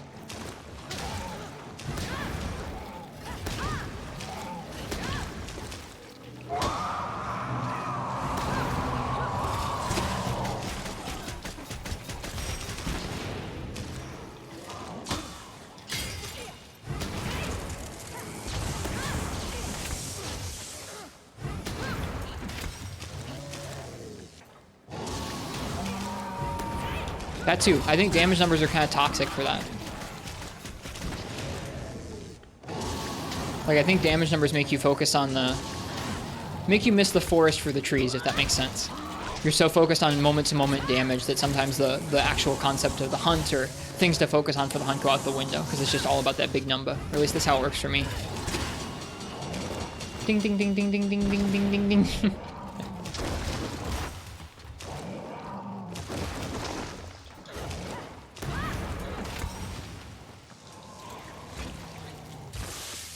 Use damage numbers to see when you're hitting a weak point. You need to be careful about that. Sometimes it'll put orange on a part that's not actually 45, and sometimes it'll put gray on a part that's not actually like that much lower than 40. It's sometimes better to know conceptually what the parts of the monster are and how high of a hit zone they are, rather than just like, oh, it's orange or oh, it's gray.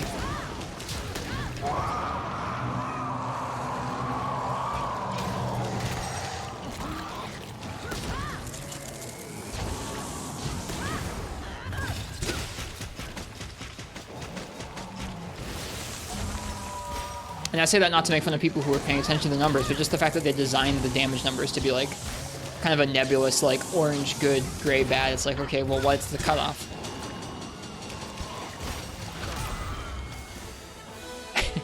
Good trade.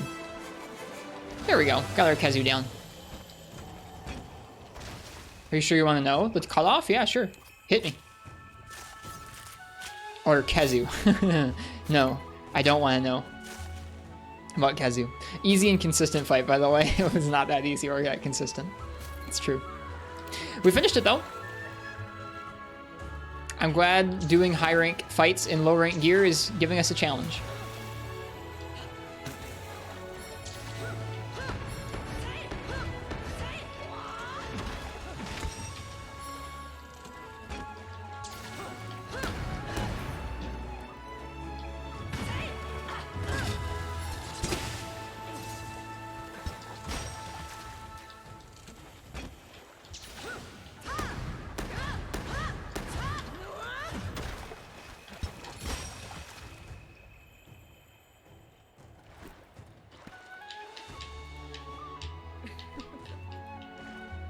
Is the floating Gunlance a Rise thing? Yeah. Yep. A lot of aerial options were added in Rise for Gunlance. Look at that blood, oh my goodness. That trade though. The explosion of the Wormstake with his neck smacking us in the face.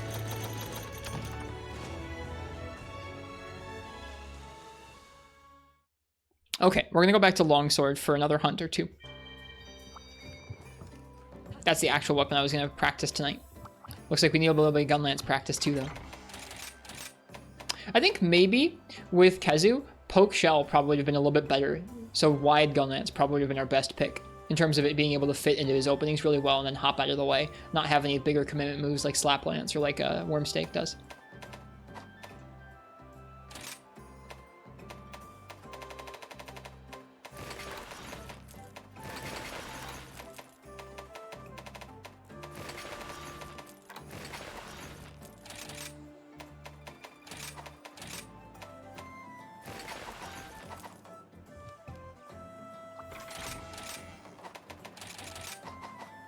What weapon do you usually play? I play all 14. A lot of the time, I'll let chat pick the weapon that I'm using for individual hunts. We might do that towards the end of the night tonight. I might do one more weapon raffle where you guys choose what I'm going to do. We're almost done with the key quests here. I'm going to do Great Izuchi and then Lagombi, and then I might let you guys choose my weapon for the Urgent. I want to try and unlock the second rank of Hub for multiplayer tomorrow night. Can someone explain the shelling types to you? Sure, Tensai Blitz. Normal Gunlance has 6 shells, and they do the least damage individually, but it gets a bonus when it does a full burst. So you do the slam, bam. Oops, sorry about that. You do the slam and then the shotgun burst. Normal gets a bonus from that. Long type Gunlance has a middle of the road clip. It has 4 shells, and it has the longest reach. It gets a boost to its Wyvern's Fire and Wormstake. And wide Gunlance has the most damaging shells, and they're large, but they're not necessarily like the longest reach. It's only got 2 of them in a clip. They can charge to a second level, which isn't necessarily worth it, and it gets a boost to its charge shelling and shelling in general. That's the overview. All of them are going to be decent for all different kinds of monsters.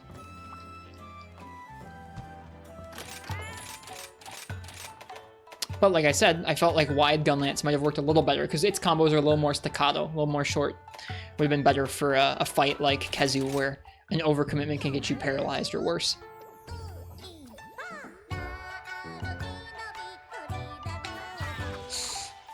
Wide Wormstake also does KO damage? Yeah. It doesn't have boosted damage on the Wormstake, but it does do KO.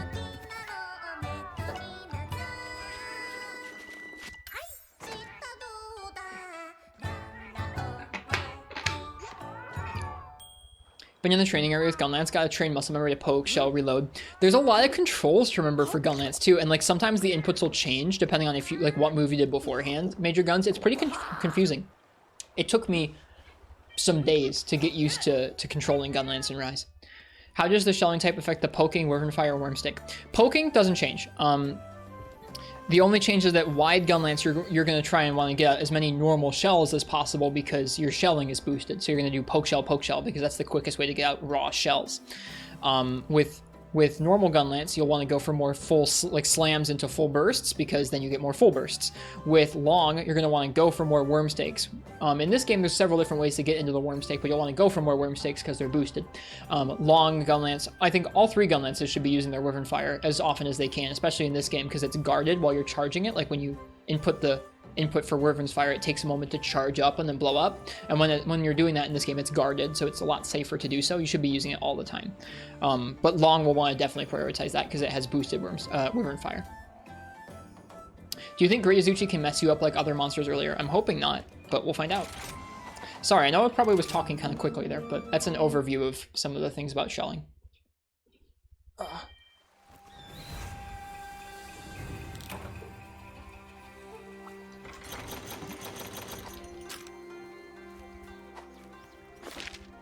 Always make the Wormstake input by accident when you try and full burst. Interesting. How do you do that? Do you like accidentally pass the slam and go into the wide sweep and do the Wormstake instead of doing the shells? That would make sense, I guess. Like I said, there's a lot of controls and combos for Gunlance in this game, and they're kind of confusing. Like, Especially going into the slam and then the full burst, the slam can be input a couple different ways depending on if you've done a move beforehand or not. Okay, back to Longsword. Very different.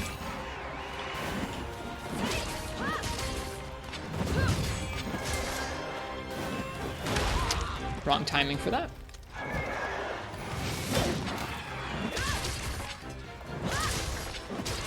I feel like Rise's controls are messy and crowded in general. That's true about modern Monster Hunter.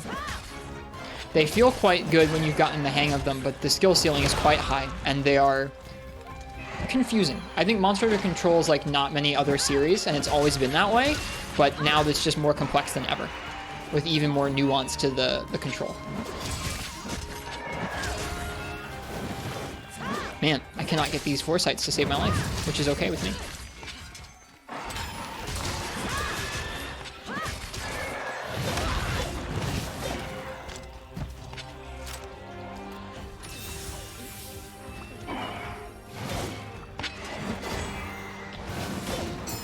There it is. And that missed. Okay, game. That's not what I meant to do either. Whatever. Messed that down up.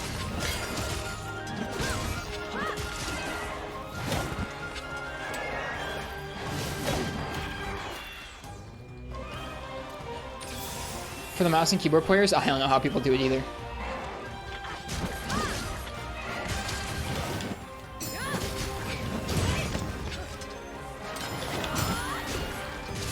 Yo.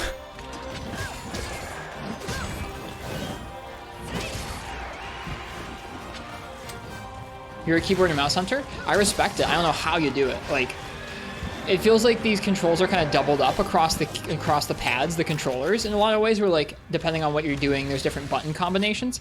On keyboard and mouse, it feels like they're all spread out across a bunch of different keys, too, in a way that's, like it's not even, like, it's not like you're wrapping your hands around the keys. They're just all across the keyboard. I really genuinely don't know how people handle it, but I'm also not, like, much of a PC gamer, so I'm not used to that.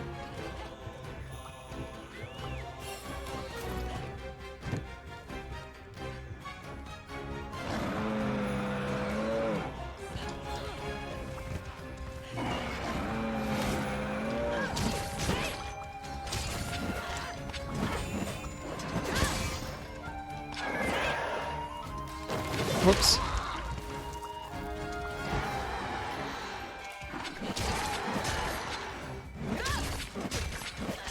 Yeah, I mean, I don't think that Monster Hunter's controls are quite as nuanced or as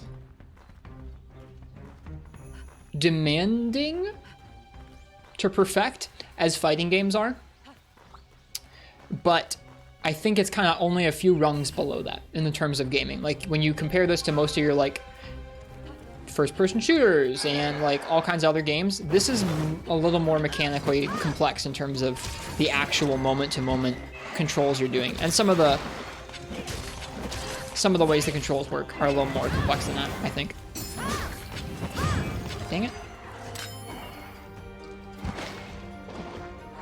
I don't want to, like, I don't know, I don't want to overhype it. I think anybody can learn to play Monster Hunter, but especially with the newer games, the execution is a little bit tougher because there are so many different controls and they are rather analog in terms of how precise you can be. Okay, so now we're at red gauge, so we just want to spend spirit and do EI if we can.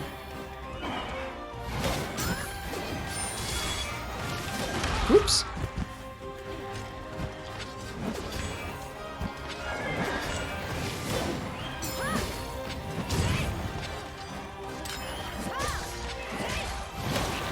Whoops.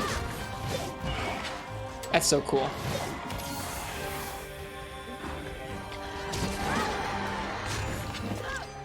That's really interesting to Fudus. I don't know what to say about that. Aside just like a culture difference.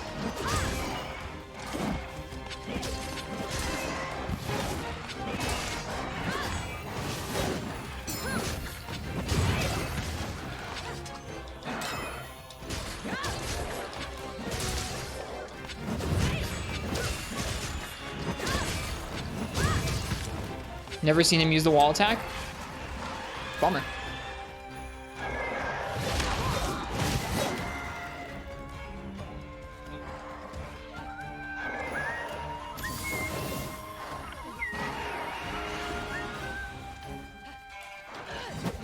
Yeah, we're not going to be using Quick Sheath. I think Quick Sheath makes Longsword a little too silly.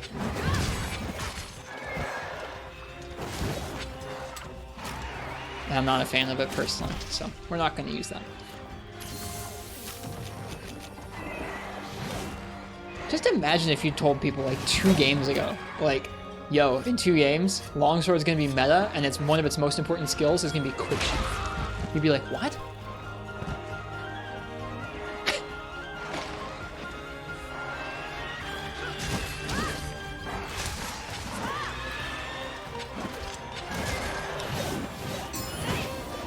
Wrong way.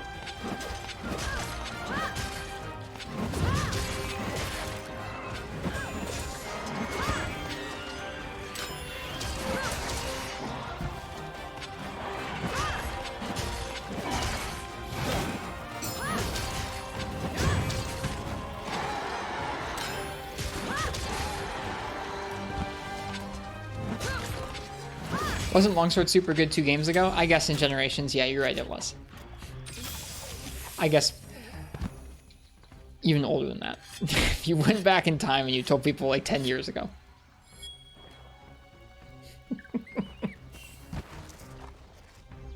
Longsword was pretty good in World. It's been 3 games in a row now. It's been quite buffed.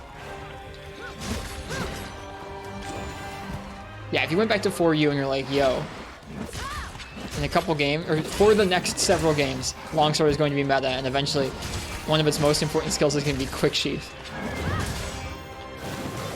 I don't know. We wouldn't have believed you. The people you were thinking of are Dose players. No, I'm thinking of all the folks in 4U who are like, Longsword's weak now. It's an awful weapon. Can't kill monsters.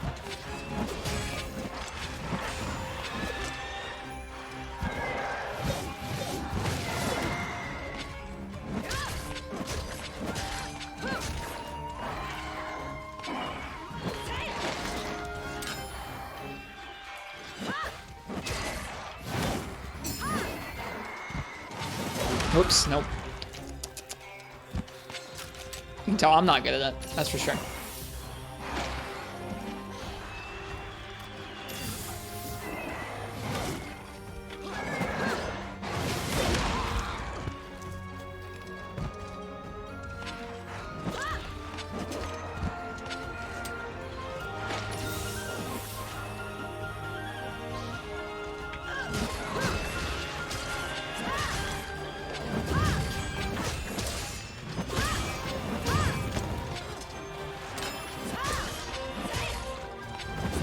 Me too, Neff.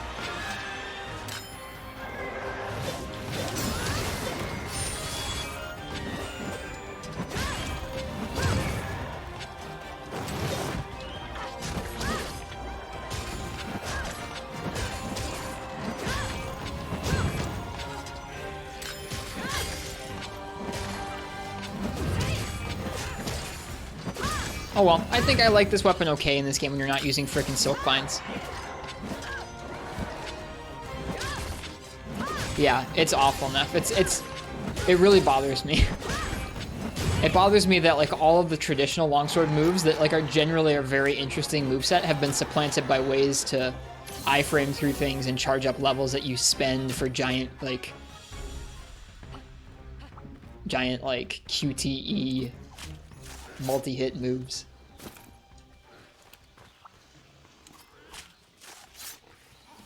It's like the weapon that used to be about like slowly pacing out. Like longsword used to be like one of the most like monster hunter weapons for me, up there with greatsword, where it wasn't about like, I don't know, it was about just landing your hits and positioning to be able to kind of like roll out of the way after getting a few of them, and it was like kind of in the middle of the pack in terms of range and speed and damage.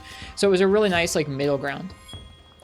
Nowadays it's all about like crazy iframing through attacks with like counters and charging up your spirit level and then spamming a giant move. I don't know.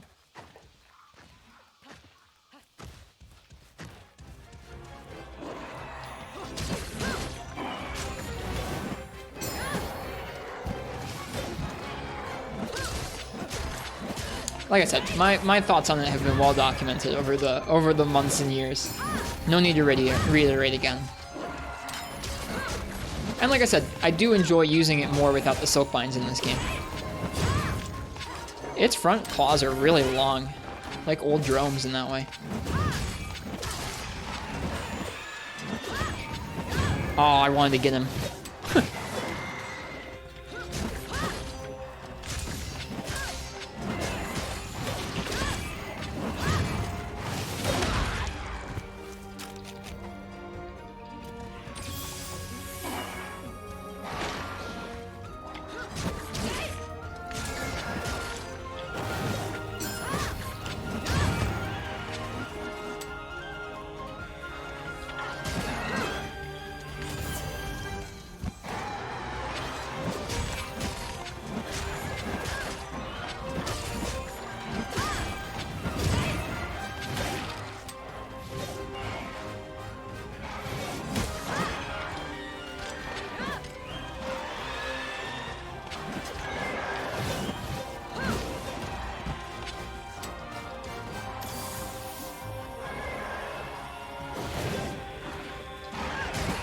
Whoops.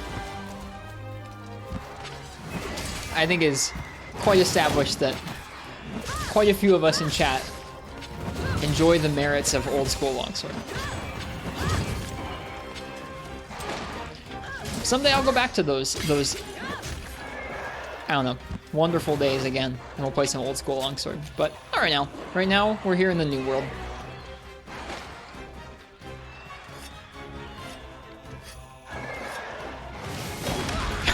Getting decked by Izuchi.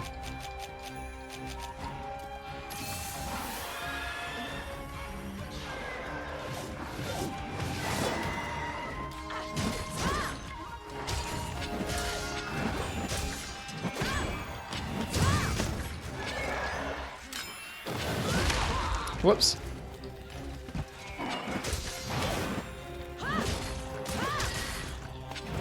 Should heal.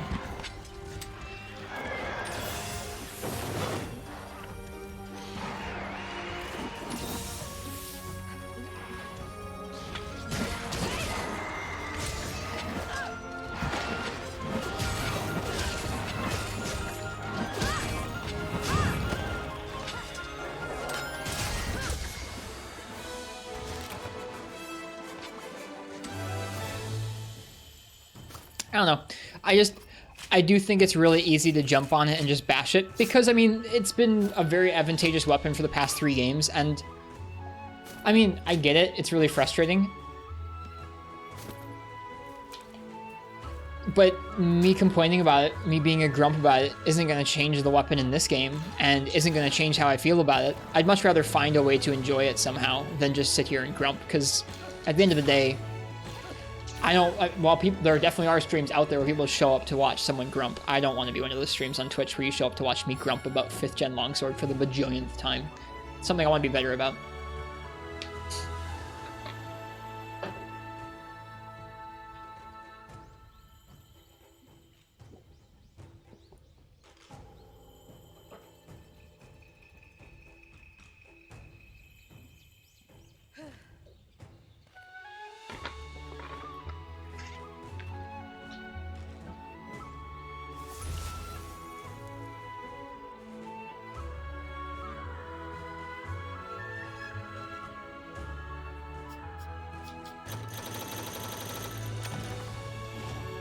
Right. Like I said, I'm gonna do Lagombi, and then we'll do the urgent for the next star rank, so we can do 2 ranks of hub multiplayer tomorrow.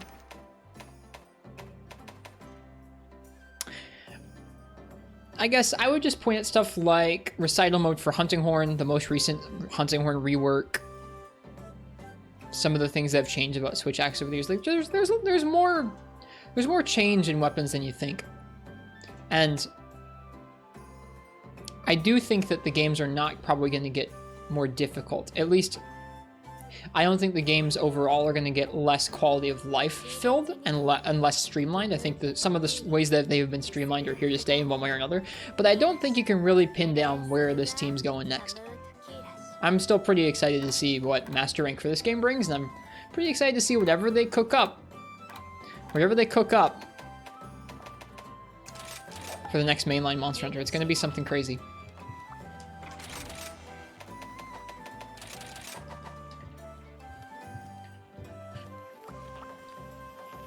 You fell in love with World Hunting Horn and you are very sad? Well, World Hunting Horn is there. It's got lots of good stuff to, I don't know, do with it there.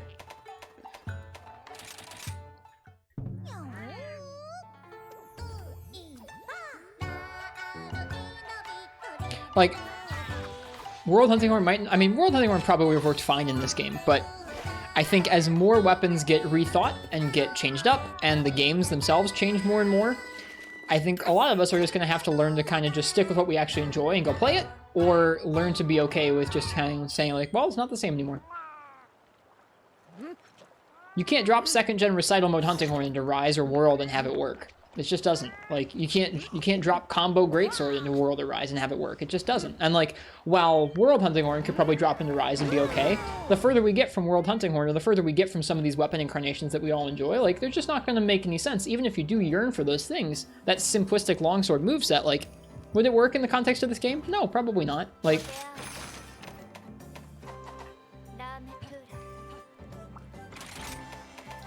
these games are different, not just for, I mean, for many different reasons now, but I mean, like, part of it is just like the team is bigger and the team wants to do something different. They can't just remake the same games over and over. Can't do GU2 or U2. All right, Lagombi.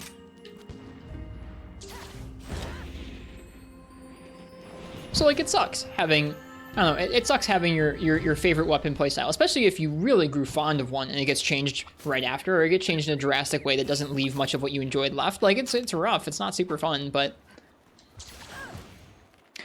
something about these games is that there's many, many ways of enjoying them. Even within the same weapon class, there are different ways of playing, sometimes different playstyles you can look into. If one doesn't click with you, you can try another. Especially in a game like Rise here, where you've got so many different silk lines and so many different things you can focus on.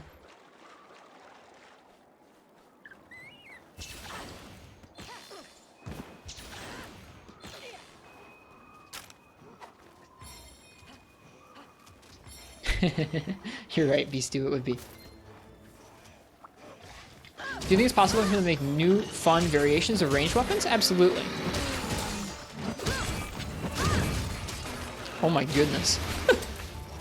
The hit stop.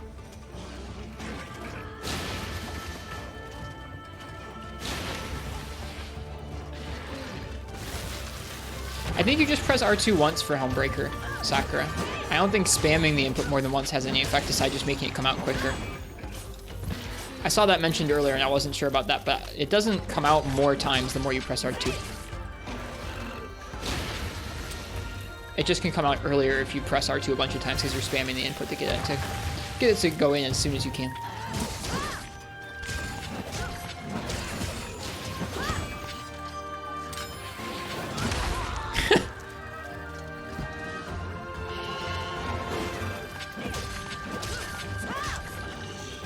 You know how the damage spreads?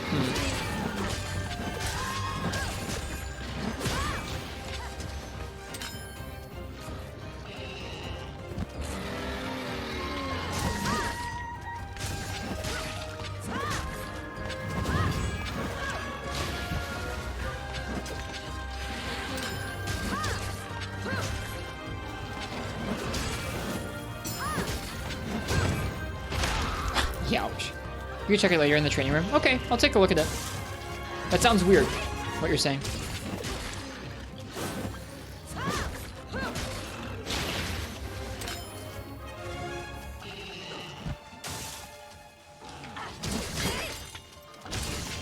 Whoops.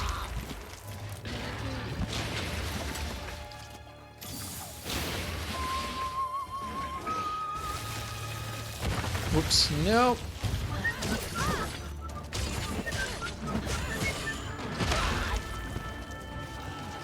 I'm not doing a great job on Lagombi right now. Let me focus in.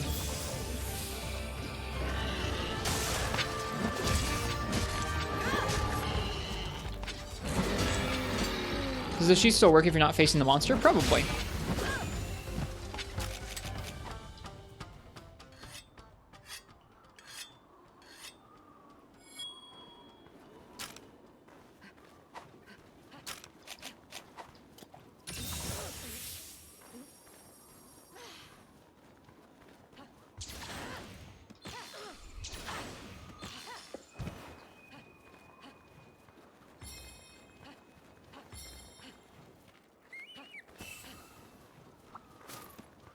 You can control it, so when you sheath, you can set up looking at any direction. Yep. You can turn fully around. You can turn 360 when you put that input in. And it does influence what direction the attack comes out in. I don't think about that often, but yeah, that is how it works. Nice, Longsword can do it all. It has the most tools, roundabout.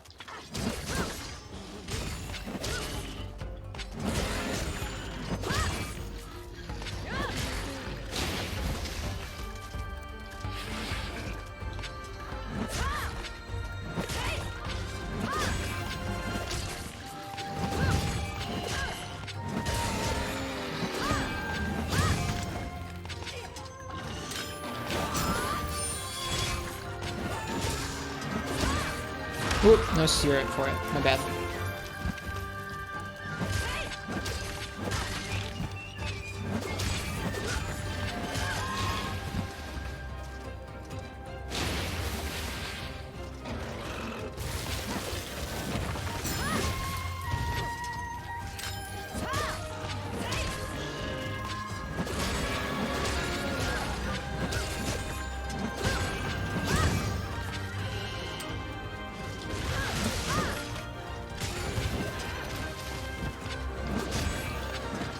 Whoops.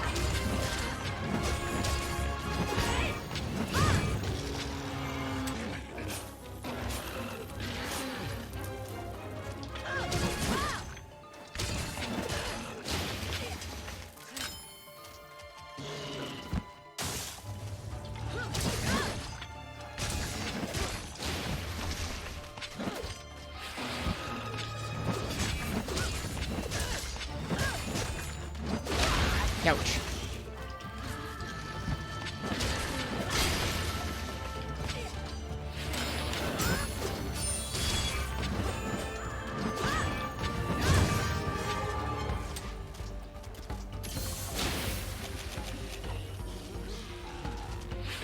Ah!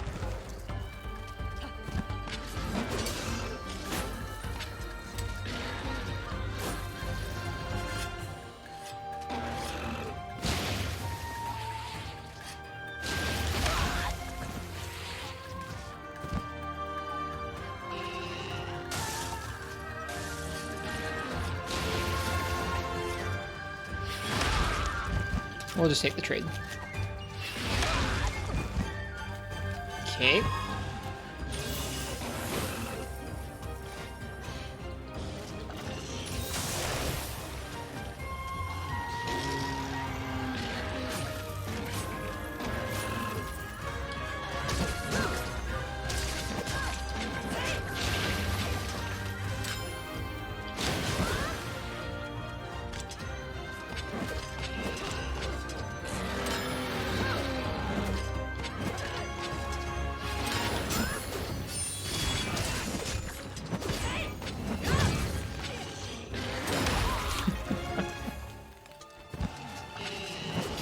Whoa! That is so surprising in high rank when that giant snowball comes out of nowhere.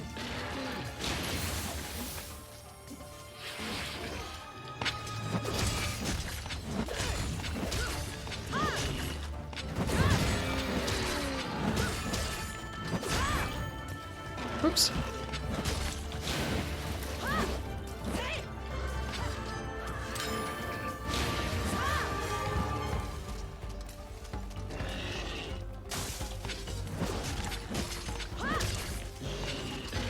Nope, too slow.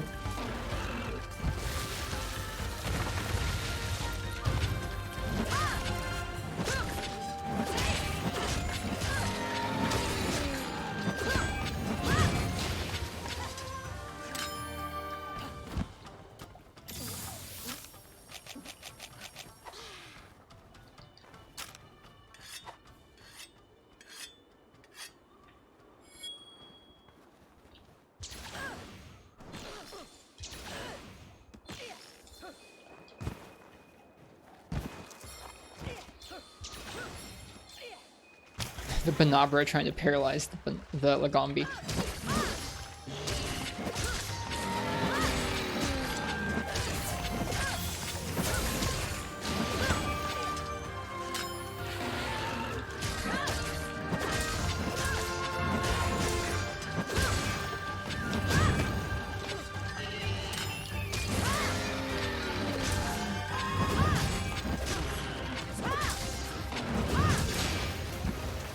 Good night, Commander Henkel. Cheers. Thanks for hanging out. Pressed wall indeed. Nope. Too slow.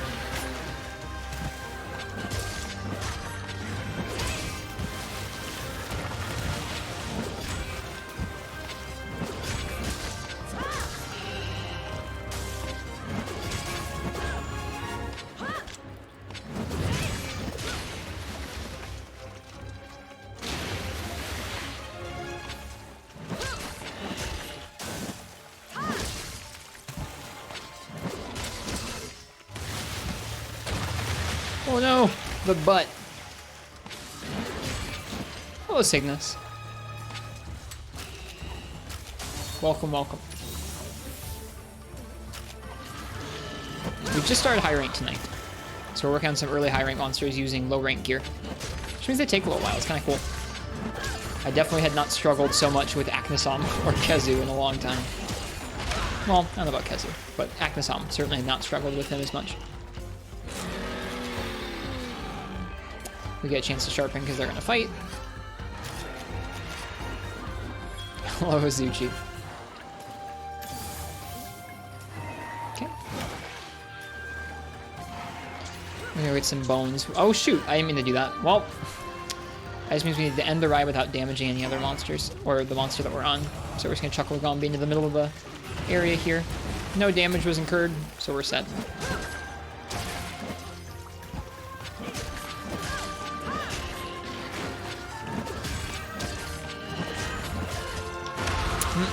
Didn't roll out of the way in time.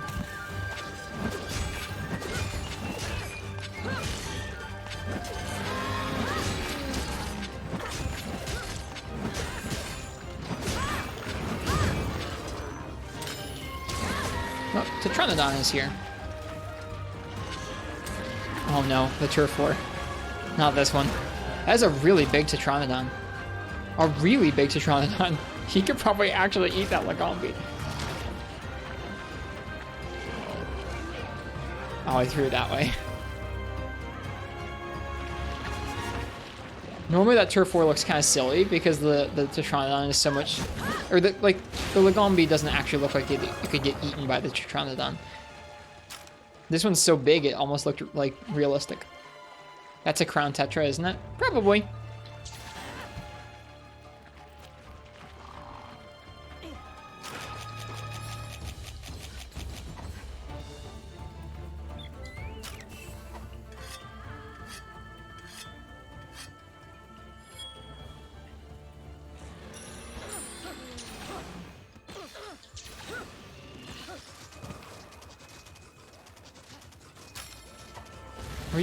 What is Lagombi doing? There we go.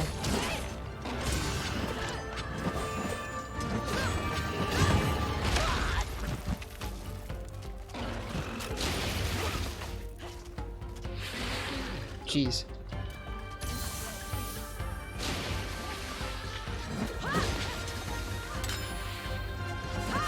No! I screwed that up so badly. For whatever reason I thought it wasn't going to come after us.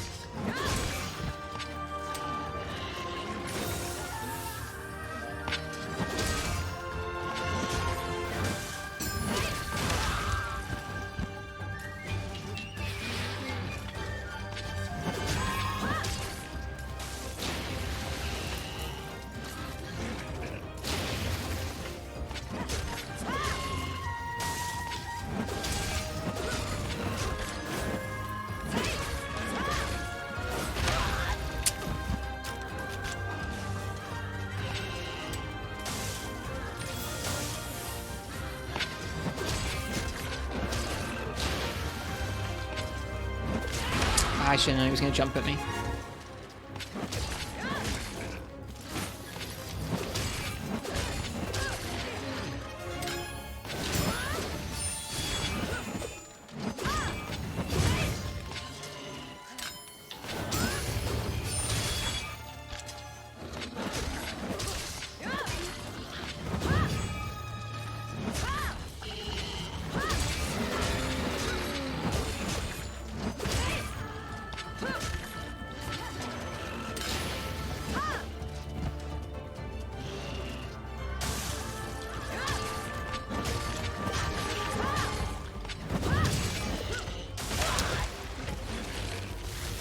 comes out of nowhere, man.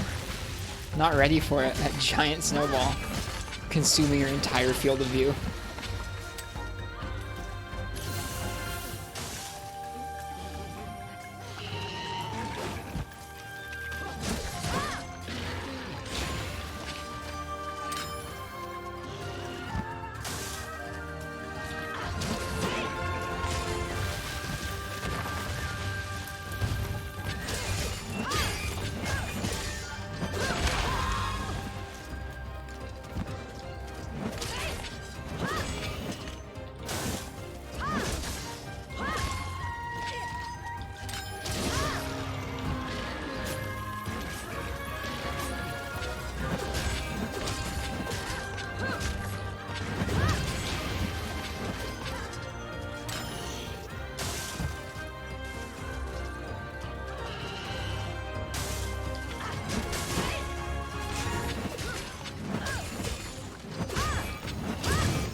No!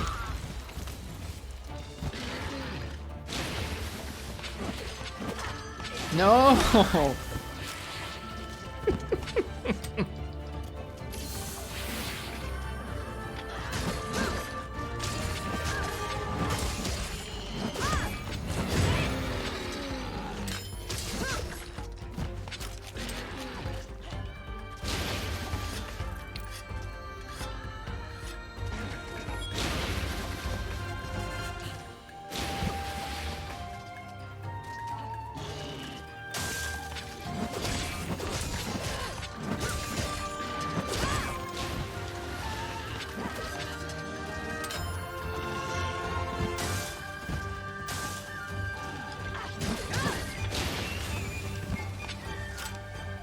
Still not weak, dang. We're just wailing on the Lagombi. Not dealing enough damage. That mountain looks really pretty in the lighting on this map.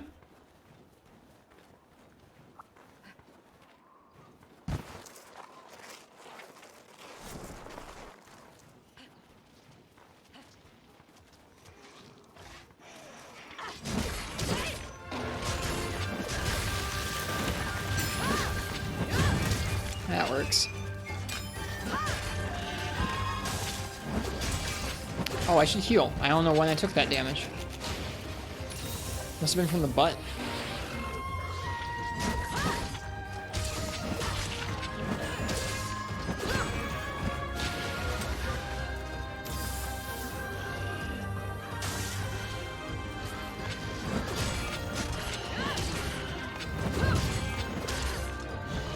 There's actually 3 mountains across the series that have frozen Kushalas at the top. Second gen Snowy Mountains has a Kushala at the top, or a Kushala molted skin, I guess. 4U's does as well, and so does the Hoarfrost Reach in Iceborne.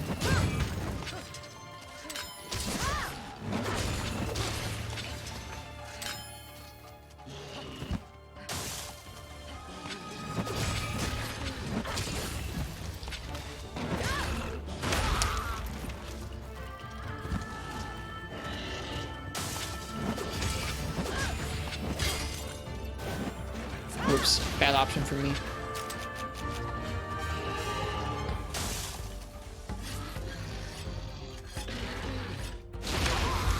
Okay, we got the sharpen off at least.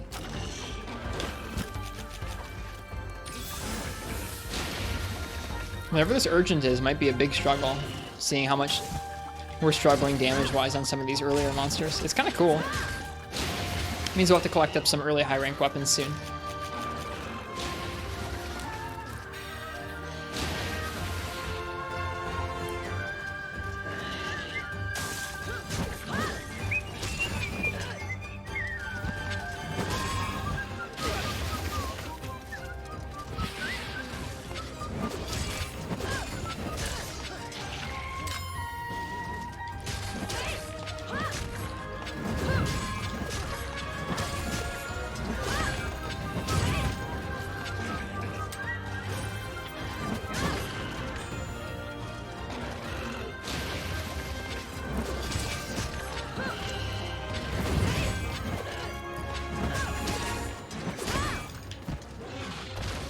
Oh no, Lagombi.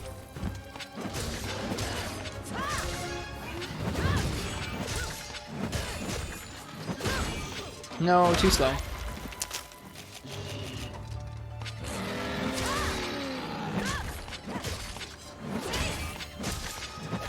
Now it's Slim, thank goodness. Just 20 straight minutes of wailing on it.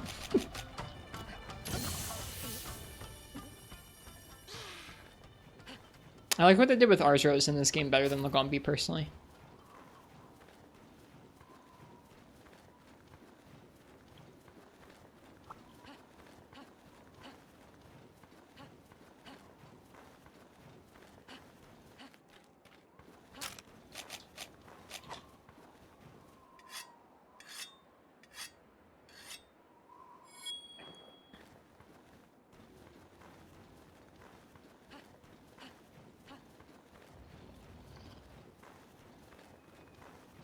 Trying to think about what wake up move is best. It's just Spirit One.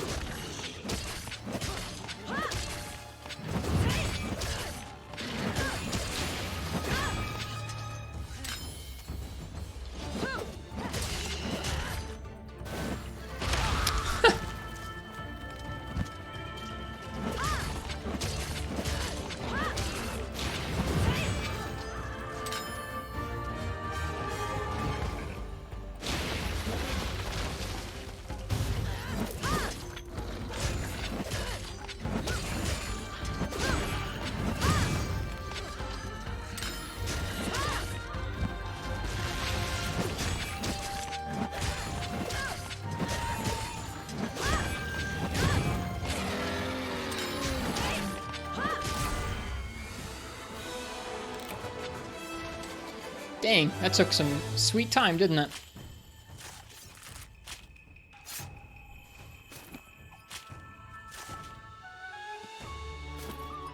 Yeah, it does have a pretty... If you use the small barrel bombs for EI or for Serene Pose, it can be pretty gnarly, yeah. You can place down a small barrel bomb away from the monster and use it to proc your Serene Pose Wirebug art, Soapbind art, or your EI Special Sheath. And it's ridiculous. You can chain that together with Soapbind up, ramp ups, like on the Tigrex Longsword, for massive damage, just insane damage. Like, disgusting damage.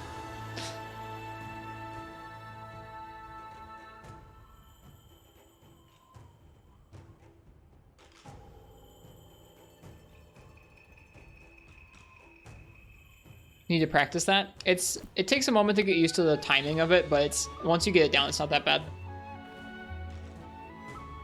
All part of the disgusting longsword repertoire. Of like, if you want to be dealing the most gnarly longsword damage, you make the Tigrex Longsword with Soapbind boost, and you do that.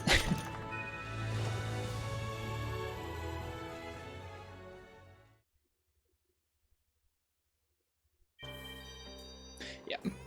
You place the small barrel bomb far enough away from the monster that it doesn't hit the monster and it just hits you, and then your Serene Pose swing is usually pretty wide of an arc. Alright, let's see, what's our urgent quest? A Jyuratodus. Well, I'm gonna let you guys pick my weapon for Jyuratodus. That's gonna probably be our last hunt of the night, is this urgent for the next quest rank, so that we can do some of this hub stuff in multiplayer tomorrow night. We're gonna do a multiplayer night tomorrow evening. All right. So, if you want to choose my weapon for Jyuratodus, go ahead and type !ticket. I think technically all weapons can Ice-T in this game if you use the radial menu.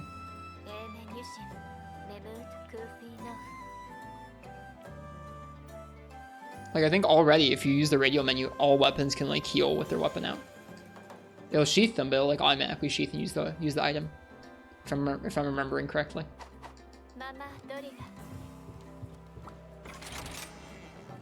Don't forget to check the Helmbreaker stuff. Is that incorrect? Sword and Shield, well, yeah, Sword and Shield still uses them while drawn, but none of the other weapons have to even think about sheathing.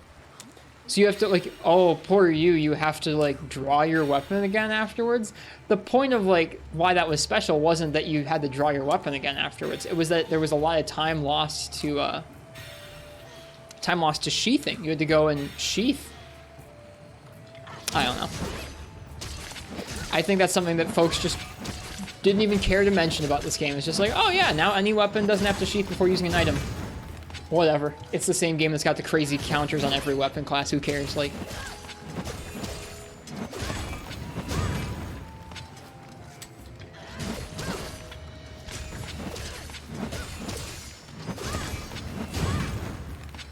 Alright. So, in this case, we're trying to get Helmbreaker to land on the whole body and not just the bottom of the body. So I'm just going to do Helmbreaker like I would normally.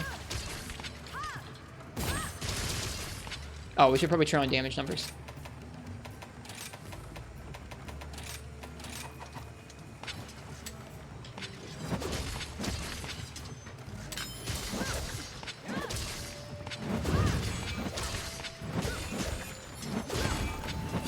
Okay.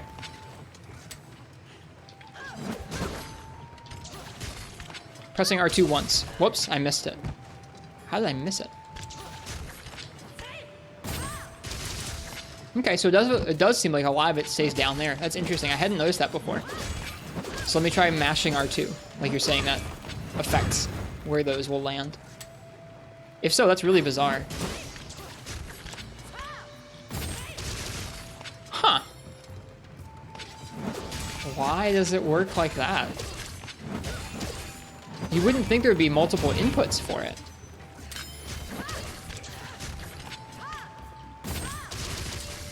Weird.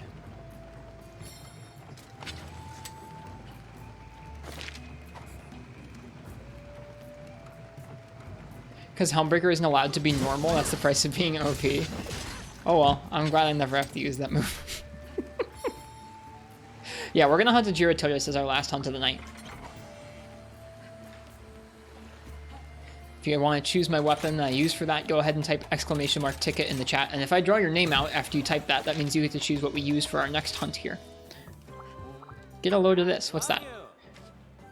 We can forge decorations now.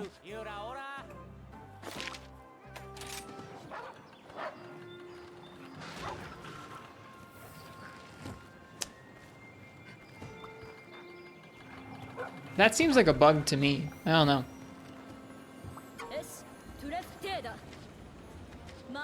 Oh, well, Kyrule, hang on. We're not doing multiplayer right now. You type !ticket if you want to choose my weapon for the next quest. We're not doing multiplayer yet. We're doing multiplayer tomorrow night.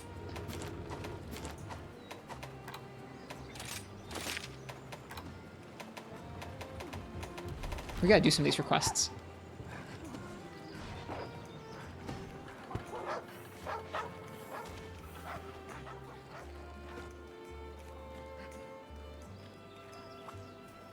Habit, no worries.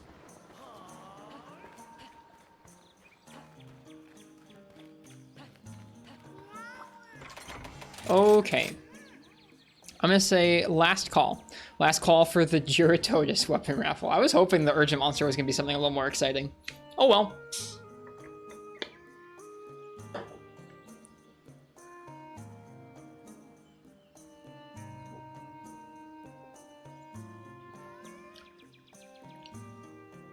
It's just an interactive QTE now, Sakura. Instead of pressing one button for your QTE, you get to mash. It's a different kind of QTE now.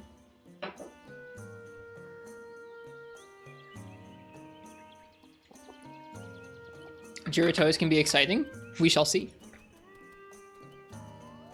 Okay. Let's see what we're going to use here.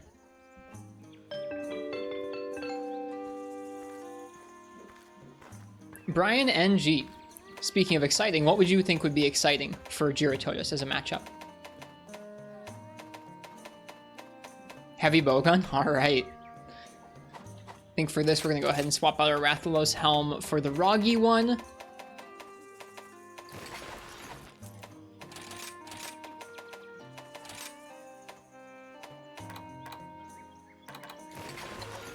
gonna grab the Rathian gun. I'm gonna see if I can make a better gun here at this point. This one's pretty long in the tooth. That's rarity 4.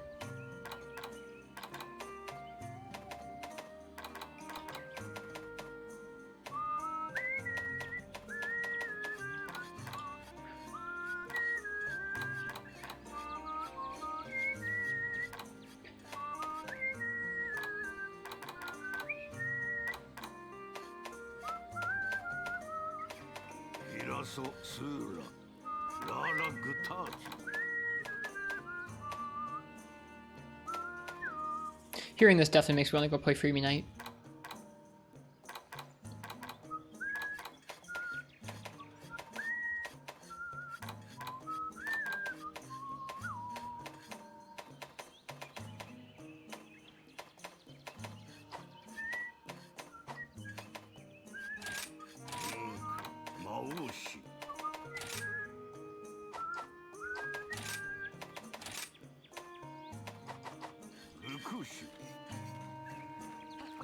Well, we're rolling with this gun, I guess.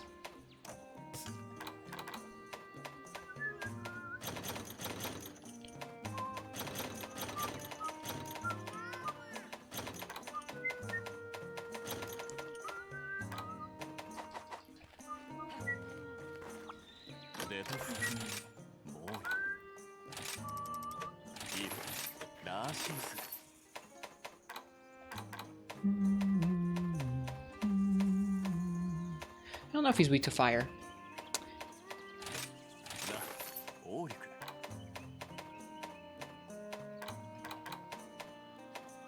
Okay.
Baha. Alright, last hunt of the night. Let's go. Let's get this Jyuratodus. So that tomorrow we can have lots of hunts to do in multiplayer.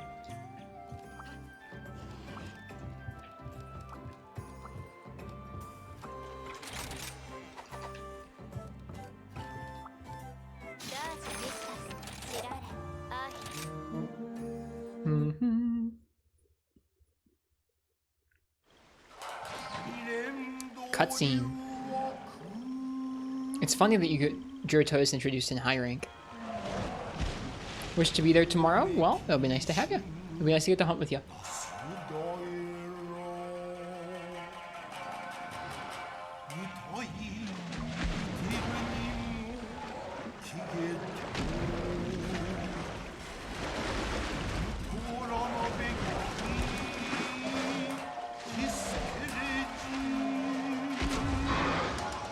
Jyuratodus.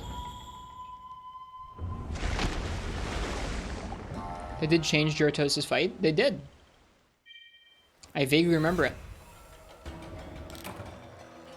We'll see how we do against him.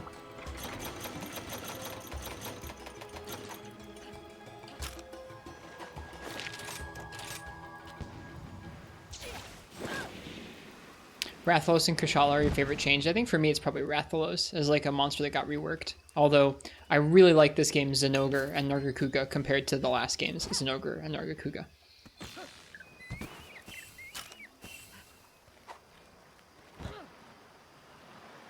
Specifically Zinogre. Oop, we still got damage numbers on.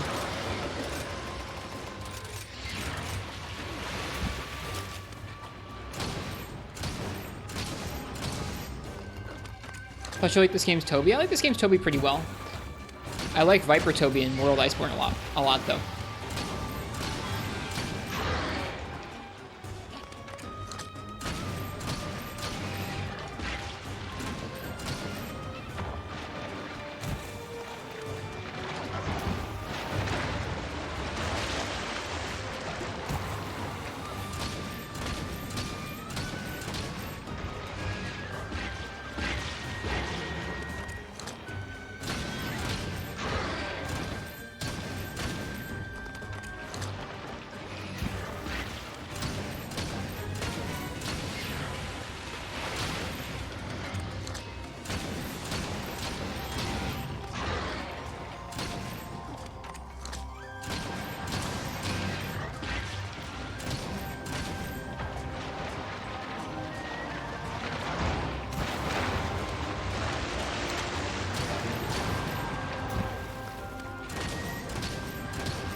Ah, when he's raged, he shoots triplets. I remember now. Okay. You probably want to roll in towards him when he does that.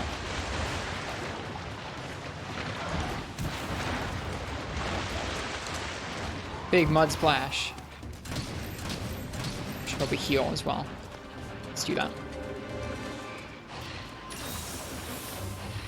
Right, he boxes you in with the mud. I remember now. And does a hip check. His strings are neat. Whoops! That was fast.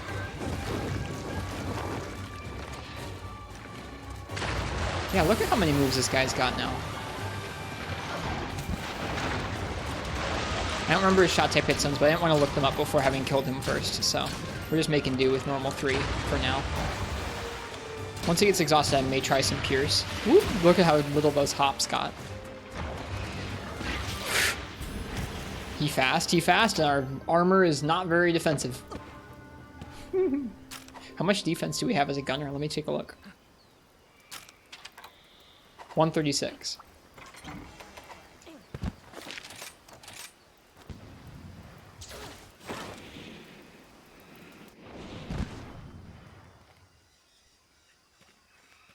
I'm just happy he is what he is in this game. It's cool. This game's Jyuratodus is neat.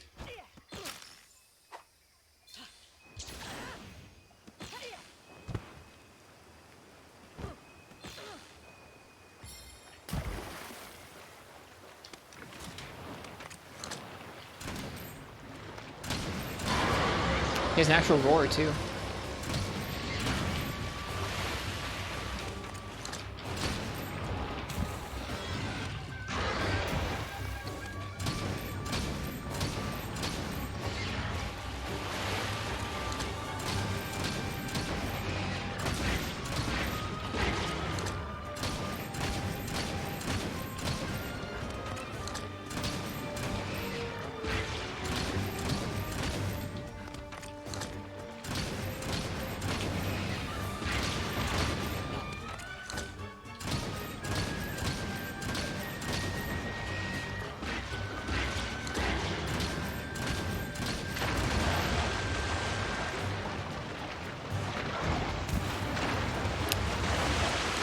Bless evade extender.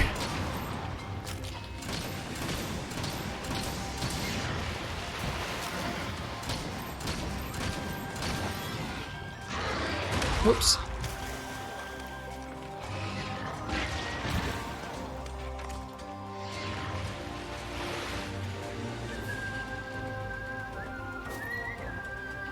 Mud sticks to this scale, building up and increasing its thickness over time.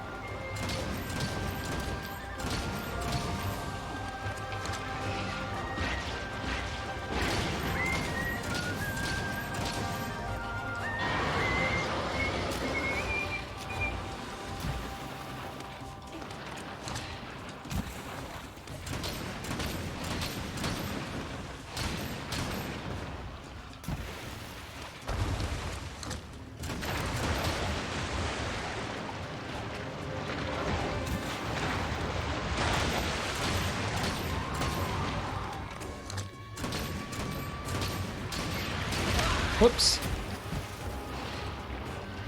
What's he gonna do? I can't tell what he's gonna do. That, okay.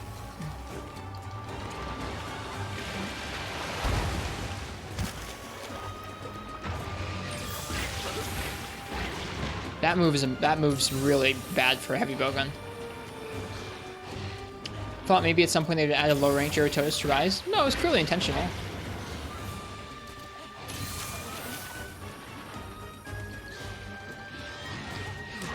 It goes back to other games in the series as well. Monsters that are exclusive to higher G rank have naming conventions that match higher G rank parts, even if they didn't have accompanying low rank parts. Whoops. Almost screwed that up.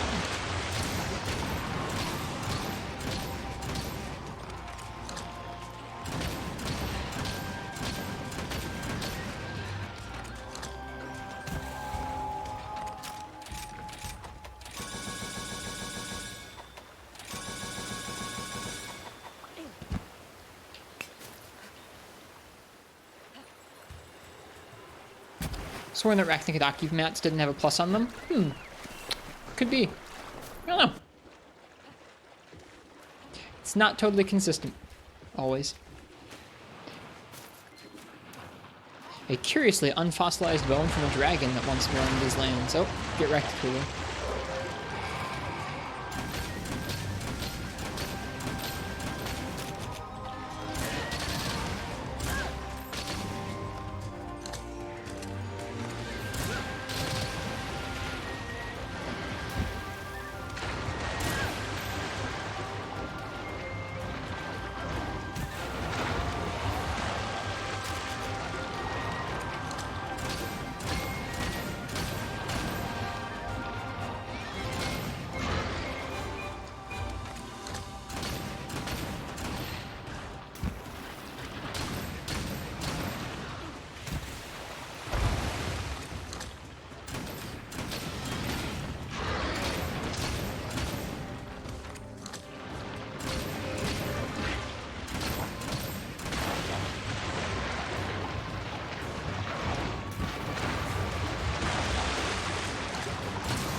Oh, that was a different jump than before.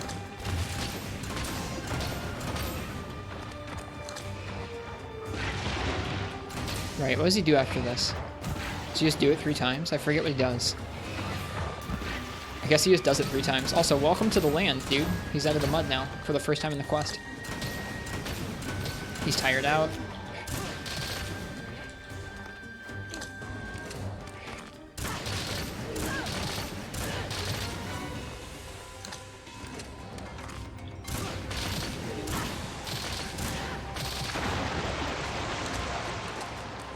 So in a lot of cases, you wouldn't want this much knockback on Heavy Bowgun, right?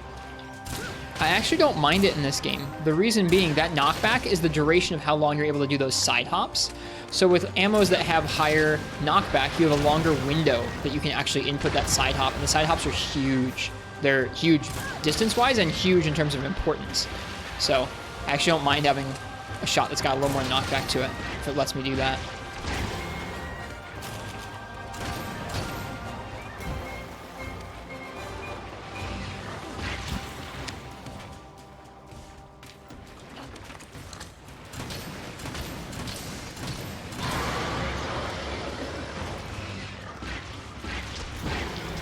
Okay. Rolling in there helped us. Got us away from that move. He's going to try and do a hip check. Oh, never mind. Yeah, that move specifically is a menace. The triple shot thing. Yeah, I was kind of looking at that message and I was like, wait, there's a Vade reload in Rise? I didn't know.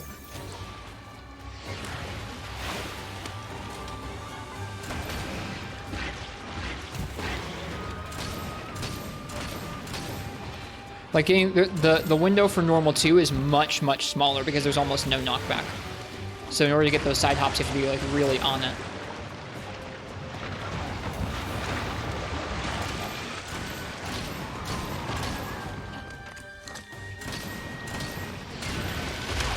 Ouch. Staying down. What's he gonna do? Wiggle.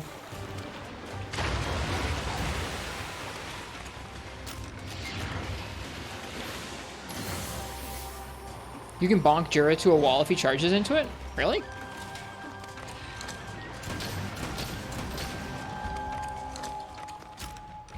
Find that you never use Wyvern Snipes. I don't really have much opportunity to here. We might be able to coming to this next area, but I find I often overcommit to an animation when I don't mean to, and that's not good either.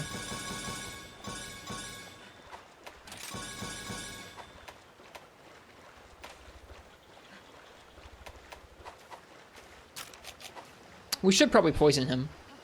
Should have probably done that a little earlier, to be honest with you.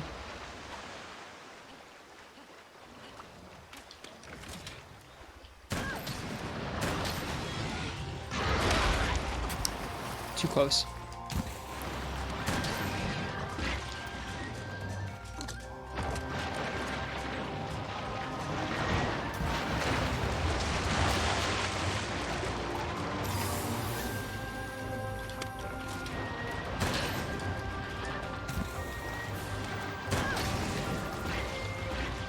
Okay. Poison's good.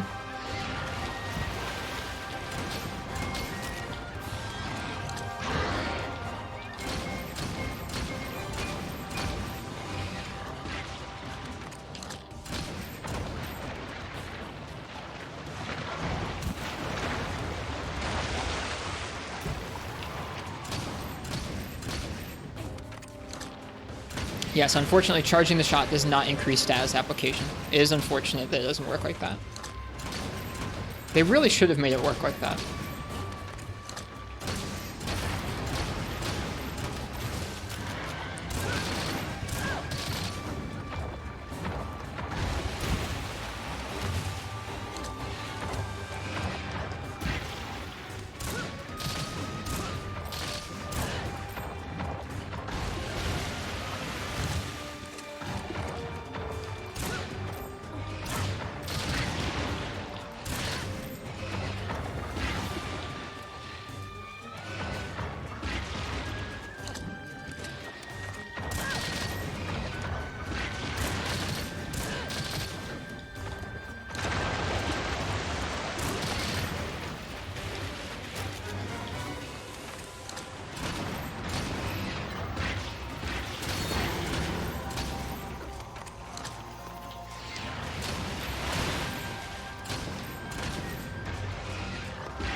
Too close.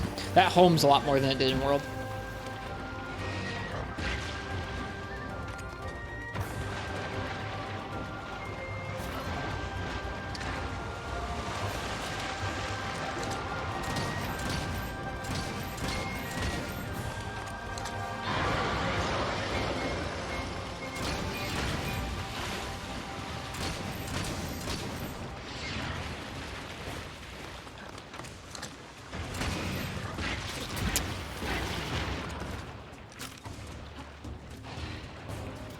While with Heavy Bowgun, you feel like you're just shooting and reloading?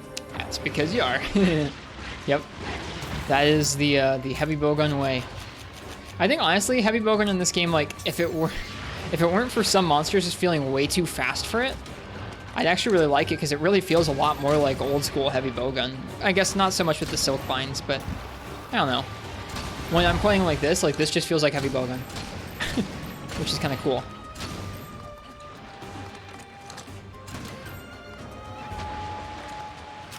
Like, I'm kind of into that. Granted, I don't think we really have the right build or ammunition for this particular fight. Like, we're going to do just fine, but we're not, like, stomping it in terms of damage, which is usually the trade-off. Heavy Bowgun, if you bring the right set and the right ammunition, you're going to deal a lot of damage to the monster, but you need to be able to get out of the way. We're getting out of the way pretty consistently, but I don't know how consistent damage we're dealing to this guy.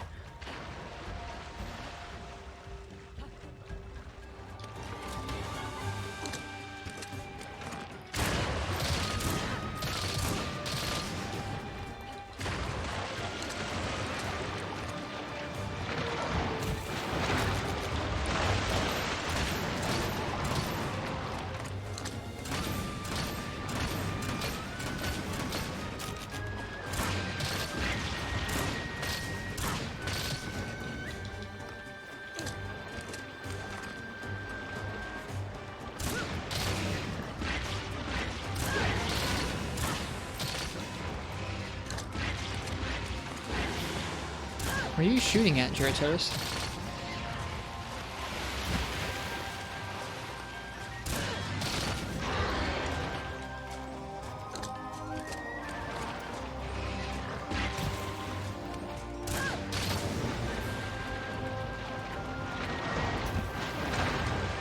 Yep.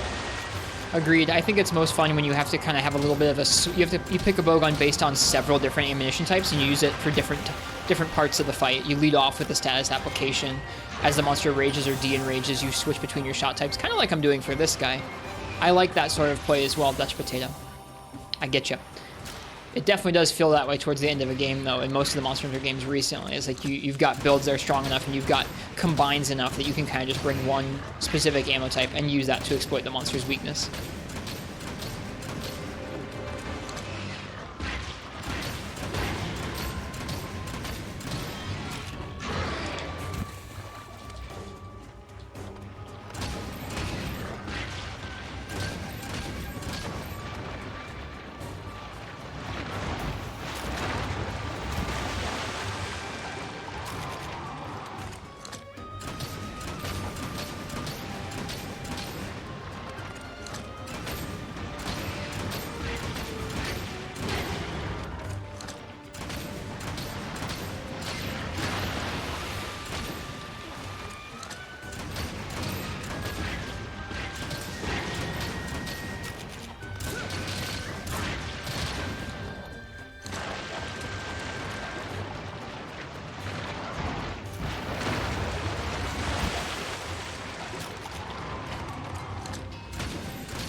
He's not weak yet. Jyuratodus hardly trips or flinches at all. I can't tell how much damage we're doing to him. I think we're doing okay. I don't think we're doing stellar, but I think we're doing okay in terms of damage. I think we'll be fine just using normal 2 and 3.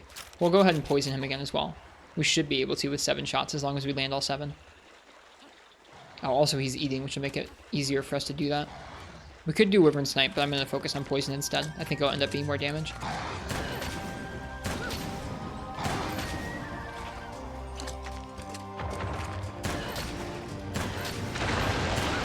Did we get it? Nope. Was not enough. Oh wait, we have one more poison shot.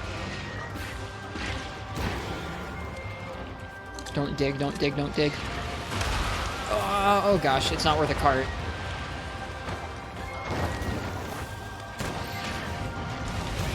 We did not get the poison proc. That's too bad. Boom. Nope, not the boom. There's 2 bigger wasps in this area. Jeez.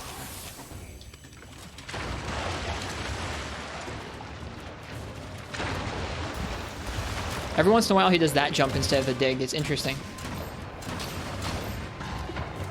What is he doing?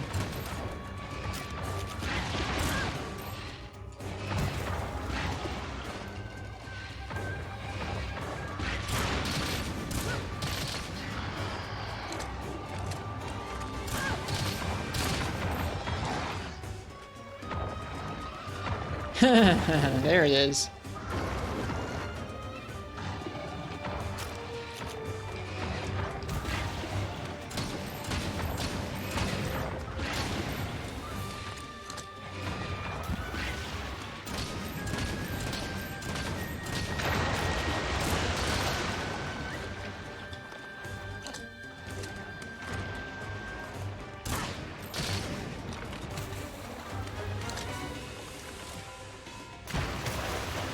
Shoot.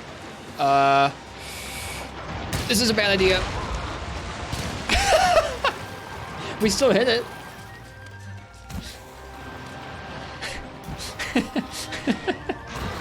I'm surprised that worked. I mean, it didn't like stagger him or anything, but we hit it at least. That was cool. It was an unexpected interaction, which is what we play Monster Hunter for at the end of things, really.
There was the wall stagger? I missed it.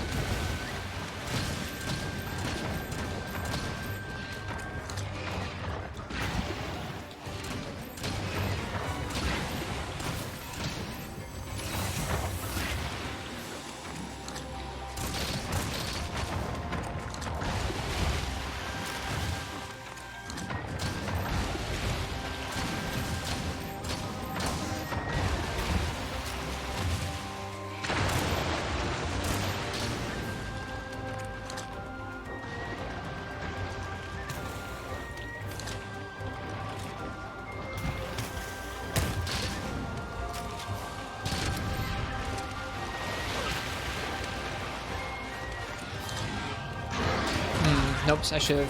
Nopes, or whoops, I should have rolled away instead.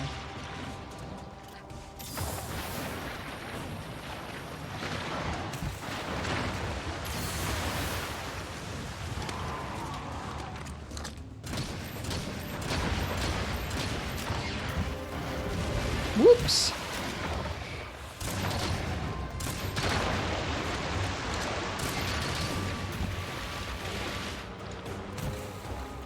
Here, Arzuros. He's gonna go fight with Arzuros? Yeah, Arzuros is calling for a fight over there.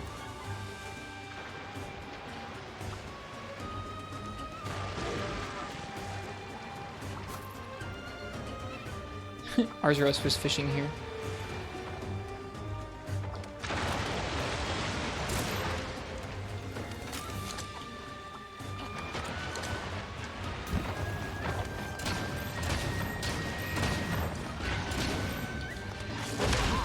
Thanks, Arzuros.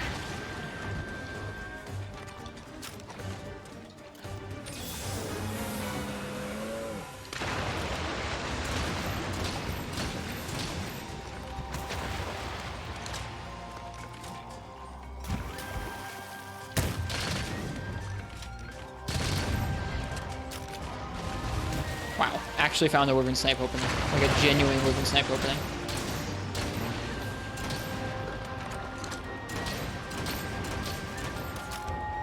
Still not limp. Quite a bit of damage we're pouring into this thing here.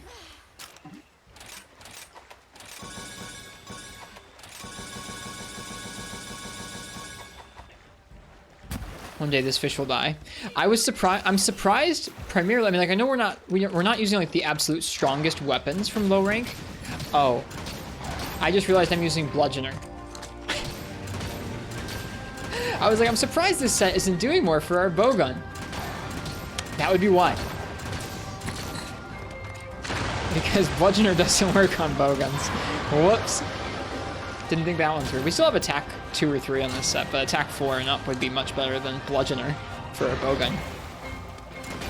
Just gotta beat him with the bowgun. I don't think it counts. Ouch. I'm staying down.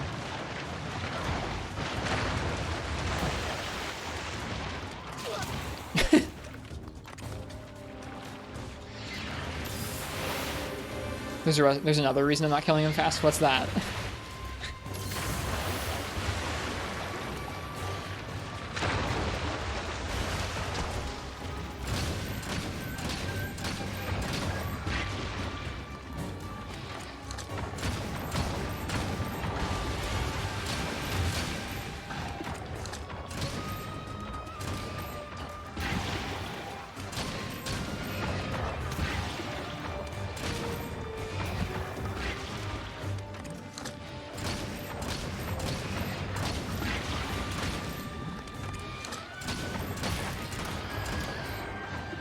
We've been shooting his head a lot. That's a really late part break.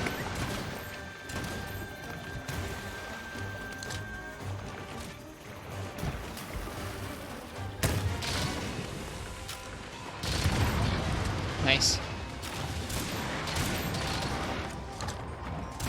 I don't know his shot type hit some because we haven't fought one yet. So I purposely didn't look it up ahead of time.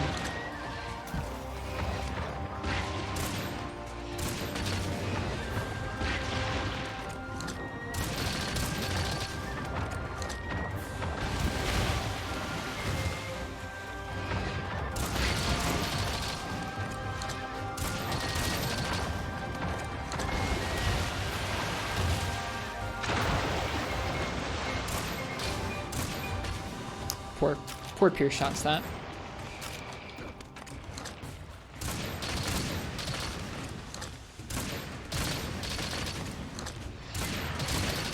Whoops. It was autopiloting.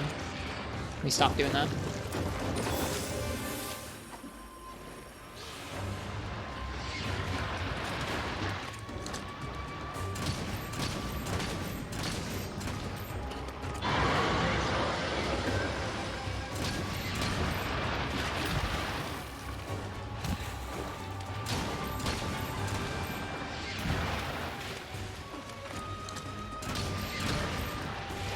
Should heal.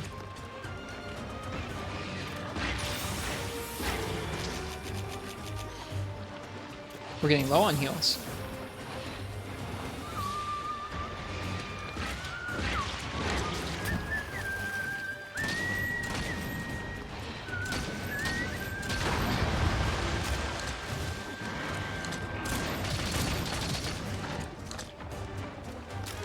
He's still not weak. Oh my goodness. Yikes. Yeah, we're gonna have to take a look at his hit zones after this and see just how wrong we were, but we're trying our best.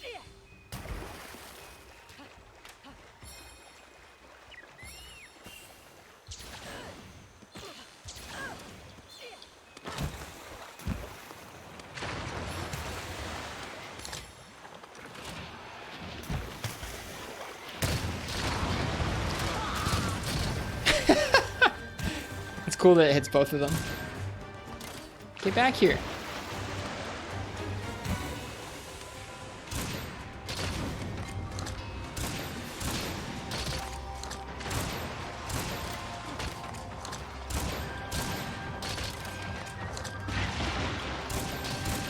Oof, that aim.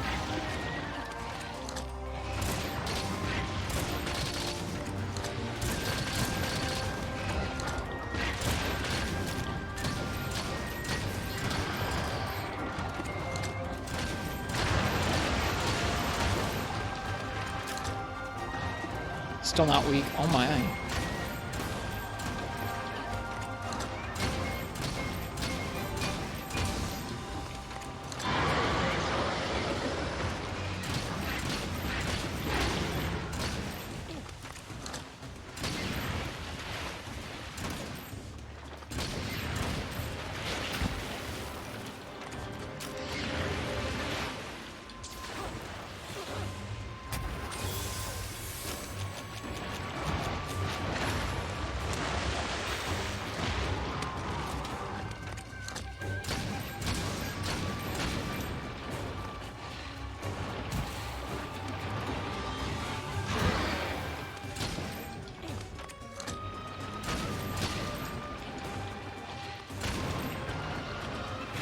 Oh, he got me.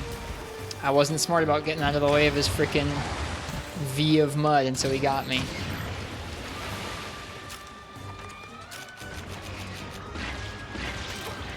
That's 2 carts. 2 carts and not much healing left. Not much ammunition left either. I guess we have cluster bombs. We'll have some more potions here in the box, actually. I'm not too worried about that. Hi, Blood Wolf. Welcome. Oh yeah, we have more ammo and more healing here in the box. Okay, now he's weak, finally, goodness. How you doing? We're doing okay. We're using some low rank gear a little far into high rank, and it's leading to a difficult hunt against Jyuratodus. It's been a nice night though. We played some Longsword, we played some Gunlance, we're playing some Heavy Bowgun now. We played some Charge Blade earlier. We can wake him up with Wyvern Snipe. Could also cap him, but nah.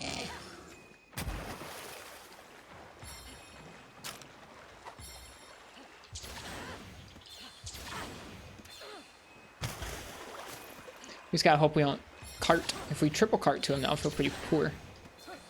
Especially because I need to go to bed after this. It's late.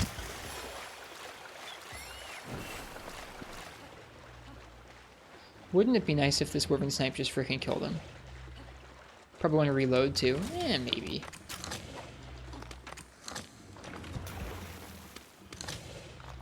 Reload, schmeload.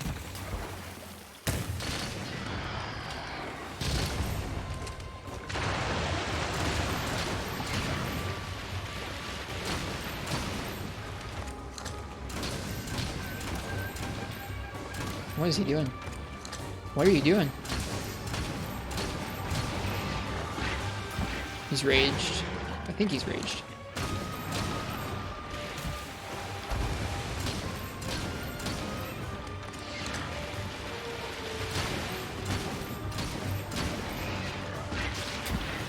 No, he's not raged yet.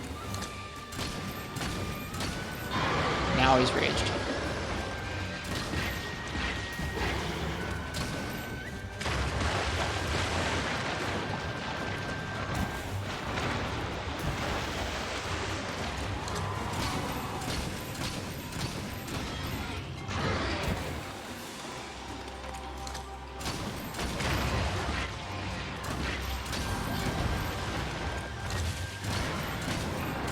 Whoop, a little wild that shot there. Oof. Okay, be careful.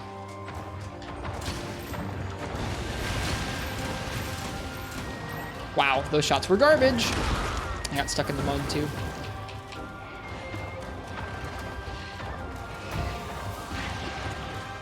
This move.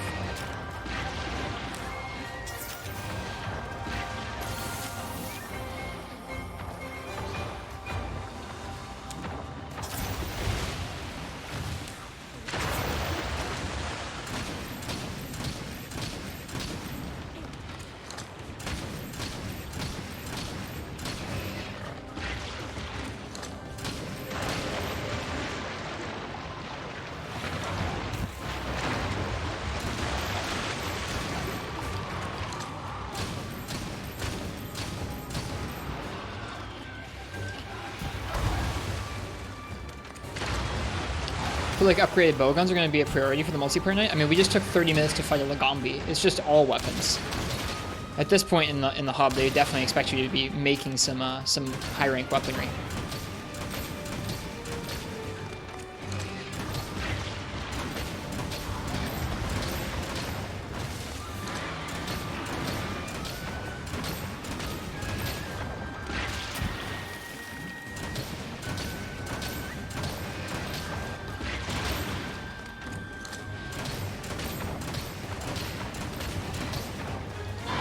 Well, we were going from low rank hub to high rank hub precious stones. We were going from village.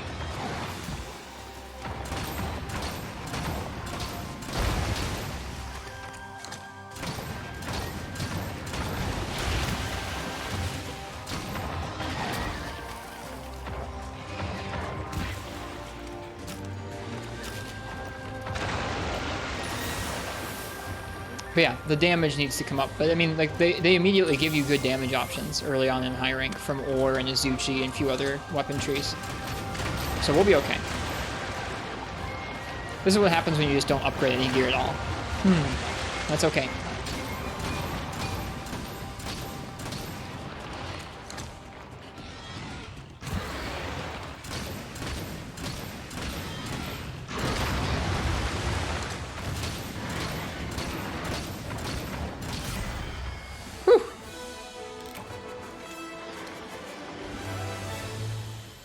Bowgun Gauntlet, that one. But yeah, you're correct. It is indeed time to get more gear.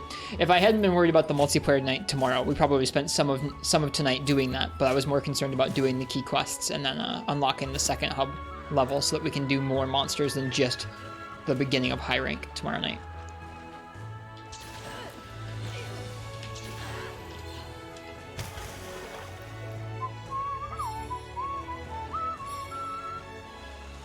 It's weird that things still glow scoutfly green, even though there aren't scoutflies.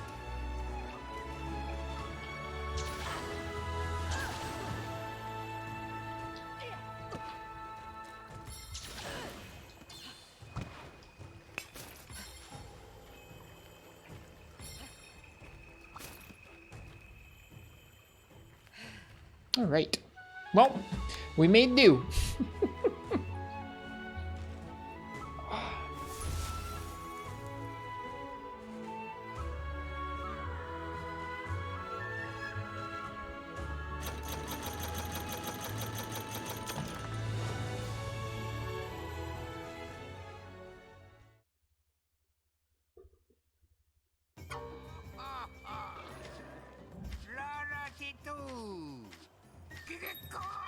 All right.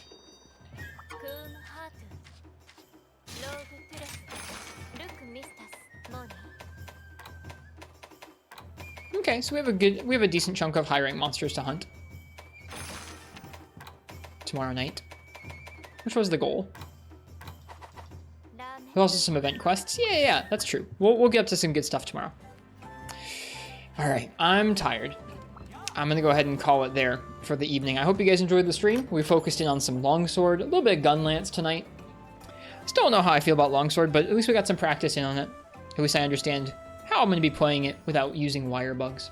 So, if it was anyone's first time by the stream, feel free and when you get into the high rank level on this, you get to the high rank level after you do all of low rank village and then the end of low rank hub. You don't have to do all of low rank hub on your own if you're not playing in multiplayer, but you have to do the end of low rank hub. And then you'll get to high rank hub. Yep. It's 4-star hub. 3-star hub is, or 1 through 3-star hub is low rank. And then you have a high rank hub after that. If it was anyone's first time here, I'm Rist. I'm going to be playing through this game for the foreseeable future. Practicing the different weapon types without using any of the Silkbind attacks in this game, which is a little bit different. Some of the weapons will play differently without those big powerful moves. It's been a little while since I've played some of these weapons, so we're refreshing ourselves, focusing in on all 14 of the weapon types and kind of practicing them up. Tomorrow night's going to be a multiplayer night, so feel free to come by for that if you'd like to. We're going to be doing PC Rise, we're going to be doing high rank hub. Not some of the endest of end game hunts, but, you know, some high rank hunts. Should be fun. Oh man, I think our friend Game God put our YouTube and our Twitter in the chat, but we also have a Discord you can check out if you're interested. Feel free and follow the stream if you want to know when we're live. And that's all I have to plug for the night. The last thing we're going to do here is we're going to go ahead and find someone else who's streaming Monster Hunter and give them a raid. Should be a good time. Who are we going to go visit here? I'm going to raid our friend Fallison. They're playing Monster Hunter Rise. I think they're also doing Rise on the PC. I don't know if I've seen them streaming this game yet on PC, so I'm going to go ahead and say hi to them. Enjoy the time over at Fal's stream. Fal's a good friend of mine and a good Monster Hunter. So enjoy their stream, and I'll see you guys tomorrow for some multiplayer. Until then, I hope you guys have a nice night or a good day, whatever time it is where you're at, and cheers. Happy hunting. See you guys. Bye-bye.